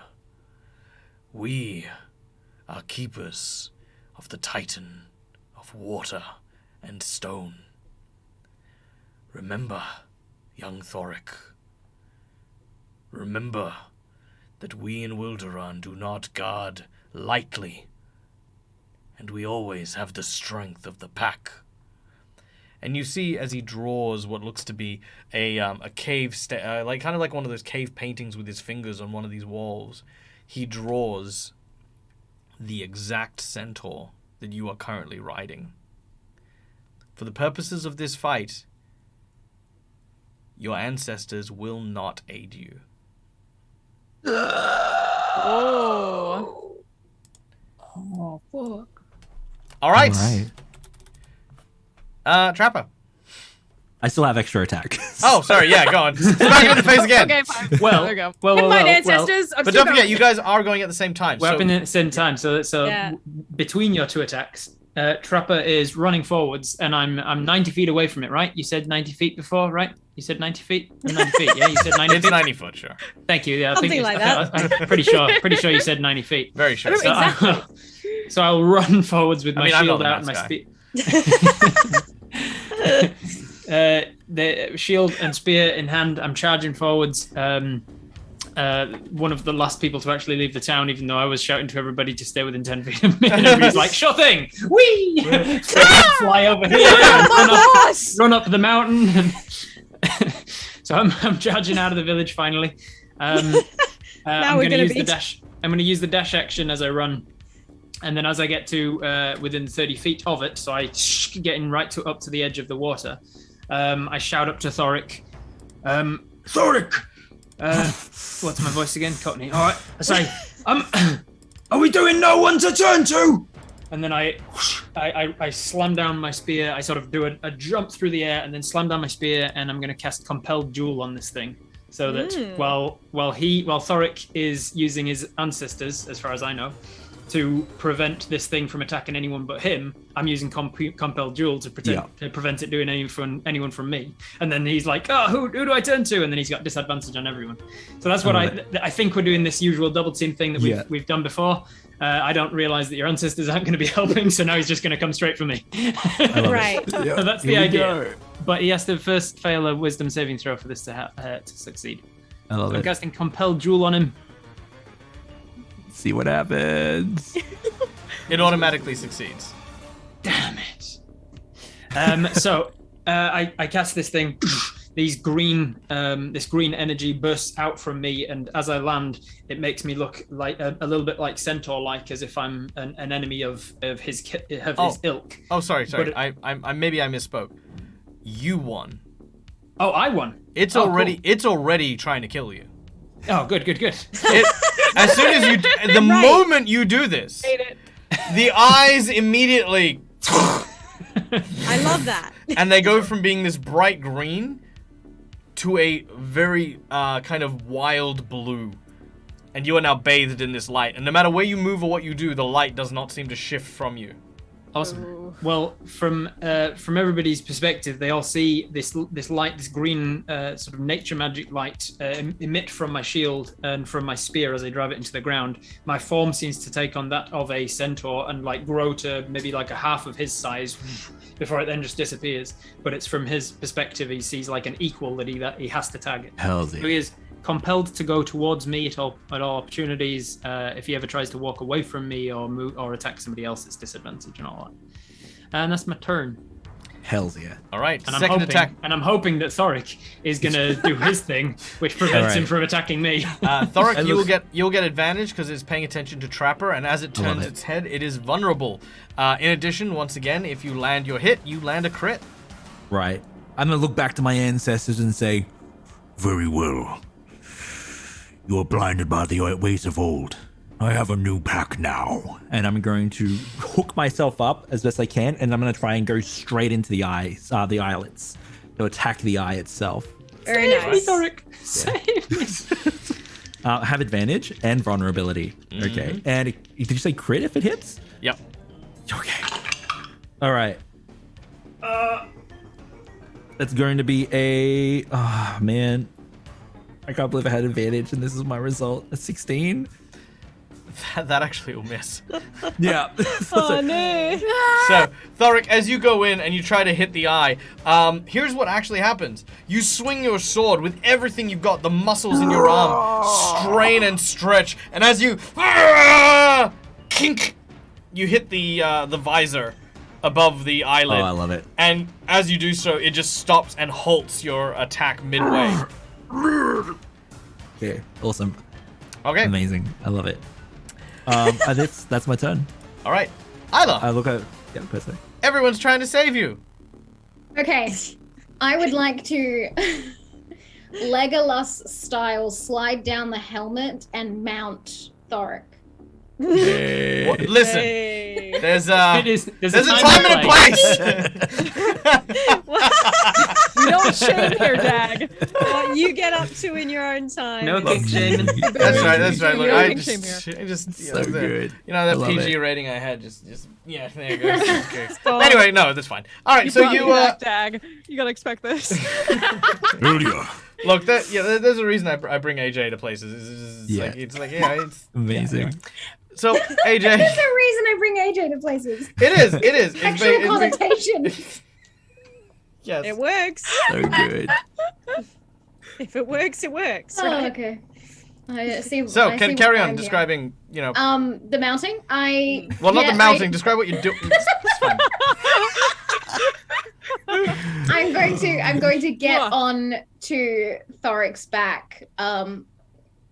And because he came up the statue to help me. Yeah. I figure that's our way down. Yeah. That's the logic here. Very well. You Banjo Kazooie onto Thoric. Yeah. See, that's how you PG. That's That's how you fantastic PG description. mounting people. It's like you Banjo Kazooie people. Yeah, that's it. I mean, for it to be Banjo Kazooie, it should be Karaka, surely. Oh my god, I missed that game. Yeah, it's such a good game. Times. Sorry, All continue. right. So, I'm gonna say that's just a move action to get down, and unless Thoric resists for whatever reason, Oh no, not at all. like just reflex, just like ah. Yeah, it's fine. I just Let it happen. All right, but you still have a regular action, and you have a bonus action. Yeah. Okay.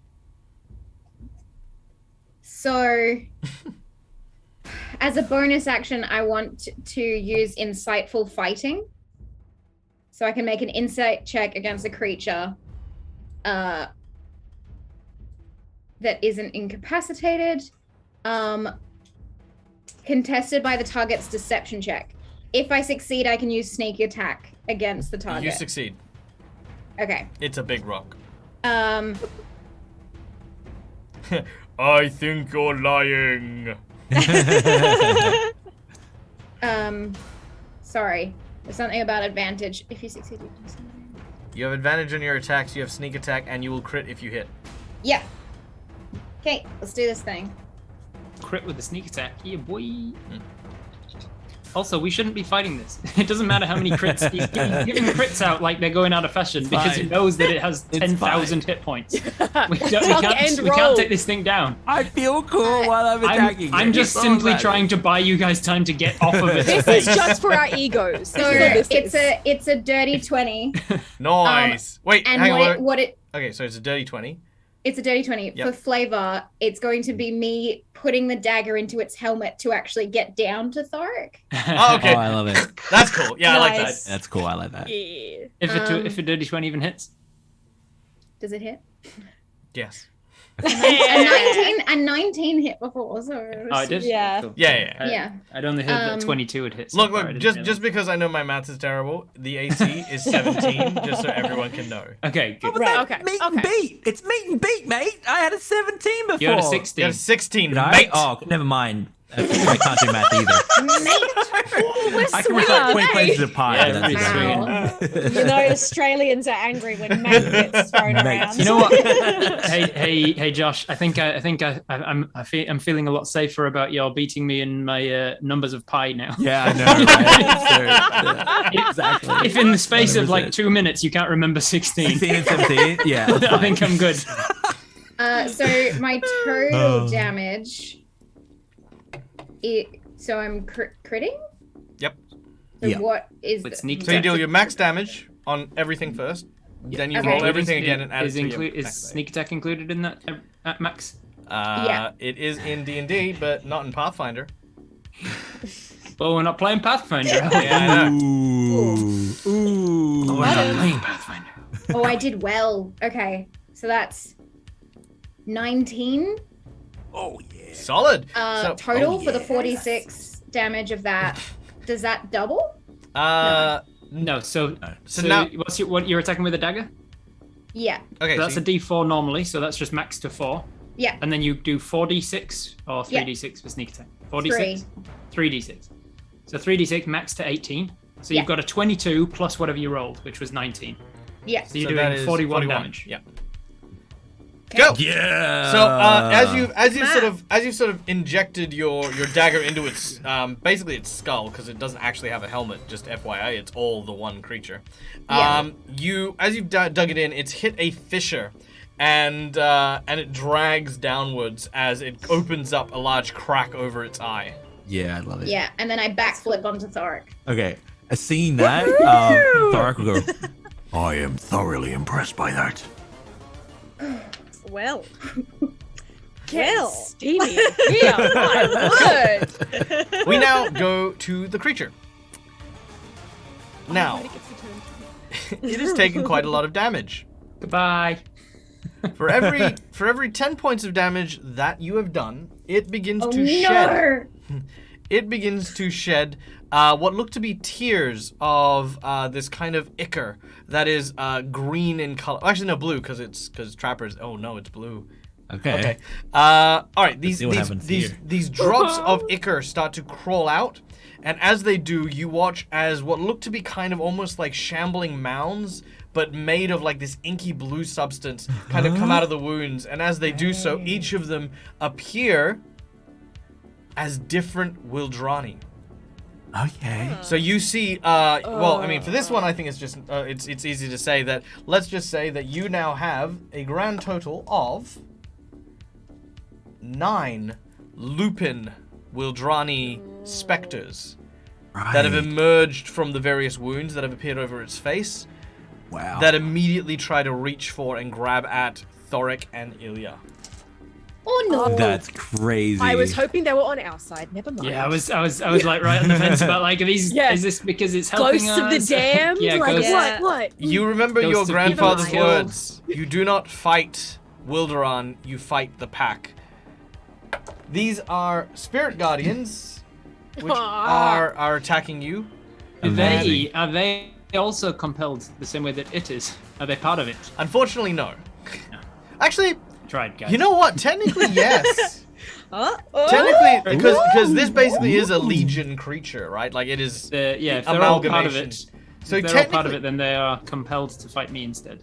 They can try and fight others, but they would have disadvantage on all their attack rolls. You know what? I'll take the disadvantage. Mostly because I've got a lot of rolls to make. So I'm going to do this in brackets of 4. And just see if they can... Okay, so I'm going to presume that an 11 doesn't hit Thoric. Nope. Wow, you are lucky as heck. And I'm presuming that a 12 doesn't hit. 12 doesn't hit either. Yeah. That was on advantage on them. All right. That's how math works. Math. However, the large creature, you watch as the wounds still stay open and fresh, and do so.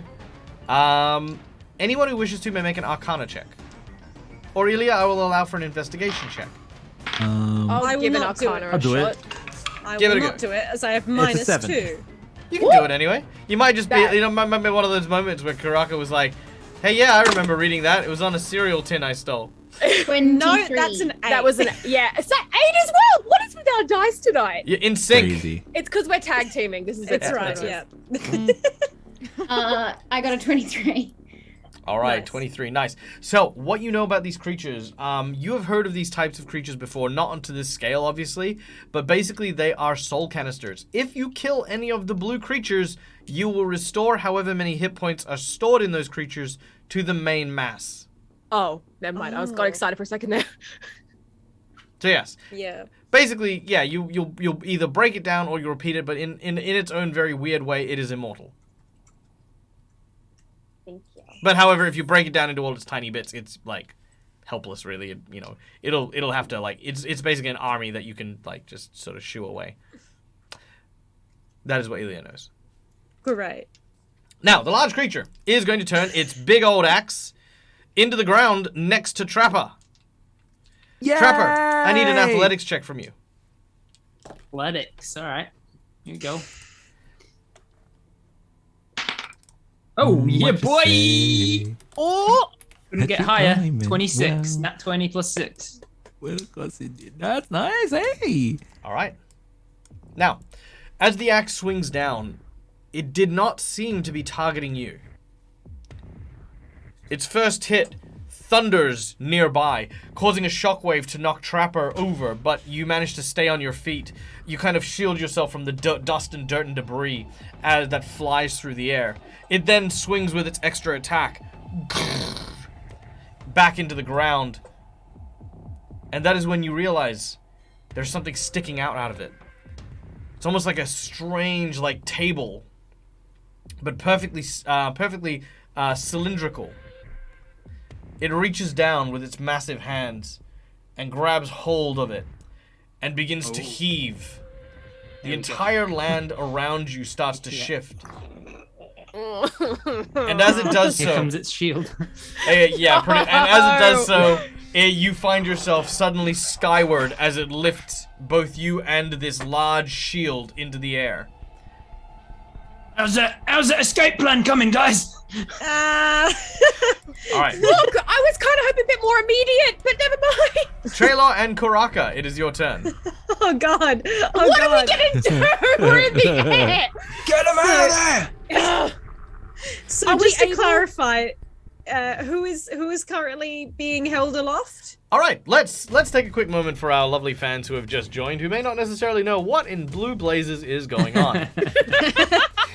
Right now, our group of adventurers are in a place known as the Lamenting Woods, just outside of a serpent folk village. There, they have awoken the Guardian and Warden of Wilderan, which has risen from its slumber, a 90-foot tall colossus that is rising up and preparing for battle. After grabbing its large axe and shield, we currently have Ilya and Thoric, who are currently on its faceplate, with Thoric's sword embedded in its helmet as he is trying to stab it in the eye.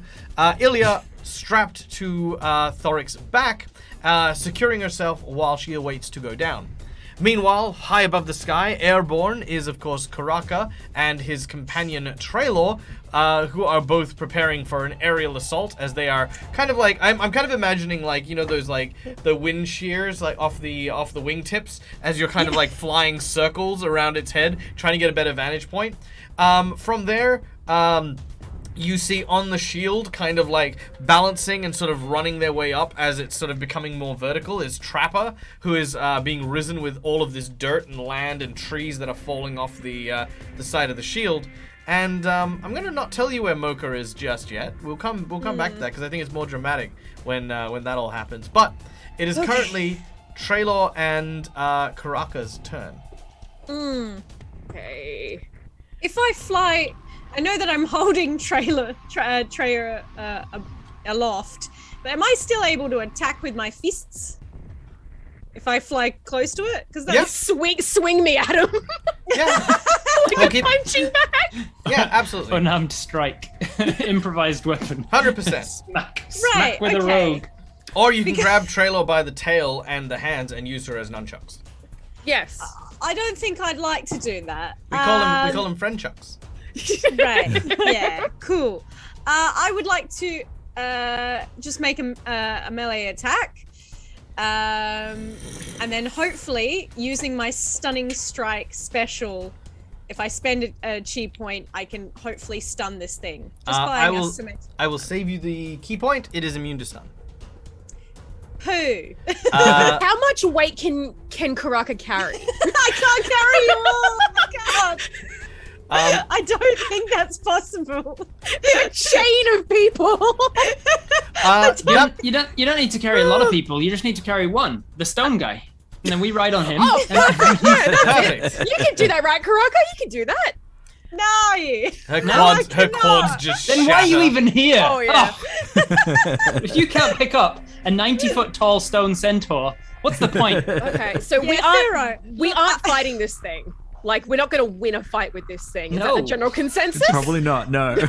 We've done crits and sneak attacks, and it's immune to this, and it's immune to that, and it's still, and it is just getting its weapons still. It hasn't even started attacking You us. keep storing things in the ground. Okay, Karaka, what do you want to do? I'll take your lead. Well, I was just still gonna pummel it, and then just hope for the best. I don't know. Give it a go. Karaka, you fly in, fist at the ready as you Falcon punch.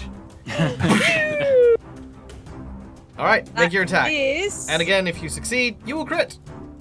That's an 18 to hit. An 18 will hit. Right. You land a critical hit. Should I roll damage? Yes, roll your damage, but also add to it your maximum, if you'd rolled maximum, what your total value is. Right. Bear with me, everyone. I'm about to do math. This could take a while. Well, while we wait for maths, Treor, what would you like to do? Okay, I'm still within Karaka's grasp, right? Yep. While you're making this attack? Okay. You are all right now next to Thoric and Ilya. Okay. Where's Mocha in this? You don't know where she is. We're not gonna be told that yet, apparently. Oh. Gonna stealth She's disappeared. surprise us. It has to do with the T-Rex. Don't know if anyone forgot there's a T-Rex. T-Rex, you do. I forgot. Oh, sorry. It's okay. You do yours. I'm still thinking what I'm gonna try and do with this. Okay, so my first one that hits, that is a 16 damage, and with my drunken master technique, now that I'm in the zone, I can do 2 unarmed strikes as a bonus action, which might take me some time to do the math. So if you want to figure out what you're doing, there is like nothing I can really do because I can't tap out because I'm still within your grasp. But Right. also, I can't grab anybody because I can't fly. Oh man, this is a real cluster. I'm gonna do the only thing I can do, and I'm gonna try to attack it as well while Karaka goes in. There's nothing else I can do. Let's give it more of these teardrop creatures. Yeah, and Treyor is near me and Ilya now, right? Yeah. Right. Sorry, what was the AC And you've got Ilya. Yeah. 17. If I was near Trapper, I would try and go for Trapper, but Yeah. I don't really have a choice. Okay, I'm gonna make an attack with my dagger. Dagger. The dagger. That is 16 to hit. That'll not hit. Fudge. Okay. Oh boy. Okay, so one of my 2 blows will hit, and that is an 18 damage. 18? Alright, and plus your maximum damage? Oh, I already did. Oh, you've already done it. Alright, cool. No worries. Why is the concussion talking again? Because I'm in the zone. Because no one said she did an unarmed strike with her fist. That's right. Yeah, that's right. Wham! She's going in with the beak, baby. I'm flying right now, holding you as best as I can. Yeah, that's so it. I'm just gonna. Ugh. And technically that's twice, so yeah, That's that true. concussion is talking. How tall was this guy again? Sorry. 90 foot tall. Okay, yeah, no, wait. Nope. What I was gonna do, not gonna work. Never mind. Okay. Oh, amazing. All right. Can I highly hold- recommend we run. Yeah. Well, that's what I was trying to do, but it's a bit hard up here. Okay. Can I hold a dodge if he's gonna take a swing at me? Because I absolutely failed to hit him. Yes. Cool. I'm just gonna hold that as my reaction. All right. Now, as we gotta go. I was really hoping I could stun it. We were really banking on that. All right, here we go. Now, hopefully, I knew I should have been a barbarian. I've got like 36 eggs here and only 1 basket. Well, here they go. I guess I'll put them all in this. All right, either this will work You or got it'll this, sound Rob. horrible.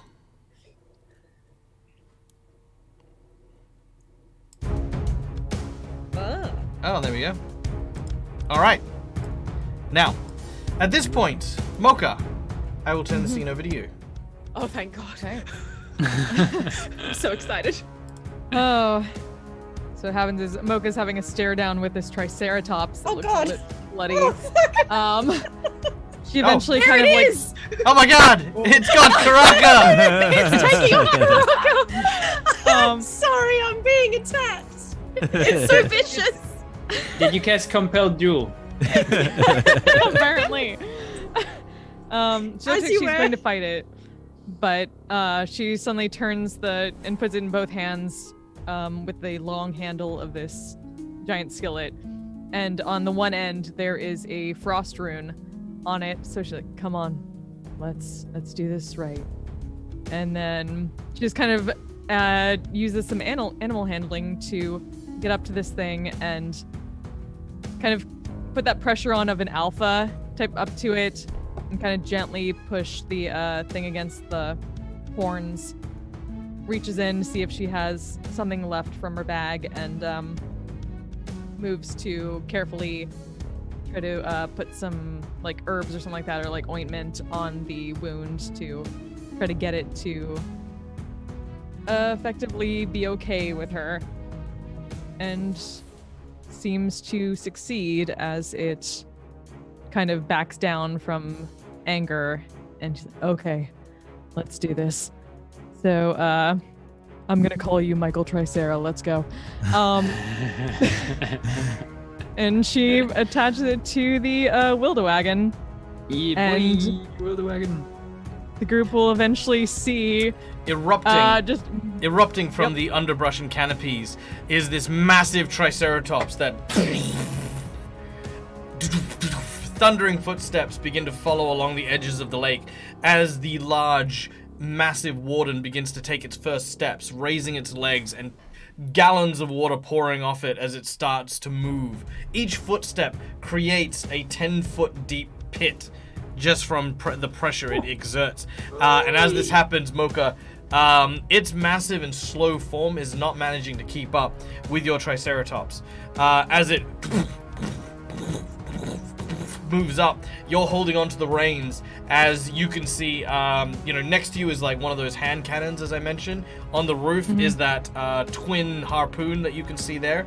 It's kind of folded out of like an interior compartment in the roof of the actual wagon itself, and the others can see the back of the wagon is that very, very silver head of a wolf.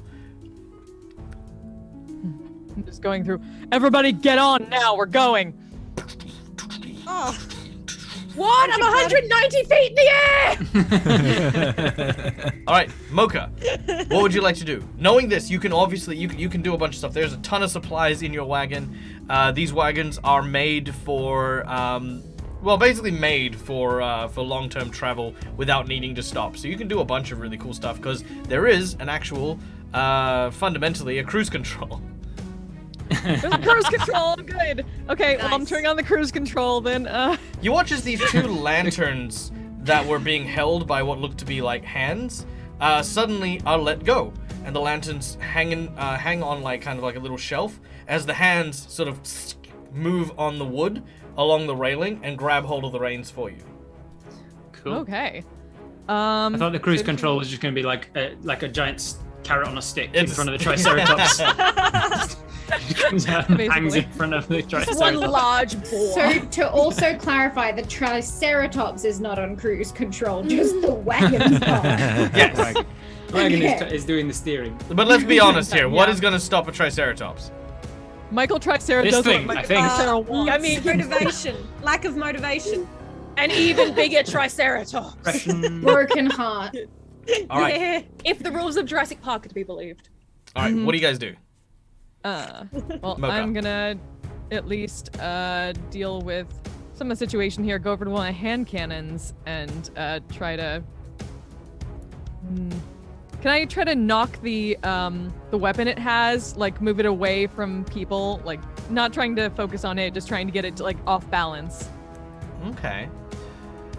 If your aim is to get it off balance, what I would do is, as it's raising one of its legs, go for the knee of the leg that isn't currently that is currently supporting the weight of the body. You'll cause the whole body to tip forward. Okay, then yeah. All right, make your attack. Tip forward, as in the direction of me. Yeah. You can catch it, right? It's we fine. call it acceptable losses. Here we go. I can go backwards here, but If I can get to a certain point on the other side and just like the back. Yeah, I'll dive out the way. I'm athletic as anything. Oh, that's a nat 20. Could you please roll me another dice? Because we do have a rule here, and that is if you roll 3 20s in a row, then it's an instant kill. However, I wish. However, you already were given a free nat 20, so. Nope. No. The exact opposite. Okay. Very well. The bullet lands and hits the leg. I would like for you to roll 5d6 points of damage. It will crit, so it is also going to do 30 extra damage on top of. Nice. This is so freaking cool. Love it. Love it. The maidens die. Hey, nice. Love your work.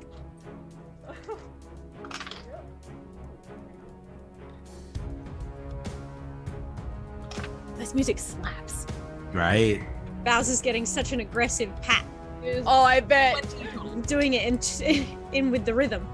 To give a proper shout out, this is one of the royalty-free musicians that floats around the place. Their name is Akash Gandhi. Some great and sick tunes there. Akash. Yeah. Good music. Hell yeah. Okay, so it was 20 total. So 50. 50. Wow. Okay. Its knee almost comes completely off, and it cannot support its weight. It crumbles to the ground forward. Thoric, Ilya, and Trapper, I need a athletics checks from you, please. All right. I'm still raging. Oh, sorry, so- Ilya, you don't need to because you're on Thoric's back. Don't you losers wish you could fly now? You say this as you're falling midair. Caracas swung down and says this to you, like. You wish you could fly now. Treyarch's like clipping everybody off as we go down. I got a 19 and a natural 20 for a total of 28 Beautiful. Nice. on my dice. Yeah. I got an 18. Hold on, Ilya. All right. As the whole figure goes tumbling down, you duck and roll, absorbing most of the damage. Both Trapper and Thoric take 7 points of damage as you hit the ground and continue to run. However, the creature is still falling. Mocha, you are nearby enough that the others can, if they were to use their dash action, reach out to you. But you need to reach out and help them out if you want to. You don't have to, obviously. You can be like, no. Long live the king, and kick him in the head. Absolutely these help. guys. I actually have a thing that might help with that too. Oh yeah. Well, we'll see what they do. We'll see what they do in their turn, and then we can have you help out if need be. All right. So we then in go. your hands, Thoric. Trapper. I got you. and Thoric. All right. Yep. So we've hit the ground, but it is still falling. Yeah. Is that the idea? How far away from the wagon? 30 foot. 30 foot. Cool. Me and you, Thoric. Are we just charging? Because I can get onto that wagon. Yeah. So if we're getting out of here, then definitely. I'm gonna ask the GM something. Does it feel like this thing's gonna give us chase? Probably. Okay. Especially because I'm still concentrating on. Oh, actually, am I? It's no. Forget that. Its eyes are locked on you. Like I said, even as you've fallen, it's like. Good. Well. Yep. We'll come to meet, and then we'll go to the card. Yeah. Trapper! Come on, Thoric! And I'll sort of come and grab, like running by the side of you, and Run! and I just don't know. I mean, I don't know where Ilya's gone. I don't know. I got Ilya. I didn't even see her on your back. I'm just like, come on, Thoric. Ilya, let's go. Ilya, can I have a perception check, please?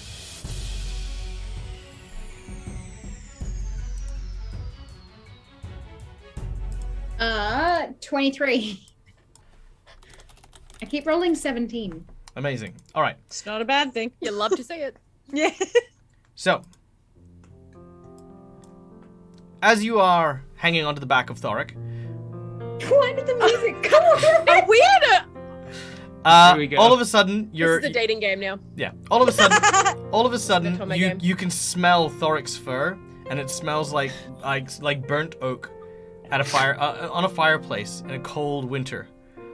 His fur itself despite how rough and scarred he is, there's kind of a snuggly warmth to it, and it like after a few like tiny centimeters, it's like super soft. You see Thoric is yelling something at Trapper. Trapper is kind of tripped and like fallen, but then Thoric sort of grabbed him and stopped him from falling.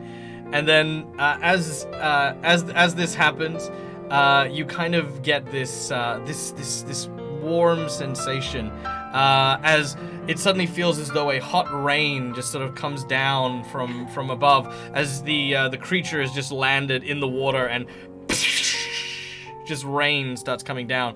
And you suddenly look at Thoric as he sort of quickly moves his hair so that the rain is out of his bangs, and you watch his ears kind of flick in the air. It's hot, man. All right, Mocha, they're about to die. Oh yeah, sorry, go on. No. I still got my turn. So we use our movement to get to the carriage. Yeah. As we're about on the carriage, because you said about 30 feet, so we're just about there. Yep. But we're not on it yet. Just as we get there, it seems like I've tripped again, and I fall down onto my face. But just as I'm hitting, my entire body, everything I'm wearing, everything I'm holding, it all turns into this deep brown sort of color and takes on the texture of dirt. And as I hit, I completely scatter into soil and dirt.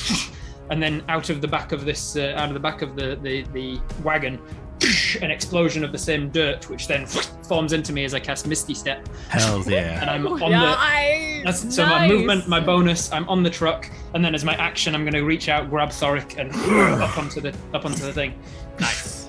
And as we get onto it, I move my spear forward and I shout, "Move like the wind!" And then I'll grab Thoric and I'll bring him into a kiss. I'm so glad you're all right, mate. We did it. For flavor text as well, my invisibility cloak was on. Yes. I'm so glad. No one knows I'm like I'm so this. glad you're safe, mate. Now let's get out of here together. Let's go. Oh, gasp.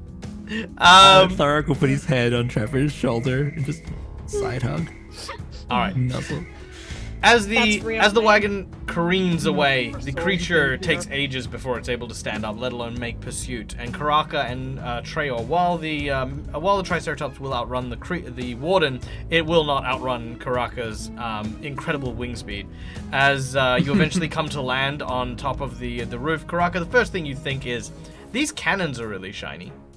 We were totally eating ginger snaps, watching these two slow motion run their way back to the show.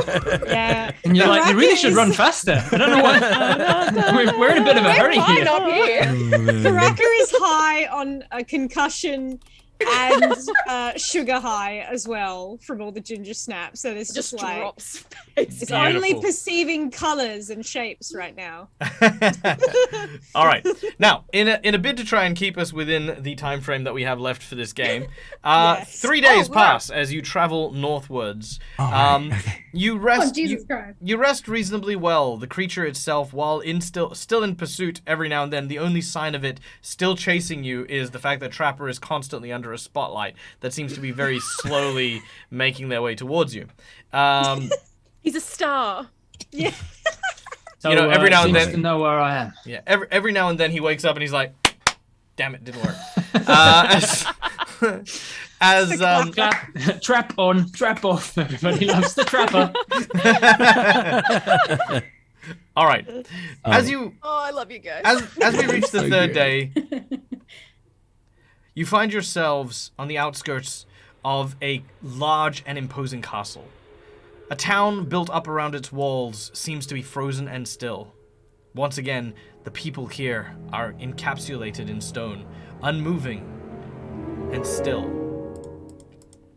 As you find yourselves at the side of a major war, barricades have been destroyed, holes ripped into the very stone itself, and the signs of mammoths, too many to count, having plowed their way through the various embankments and walls, all except the large and imposing wall, so large that it spans the entire horizon. This wall is made of unworked stone, of a mysterious metal, and all native to Wilderan know its name, the Linorm's Rest, the barrier between the Thundra and Wilderan.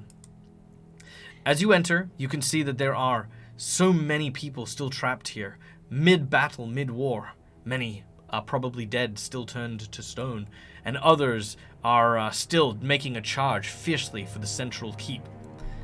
As you reach the major castle, climbing up a large and imposing flight of stairs, you see 7 large mammoths, led by one wielding this large tooth of a dragon, pointed towards what appears to be a statue of a Serpenti holding a strange-looking scepter embedded into the ground.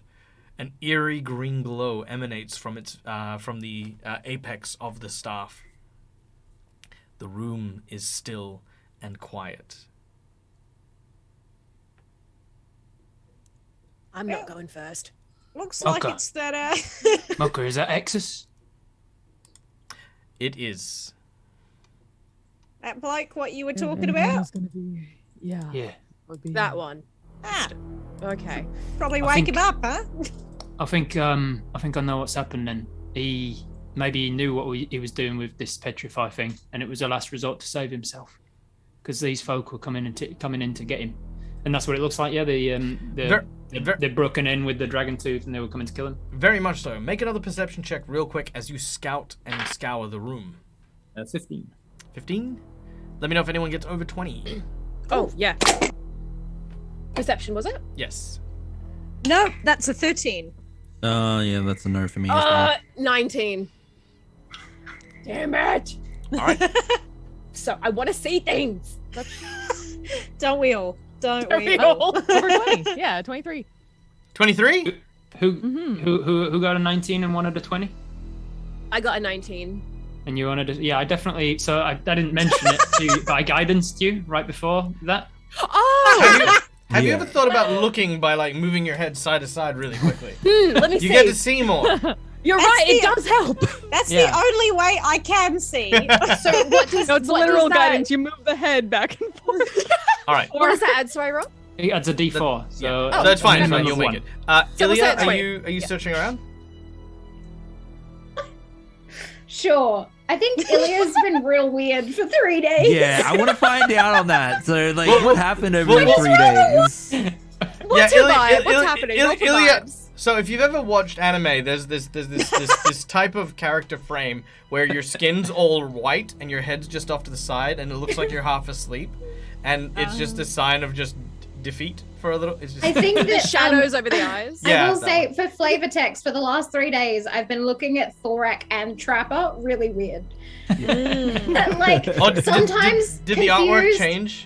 The artwork now has both of them in it. Ah, there we go. And, Yep. and also, do things start snapping into place as well? Like, oh, that's why they have a conversations with each other, and that's why. Just That's like why- No. there's And then, like you know, weird you jealousy, think back to the- but you think like back to the also moment- you arousal. think- It's- Think back to the moment where Trapper wipes the mayonnaise off of Thoric's face, and it looked like it was a very practiced maneuver. It's all coming together now.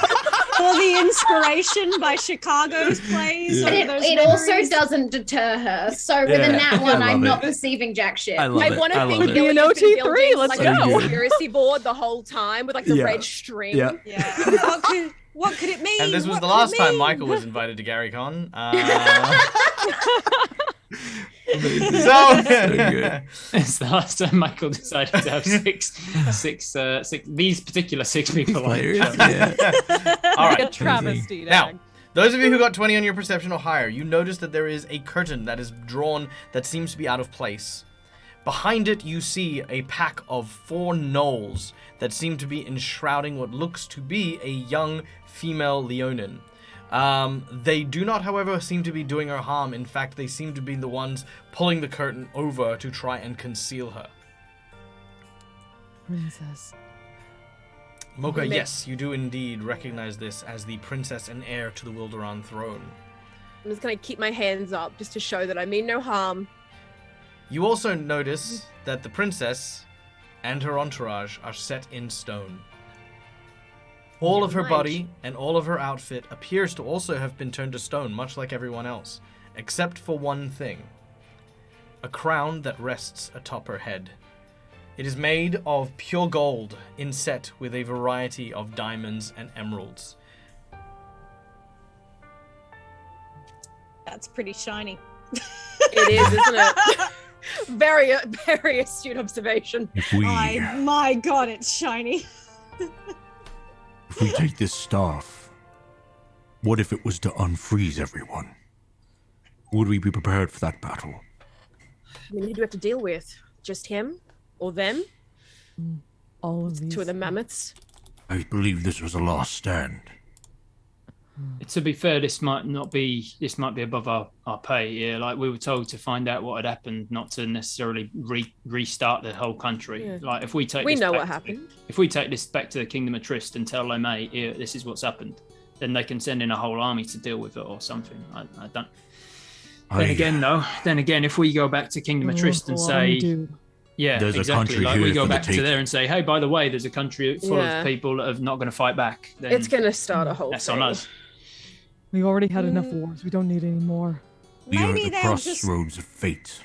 I mean, What they we were after decide him, here. right? They were We're after after him. him, If yeah. we take him out of the picture, Like if we move this statue out of the way and then bring everybody back if we can, if that's even a thing we can do. we give him And to the then they- mammoths. Can I do a history check to determine the politics of the situation here, whether or not Yes. they would just no, have to you don't even need to roll. You don't need to roll. Yeah, okay. No, you don't get to Yeah. roll. I'll tell you everything. Yeah, I'll tell you everything you need to know. Let's Yeah, go. very- I lean over, they're I trying lean to over and I say, conquer you, Thoric, what right? do you remember? And I guidance him just so he can do his history check. I get my D4. All right. Here we Yeah. go. So this is what you know. Let's start with one of the basics. First of all, just a bit of a retcon. Trapper, you did not use Misty Step, or at least you tried to, but it failed because no transportation magic or divination magic works in Wilderan at the moment. Awesome. Okay. So just FYI, just a little. So I tiny- just fell. So Yeah. I just fell, and I was left behind. That's what tripped you up. That's why you tripped halfway. That's why I tripped, and he grabbed me. Yeah.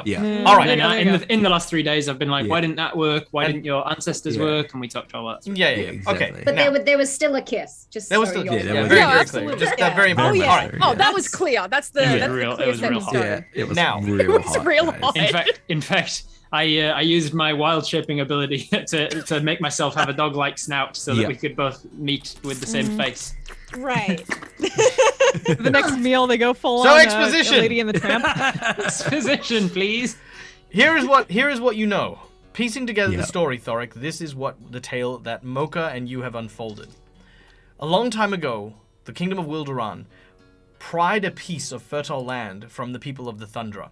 A tenuative peace had occurred, but in order to ensure that peace, Linom's Rest was erected. The Mammoths took this as a slight and had always been warring with the Kingdom of Wilderan, but it wasn't until Wilderan attacked that the Mammoths staged their biggest retaliation. After several of the Mammoths and their kind were turned feral due to the machinations of magics from Wilderan, the massive invasion was planned, and a huge war broke out over all of Wilderan. During this period of time, a small group of adventurers sought to see the answers, believing that the Serpenti, Hexus, had managed to somehow or another convince the people of Wilderan that the king died, but actually killed him, and convinced the Mammoths to attack so they could secure his power. This seems to be the furthest from the truth. It seems as though Hexus was nothing but a loyal servant, trying to protect the queen, or the princess, who thus became the queen, and in a final stand against the indomitable might of the Mammoths, froze Wilderan in time. The animals and creatures would always remain the same, but in time he hoped that someone would come and rescue them. It is Okay, here that so we we can't fit into mammoths. Dang it. Yeah, it is here that we find the truth. What Mocha had learnt was a secret that no one knew. The Wildrani were not responsible. Mocha, you at your leisure, could I have you divulge the memory of your vision with Fennec? She's kind of like staring at all this and looking off like, part of it had just been messed up with the being frozen for a long time. And like the vision, someone went to great lengths to frame Wilderan. There's only one land that would be able to, that would gain anything from it. Kashina.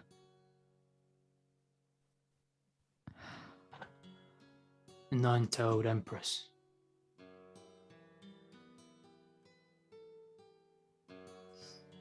Right. So, where do we stand on the whole freezing, unfreezing, me nicking the crown kind of issue? Because otherwise Karak is like slowly like a bird does like inching Trayor towards as the crown. as Trayor sees this, Trayor is also at match level with Karaka. And it's like she's got the vial kind of tucked in her pocket and she's just approaching the knolls very slowly. If we unfreeze them all, there will be a firefight. Yeah.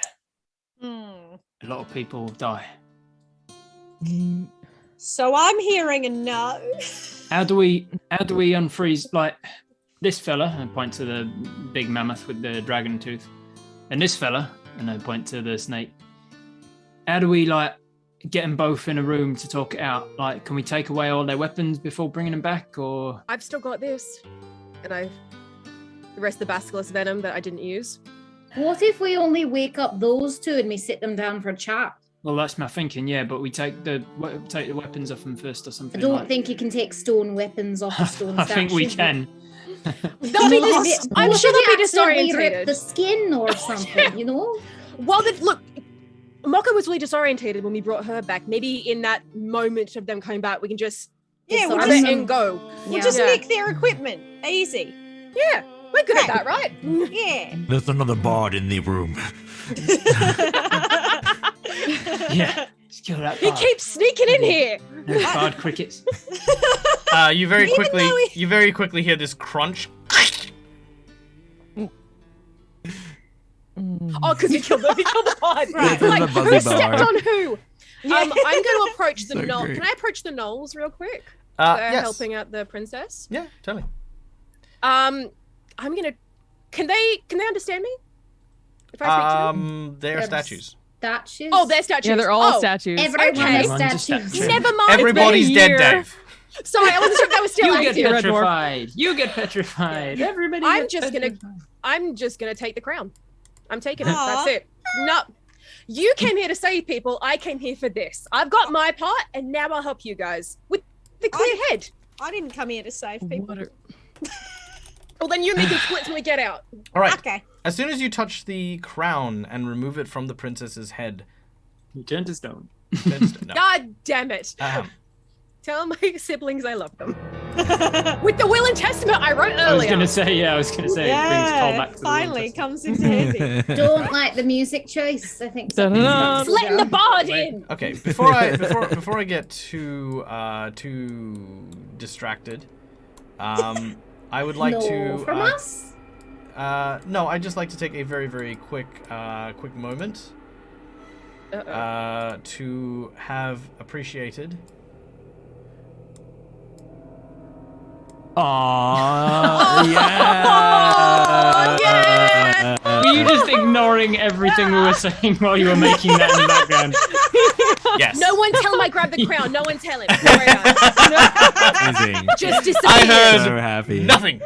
And it was worth it. It was an that Elias filthy bard. sketchbook. That is Hard the in exact chat. image That's in the amazing. sketchbook. Excellent. Right. Beautiful. Oh, that's A so little less cool. I armor. love it. Lovely. We love But you're Why working on does last Hero the Forge other have that night. as an option? That's crazy. That's a We crazy. just ended on that. We just ended on that. That's That's the it. ending. We don't need We that. all Well, I mean, have it could still end that way. Okay, so Flies I actually below. don't have a picture, so I may as well just leave that one there. It's Actually, no, I'm amazing. gonna leave Hexus up. There you go. Incredible. Yeah, Amazing. I'll put up that one on Robin Dread's OnlyFans later on. So Yeah. okay. Beautiful. Beautiful. So Amazing. I like it, Picasso. A very cold chill. TikTok audio haunts my dreams. A very cold chill begins to flow through the air. And as it does, you hear this.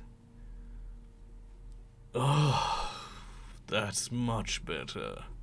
It's been so long since I've been able to stretch my talons. At this point, who's talking? Can I roll a perception check? You can't see anything. But as you say, well, okay. Yes and no. You can't see anything from the immediate response. But as soon as you speak, the tiles on the floor start to roil and start to move. You watch as the walls themselves start to shape and form. And as they do, they transform into what looks to be a very draconic face. But it looks a little different than a regular dragon. Now, for those of you who remember, the dragons are no longer of Alestria. They have not been for thousands of years. They were exiled because in my world, dragons had almost the same powers as the gods themselves. But the creature in front of you, while bearing resemblance to a dragon, is definitely not one, and is made of literally the brick and stone of the very castle itself, rearranged and formed as a collage to create this image, this visage. The bricks begin to move. If you ever watch those old claymations from like the 90s, it's like as it's moving in pieces. Hate that. That's cool. Hate when we're fighting it. Love that it's here. Yeah. Sorry, love the vibe, but also hate I take out my daggers and I get in front of Thoric and Trapper. It looks down through what looks to be these gaps in the wall and mortar, and it says, "Tiny daggers, my only weakness." Oh, it's Spider-Man? Oh, perfect! You guys, he just told us his weakness about it. Get him. Oh, well, I do apologize. This is the first conversation I've had in at least 8,000 years. What? Okay. Weird. I'm kind of into the voice. What do you want to talk about then? Well, let's start with some of the basics. What's the weather like outside? It has been so long since I've seen the outside. Bit sunny, bit overcast, It comes and goes. We're currently in the middle of spring. Of really sarcastic little fighters with daggers. What would I have to? I'm not a nature good person, but what would I have to roll to give them a really detailed, extensive, way too long tirade about an actual meteorology report? Yeah. You do so, and as you do so, about 30 seconds in, suddenly you watch as the castle rumbles, and outside, the weather immediately changes. The sky darkens and clouds rise over the castle. You hear the sounds of thunder clapping. Come to think of it, though, not that anymore. Yeah, so what we're now experiencing seems to be a meteorological shift, and the cold fronts are now coming through. We've answered your question. Now answer one of ours. What is your name? A fair trade indeed. Yes, very fair. My name is as old as stone. I am called Oradsmugul. This name causes all Wildrani to shudder, for it is the name of the Linorm itself, bound to the lands. It is the Linorm of Linorm's Rest. No one I just truly watch everyone else shudder. Everyone else shudders. Yeah, that's Ilya's like, what this is. Now, what that is, that's probably just, your reaction to the temperature change. Hey, Kareka, give it a rest. I don't think he's wanting the weather report anymore. He just made this happen. Put the Well, board then you away. Put the know. board away. Oh, so it's you I have to thank for my leg room. And as it stretches, you literally hear the sounds of the land shaking as the whole length of the actual wall that stretches the horizon, literally, almost like it's cracking its knuckles, just this thunderous wave. Just to ask a question, what would have woken you up? Like in general, what? If I am going to answer a question, then you still have but one to answer for me. Where Or have done? is the There we king? go. We're back. I went away for a while. Yeah, we all just closed for a minute. Yeah, we all did. Okay, listen, internet. Listen, internet. What would we have had to do to wake you up? He says, Hypothetically. well, that's not how the game works. It's my So turn no for a one's to question. blame. Cool. I think it's the crown. I don't know about that. He says, You didn't say that. he says, my question is, where is the king? It's still your fault. He watches the know what you're face talking starts about. to move around the room. It becomes part of the ceiling. It even becomes part of the floor as it kind of moves you, almost like it's ignoring you as its shape is shifting and changing this room. Is this the same room that we're in with this stone guy? Yes. Yeah. Do we understand like No.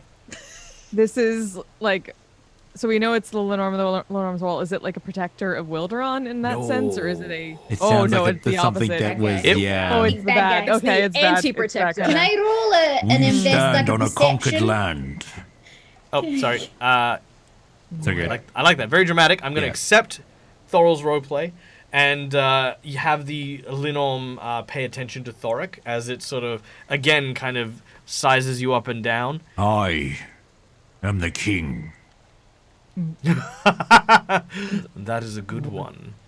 But I recognize people of the Lupin. You smell... Good. He Ooh. smells good. What? Yes. Later. Like burnt oak. It was worth a try. No, no, no. I know the people of the mountains. In fact, if I wouldn't know better, I'd say you are a far cry closer to me than you realize. You see that these words seem to be very knowing, but Ilya, what would you like to do? I would like to look around the place because I am trying to work out what changed, what shifted, what's different about walking into this space, but also like what we could do to like fix this. Well, for 100%, it's the crown. Okay, good. Let's not beat around the bush here. It is definitely the crown. I thought As for very what you could do to coincidental. fix it, I mean, you could try to grab it off Treyarch. I think Treyarch's got it at the moment. Don't know what you're talking about. The Yep. bard has it. The bard has it. The bard always You knows. slide it across the floor at the dead cricket. Cricket did it. I rolled a 16 plus 5 for investigating where it is. Would I know make a it's sleight cricket? of hand, Treyarch, if you wish to conceal where the crown is. You know what? Why not? Sure. We'll I mean, pretend I we were totally all- don't have it. We're all in the room as you were not exactly stealthily creeping up to it. No, I definitely That's was true. not stealthy about it. But if But you you want me to could roll probably- it, Look. Seeing where it went and obviously suspecting someone who went there last are two different things. Yeah. But You can we also saw try the last thing that happened before the freaking castle that we're inside came to life was Treo took the crown I will from the just thing know. that's I'm here for But now you this. look back after looking at the thing, and it's like it's not in her hand. It could be anywhere. If That I could am just- still rolling the sleight of hand, I did roll a natural 20 plus my 5, so it was 25. Very well. Nice. So Nice. so you guys all saw Treo take the crown, but no one knows where it is because by the time you look back after looking at the giant monstrous dragon thing, it's just not in her hands. Correlation and causation, I don't know what you're talking about. Okay, but Ilya, Bloody you beat figured that out. Meanwhile, Which king? which king? Oh, which king? Of course. That vile king. King Leos. Huh. He's dead, mate. Dead? Ah, yes, I remember. Azalea didn't want to give her kin immortal life. Not like I. Much more practical, making them immortal. You don't have to worry so much about death and reproduction and all of that other gup. It's why I made the dragons the way they were. Powerful reflections of my grandeur. Hey, Treya, maybe put it back, yeah? What are you talking about? Don't fucking play this game. Put it back. So, I believe it was our turn, yeah? Yes. What was Trade, the what was the question that Ilya asked before? It was Ilya relevant asked to the question. crown, so I'm going to ask a different question. You can ask a different question. Right now, it is like it's like a cat, very much so. Like, think of it personality wise. It's kind of flexing. It's like looking at you guys with curiosity. It wants to know more. You know, it's like I said, it's been trapped for 8,000 years. It wants interaction. All right. I'll ask If we her were to humble ourselves to you, what, pray tell, would you like? What would I like? Like your goals, goal setting, big dream. Oh, what but my do you dear, want? you've given me everything. Smart goals. You know, they gotta be specific. Where's the dream board? You know, what's your Yeah. aspirations? Yeah. Beyond here, you know. Achievable? That's it. That's the one. Because you're immortal, so you probably put things off for ages, and then you never get round to doing them. Make a persuasion check. Oh my god, please! We need to inspire this dragon to leave. Concussion wisdom. A concussion. That's an 18. At the same time, I'm just going to make eyes at Treya and just be like, All right. Now, What's it gonna do if I give it back? now, Crocker, I've got a quick question for you here. All right. So let me get this straight. You've asked the big scary dragon what it wants. Yeah. Now, what if, just crazy, because he's been in prison for 8,000 years, what if he's hungry and he figures it out because he thinks about it right now? Well, that's okay because I'm a world-class chef. It is, but remember, you spent your other half of your sandwich back in town. Yes, but I've also got some velociraptor meat. Very tasty. But Kraka, we are made of poultry. Yeah, we are a giant walking chicken. We are. And don't forget, we have just spent 3 days eating nothing but raptor stew. All we have done is put his favourite thing inside of his second favourite thing. We've made a turducken for him. We have pre-seasoned. And then walked it to his face and asked him, what is the thing you want most? Are we all just standing here while Karaka's having this like Having a conversation with That's what the left and right thing is. All right. Yes. Yeah. Talking to her concussions. You might be right, friend. Instead, I might go, well, you got a lot of downtime, so what do you like to do for fun? Maybe that's just the thing. You're that's the bored. same answer. Different from eating. That's It's true. different. He goes, oh, what I'd like to do for fun. Yeah. Oh, well, now that I can stretch myself, I think I'd very much like to, maybe eat a continent? Maybe sink it to the bottom of the sea and watch the pitiful people drown in wallowing turn back to stone despair? again. I am going to. He's gonna have a shiny crown, then kill us. I'm going to mutter a few words under my breath as I've placed my spear back in its holster because I realise I ain't fighting a god. But I've kept the shield. Technically, it's not a god. It was the first thing made. Technically, it's only the thing that created all of the immortal dragons Yeah. that were then Yeah. were then banished from this It world because only- of but he how only powerful had they that were. They were powerful basically the little power while. of gods. Oh yeah, temporary god. Yeah, he's a god for like a day. Yeah. No, you're right. You're right. It'll be fine. It's not a You're god. level 6, It's right? only- it's not a god. It's only a living embodiment of a dragon castle. Yeah, we can definitely fight that. Level 6 can take So that. Totally. I've put my spear away, regardless. But I mutter a few words under my breath, and I make a few symbols with the hand behind my shield, and then my shield starts to the petal on the shield starts to glow, and I cast Locate Object on the crown. We all know it's in my pocket. I don't know which pocket. I want to know exactly where it is so that I can tackle you to the ground and take it off. It is. Do that, I swear. It is in her pocket, and you basically watch. Basically, this is what happens. You watch as Trapper's eyes suddenly glow, and they look directly at Traylor. I think the petals on the flower. One of them lights up in the direction of where it is, and then I point the shield in the direction and kind of move. And, and as Traylor's trying to move around, like the laser's like following her. I'm gonna walk over to Treya. Dag, is there any You cut one of my stories ears off.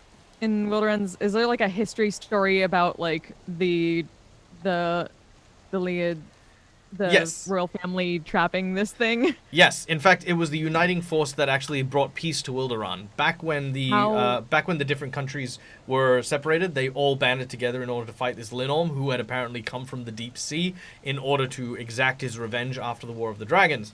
During which time, a sacred weapon, a sword imbued with a stone carved from the first meteor to strike from the cosmos, was then driven directly into the heart of the worm. Doing so petrified its body, but its soul continued to rest, trying to rest free. In order to bind it, the sword was placed wedged in its heart, and the spirit was wedged into several gems, which were located in three different objects. The first was the crown of Wilderan. The second was the serpent staff of Adamisk. And the third item was lost to the ages, and it was a grail of all. A-L-L. So, grail of all. You Not said avail. that our kind was alike. But you say you made the dragons. How are we alike? My people are of the mountains. Much more furry than scaled. Truth be told, I'm gonna help Trapper tackle Trail while this is happening. What's it gonna do? He's gonna have a fancy hat and then kill us. We're not gonna give it to him. We're gonna put it back on the freaking princess.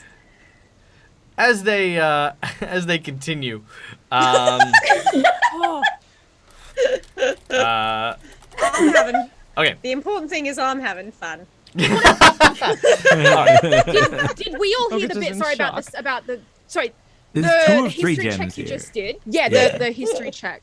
yes, Can yes, Mocha would Can have said I, before they crash tackle me to the ground, is there anything on the crown? that. one There of the are gems. There are three gemstones, one of which seems to be larger and more unusual than the other. It seems to glow with the same kind of glow that the scepter in the center of the room seems to have.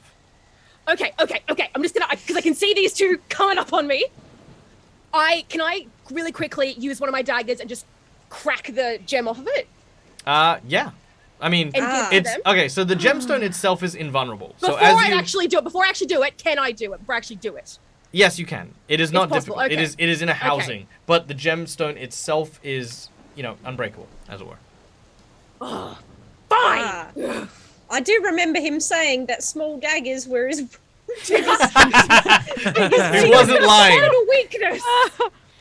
All right. It's all coming together. So super quick before I forget and before I miss out, Thoric. I'm not gonna roleplay this. I'm gonna just inform Dump. You get told that the Wildrani, because they were created by Azalea, are not prone to being feral. But if that were the case, why do your people rage? Why do your people have the sickness of anger? And he says that is because my blood taints this land. The reason the mammoths are so angry all the time, the reason why people have started going feral, the reason why your people struggle against this anger sickness is because my blood has been used as a weapon. And I now feel my presence in your kin, in the mammoths. And what started this whole thing is someone broke through and tapped into the heart of the Linorm and drew forth its blood and had been using it to poison people. Who is still a mystery, but that is why he says he senses something in you. He senses his own essence in you. For you, Thoric, are part of the Rage kin. All right. Bro, put it back. There's a temptation of power there. And Trapper would see that I'm being lured by it. As they move closer to the head. Thoric. What's he doing? What's he doing? Yes. While they're distracted, I am gonna try and put the crown back where it came from. Put that thing back where it came from. Also, Keep on, also help me. I think during this time, Karaka's just going to lean over Where? to this, not quite a god, and just be like, see, this is pretty entertaining right here. I'm having a grand time. Yeah. Do you want some velociraptor meat as a snack? He opens the wall. I'll just chuck it in. Karaka has my heart. It goes in. You have no idea where it went. You have no idea where it went, but what you see is almost like... do you know what spaghettifying is, like in the terms of physics? Yep. No. Basically, it's almost like it becomes a super thin spiral that then disappears into a black inky abyss. Ugh. Right, it's like the enigma of Amigari Falls, right? Yeah, there you go. That's it. Oh, yeah. You are the father of my rage. I know that Trayor is being handled by a trapper and is sorting that out. I'm gonna step in front of Thoric and put my hand on his chest, looking up at him. Yeah.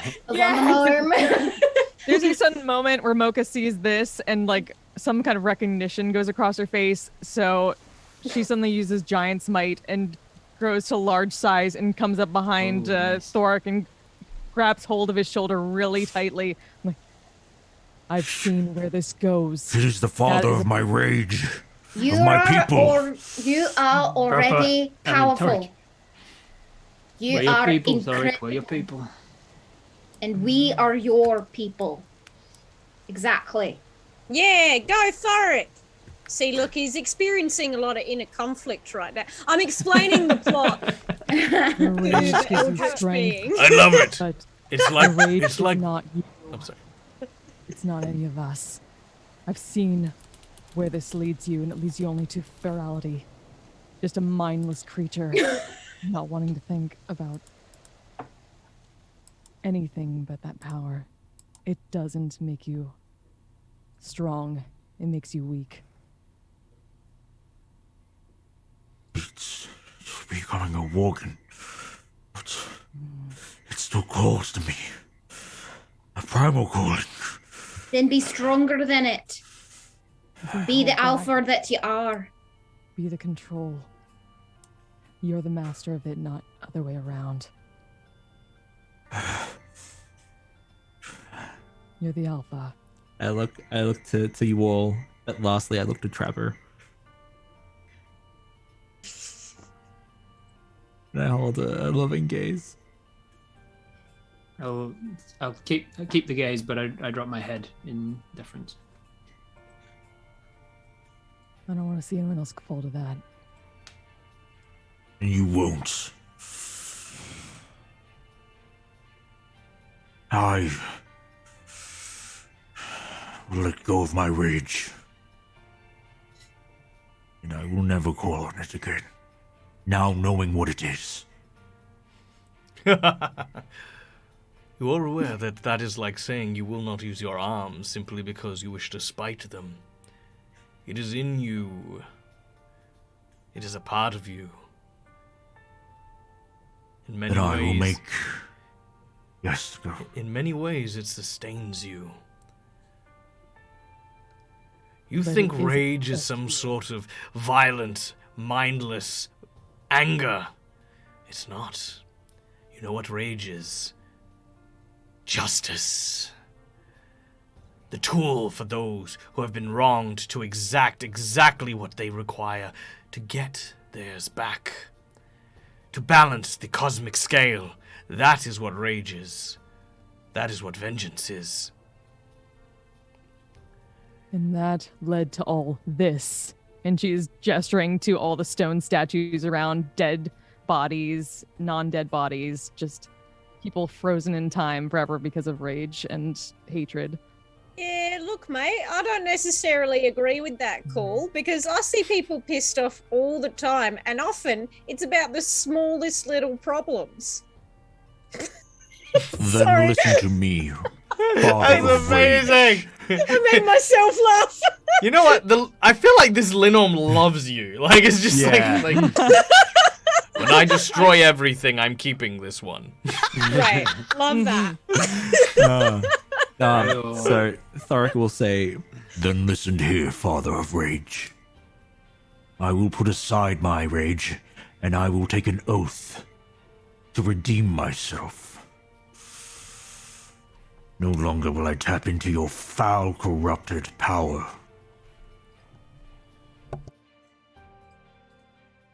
Very well. He says, then if you do not value my gift, perhaps I should strip you of it. And with that, and a deep inhale. Has Treya put the fucking thing back yet? Yeah, I've been there for 15 minutes. It's been there. I'm watching from the side going, you're doing great. All right. As just trying there perfectly. It's like there's like you gotta all right, put it exactly where it was. All right, as you try to put it back the in, whole you time, hear it's this. You hear this pink as like part of the princess's ear chips off. I'm trying to like shush it up while they're having an emotional moment. Sorry. It'll give her character. That's Yeah. Yeah, it's fine. It's fine. Now, Thoric, Wake her up. you are no longer a barbarian. Yeah. You are now a paladin. Yeah. Oath of Redemption. Yeah, as you have taken the Oath of Redemption, and you are now an level 6 Oath of Redemption paladin instead of a level 6 barbarian. Now, now for the time being, the large creature then says, with no one left to stop me, my time has come. Let all hatred, petty or otherwise, be unleashed upon this world. Let my rage catch like a flame, and let others burn those around them. Now, the scene is yours. We have the better part of 5 minutes. This is the last actions that you can take. I'm going to give this to... AJ had a thing. AJ.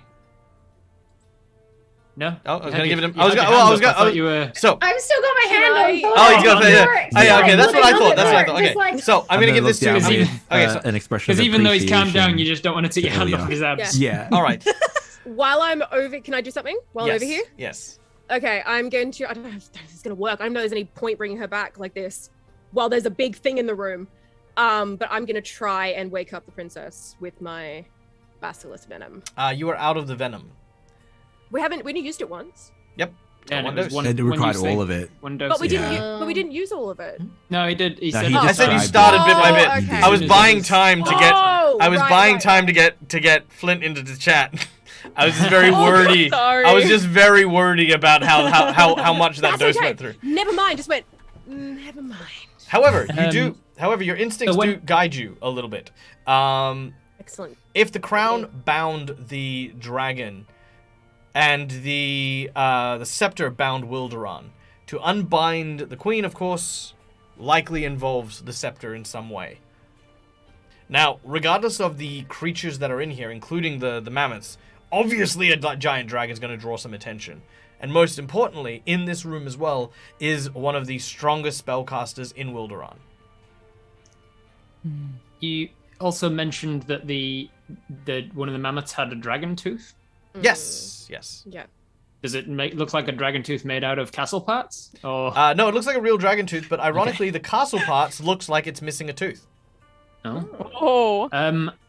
I will walk over to the queen. I'm pretty much over there anyway with Treya. Yep. Hello. Because I've seen the ear chip off, and I say, It'll add character. the crown hasn't worked, and I'll grab the ear and I'll put the ear back up, and then I'll put my hand over it, and underneath my hand, everywhere that I've moved, this like film of green moss grows over the ear as I start to cast mending on it. Nice. The ear is now mended. Hells yeah. Oh, maybe don't all Nothing die. else I'm sure happens? she'll look good. Somebody look around the rest of you to try and do something with that set. I still think this was Get a the staff, and she's Yeah. going to go up and get between, at least, since if everyone suddenly gets undone, she's going to get up and try to defend with the dragon, try to get in between things to show this. Wake them up. Was the scepter? Now. Sorry, was the scepter missing anything? I'm going to No, good. Okay, it's intact. Great. I'm gonna kneel down to Ilya and say, If this is the end, I want you to know You're all right. Great. It's not the end. Join our polycule.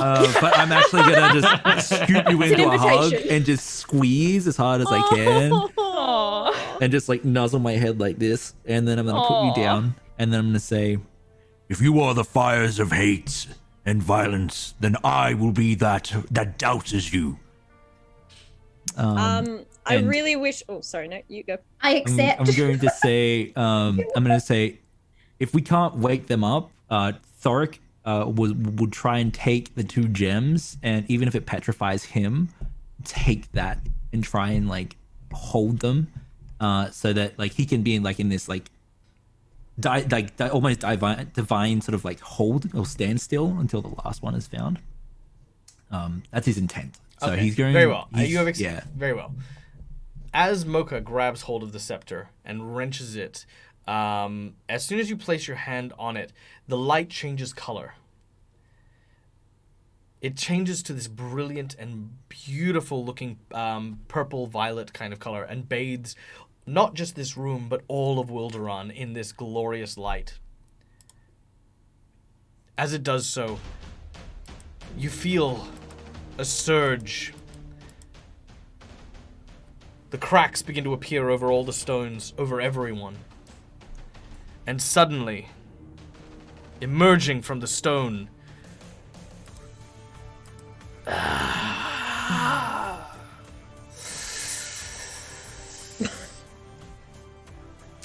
you see the form. Big problem. Hello? Hi, mate. Gotta get you up to date real quick. That dragon's coming to life. The dragon's back. Well. Real quick update. Shit. Yep. Big shit. Redsmall's here, so fucking let's help. And what Did everyone in this room Friggin' get help. undone, or? One by one, they slowly start to crack and unfurl. Yeah. Cool. The next one, While too. they're doing that, Oh, you go on. I wanted to, like, as they're dealing with that, she's going to turn around and go to the main mammoth and basically get in his way and hold on and move to hold on and keep out of the way his swing once he undoes stuff, so she can. Ooh, that guy's cool. All right. I wish I could be doing anything like helpful, but mainly While being after a large size. Yeah, after the our big bad talked about unleashing rage, I think Karaka's gonna be like, oh, finally! And let me tell you this: when I see someone at the market and it's 12 items or less, and they come in with 13, and I'm basically just trying to talk his bloody distracting ear you. off. Red sessions. Your rage is palatable.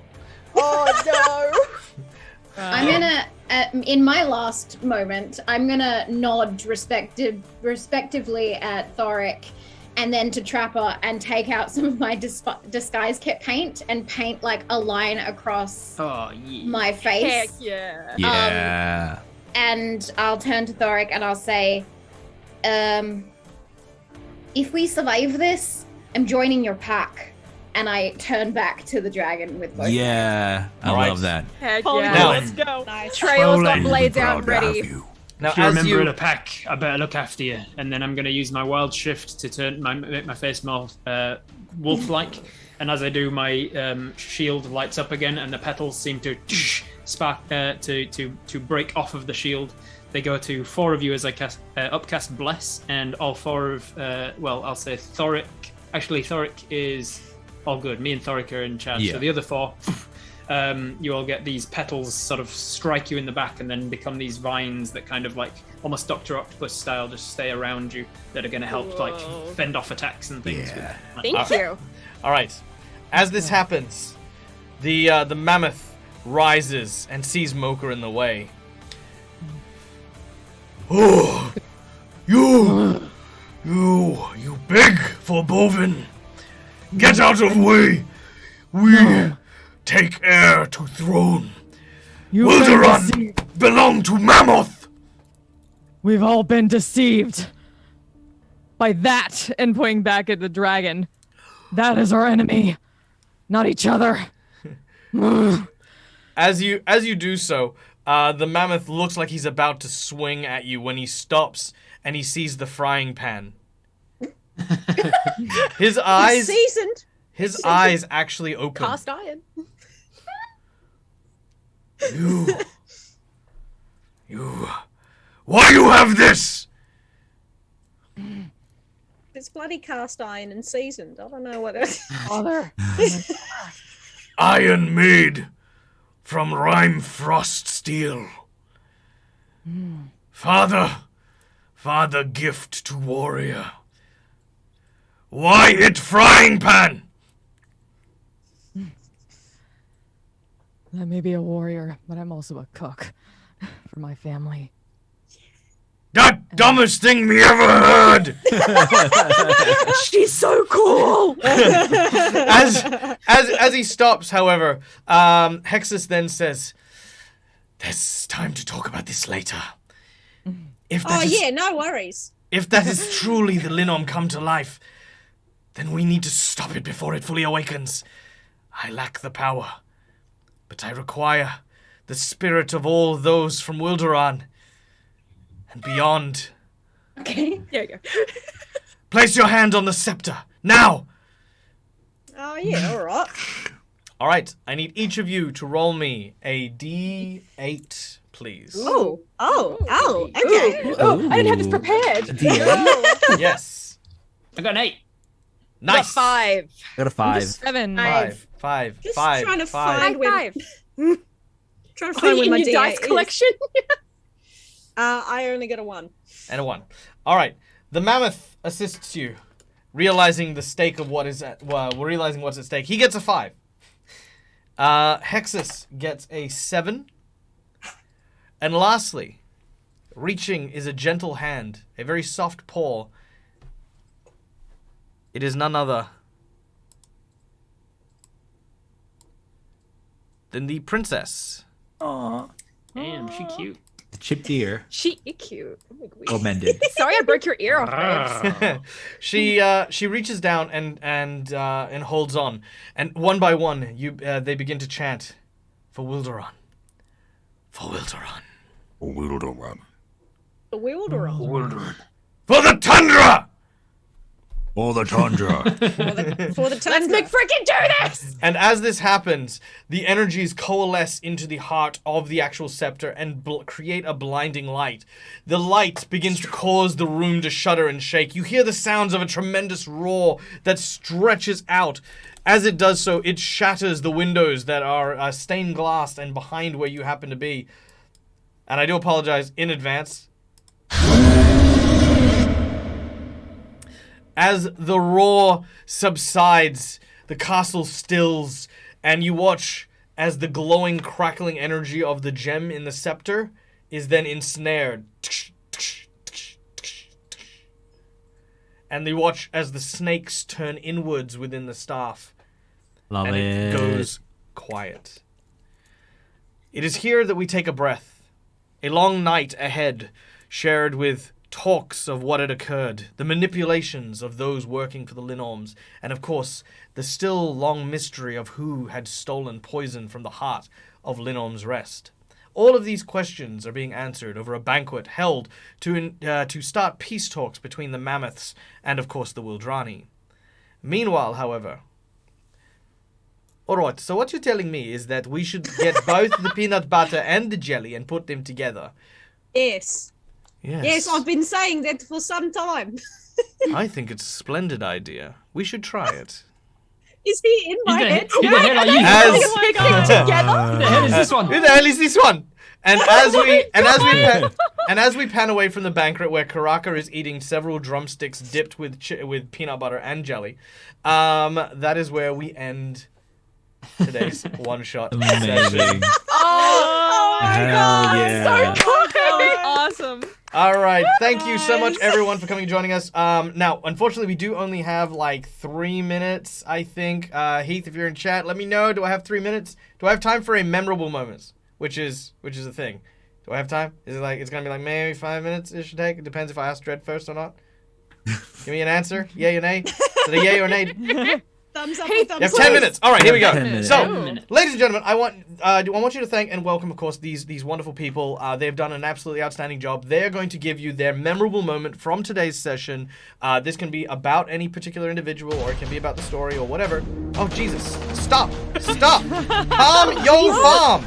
That's my memorable Damn moment. boss here again. All right. Everyone's going to share. Yeah, everyone's going to share a memorable moment, and then going to tell folks where on the internets you can find them. Let's start in reverse order this time. No, I'm joking. We'll start from the regular order because I know I'm always mean to Dread on these things. All right. But we're going to start with Rob. Hello. So my name's Robert Hartley GM. You can find me at Robert Hartley GM on Twitch and YouTube and all the places. I am a Dungeon Master full-time. I do D&D related stuff on Twitch. I also am the GM for Viva La Dirt League on YouTube. I'll say hello in the chat. Hello. So now you can click on that name if you want to find more of where you can find me. What else were we saying? Memorable moments, right? Yep, that's the one. My memorable moment was possibly when AJ was setting up this delightful let's say encounter that she was hoping to have with Thoric. And so I private messaged to Josh and said, "Can we be a gay couple? just to screw with AJ, please?"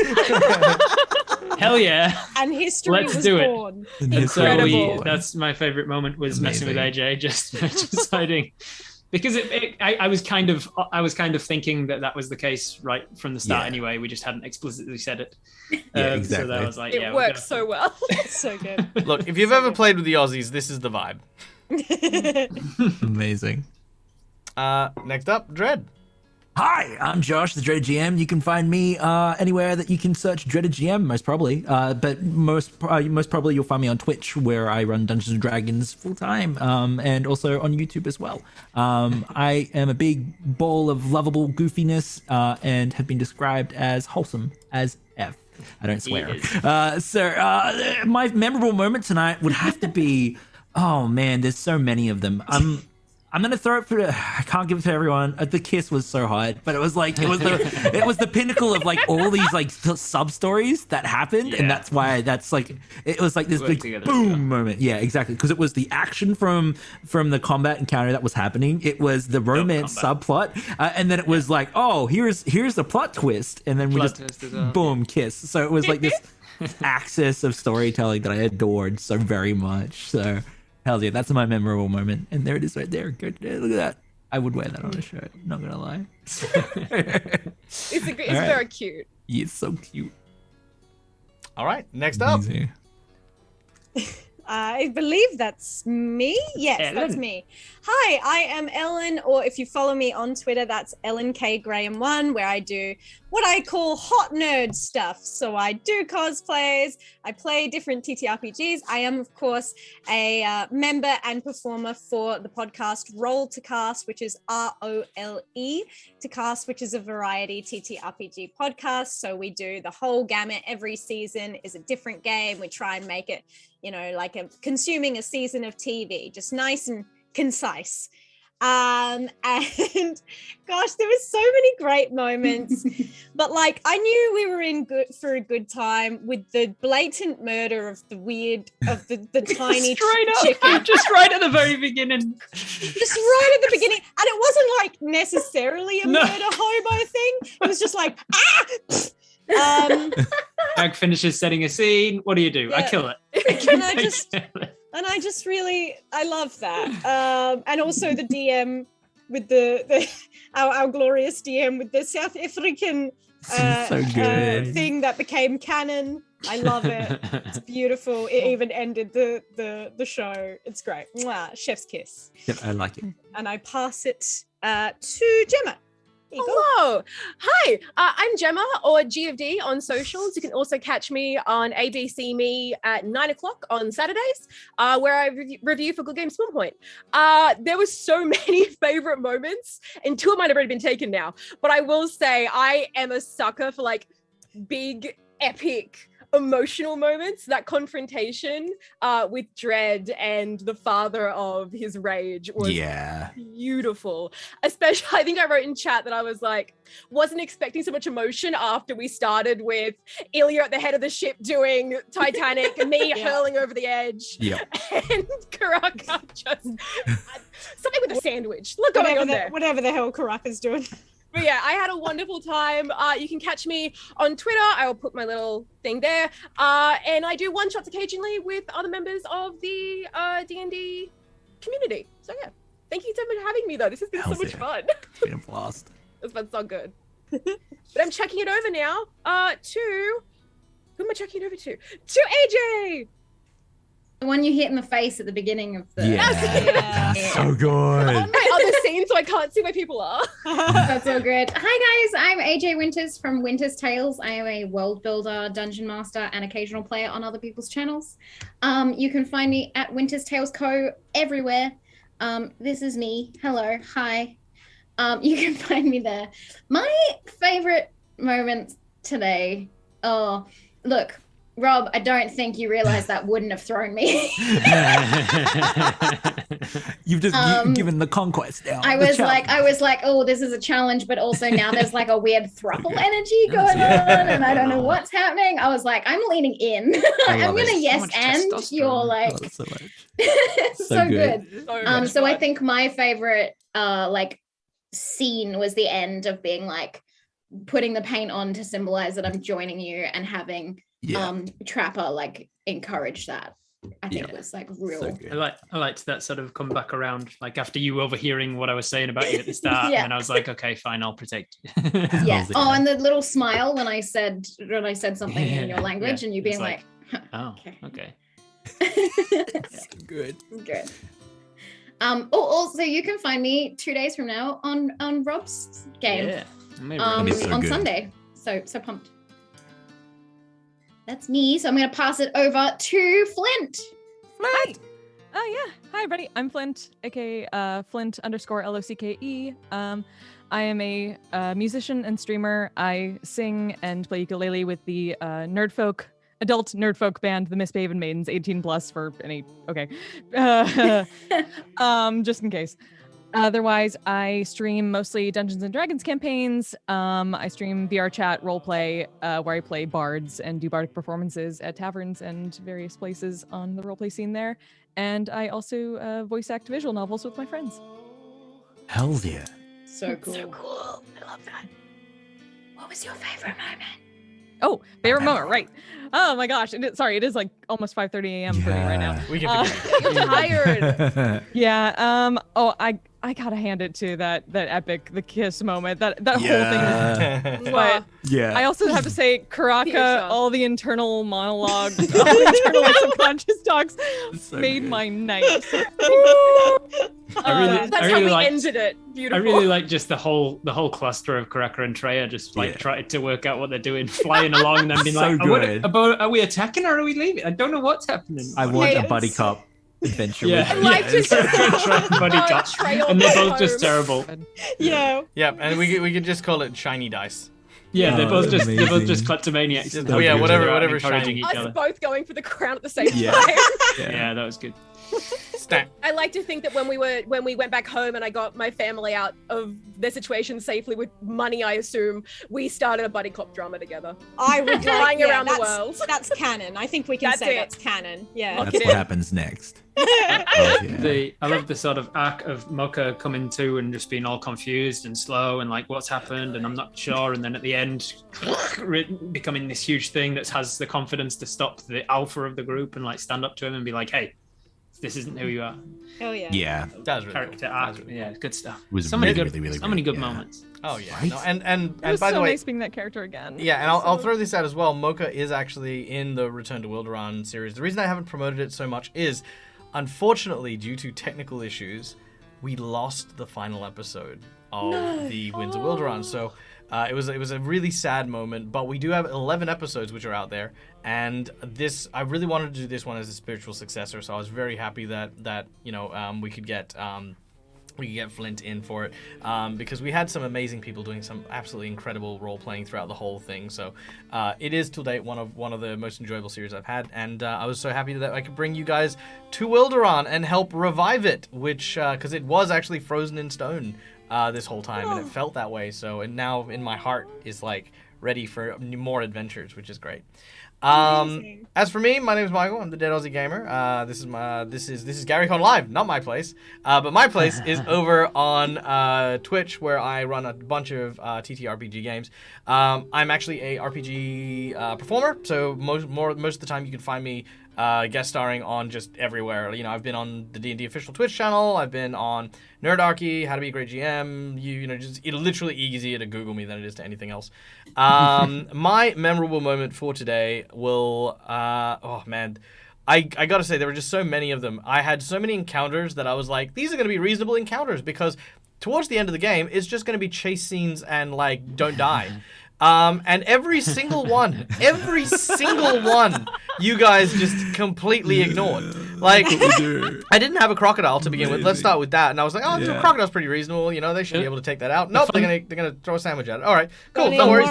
Fun thing about that crocodile as well is that you gave me the 3 options of like, and one of the options was, you break and you do some damage to the boat. And then once I did that and didn't choose that, I was like, oh, I've got mending. I could have just done that and done mending and then just a beautiful moment for Crocker. There were just so many. There were just so many of these moments, and then there was the velociraptors, and then there was the freaking. It was just again, there were just so many, and I was just like, I was really happy, because for me it's like, well, they're having fun, and that's the important thing. You can always tell when people are having fun when they don't want to do your encounters because they think of something to do, because it means that you're here, you're in the space. You know, you're not relying on me to handhold you through my adventure. You guys are enjoying it, and that for me is like it's like making a cake and watching people eat it. It's something I love, and you know I had a great time. And the other thing I really enjoyed was obviously this. Oh yeah, yeah. Your I will say the slow-mo setup made the kiss funnier. That whole like changing to romantic music and having me, Robert, and Dread slow-mo the scene. I was like this close to just starting my description of like I had it all planned out. I run, I misty step, I turn around, I grab him, and I kiss him. And then Dag interrupts to be like, "Hey, wait a minute," and he puts his music on. And I was like, "Oh, this couldn't have come at a better time." This is the point. That's great. It's beautiful. Yeah, you can tell we've worked well together. All right. Well, we're gonna say farewell now. But do go check out all of our socials, all of our stuff. Another quick round of thank yous to our sponsors, of course, Hero Forge for the wonderful artworks that you can see. Nice shout out to Sirenscape, who allowed us to, basically play this amazing sounds and musics and stuff like that. To, of course, Dragon's Lair Salisbury for providing us with a bunch of wonderful prizes and sponsoring the show, as well as to Hobby Knights, Meeple and Dragons, the Antipodian, who's in chat helping us out with tech and stuff like that,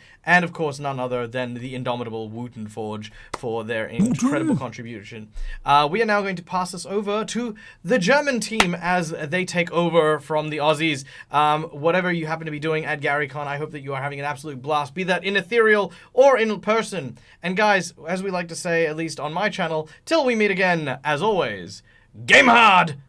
Or die trying. Bye, everyone. Bye, everyone. Bye.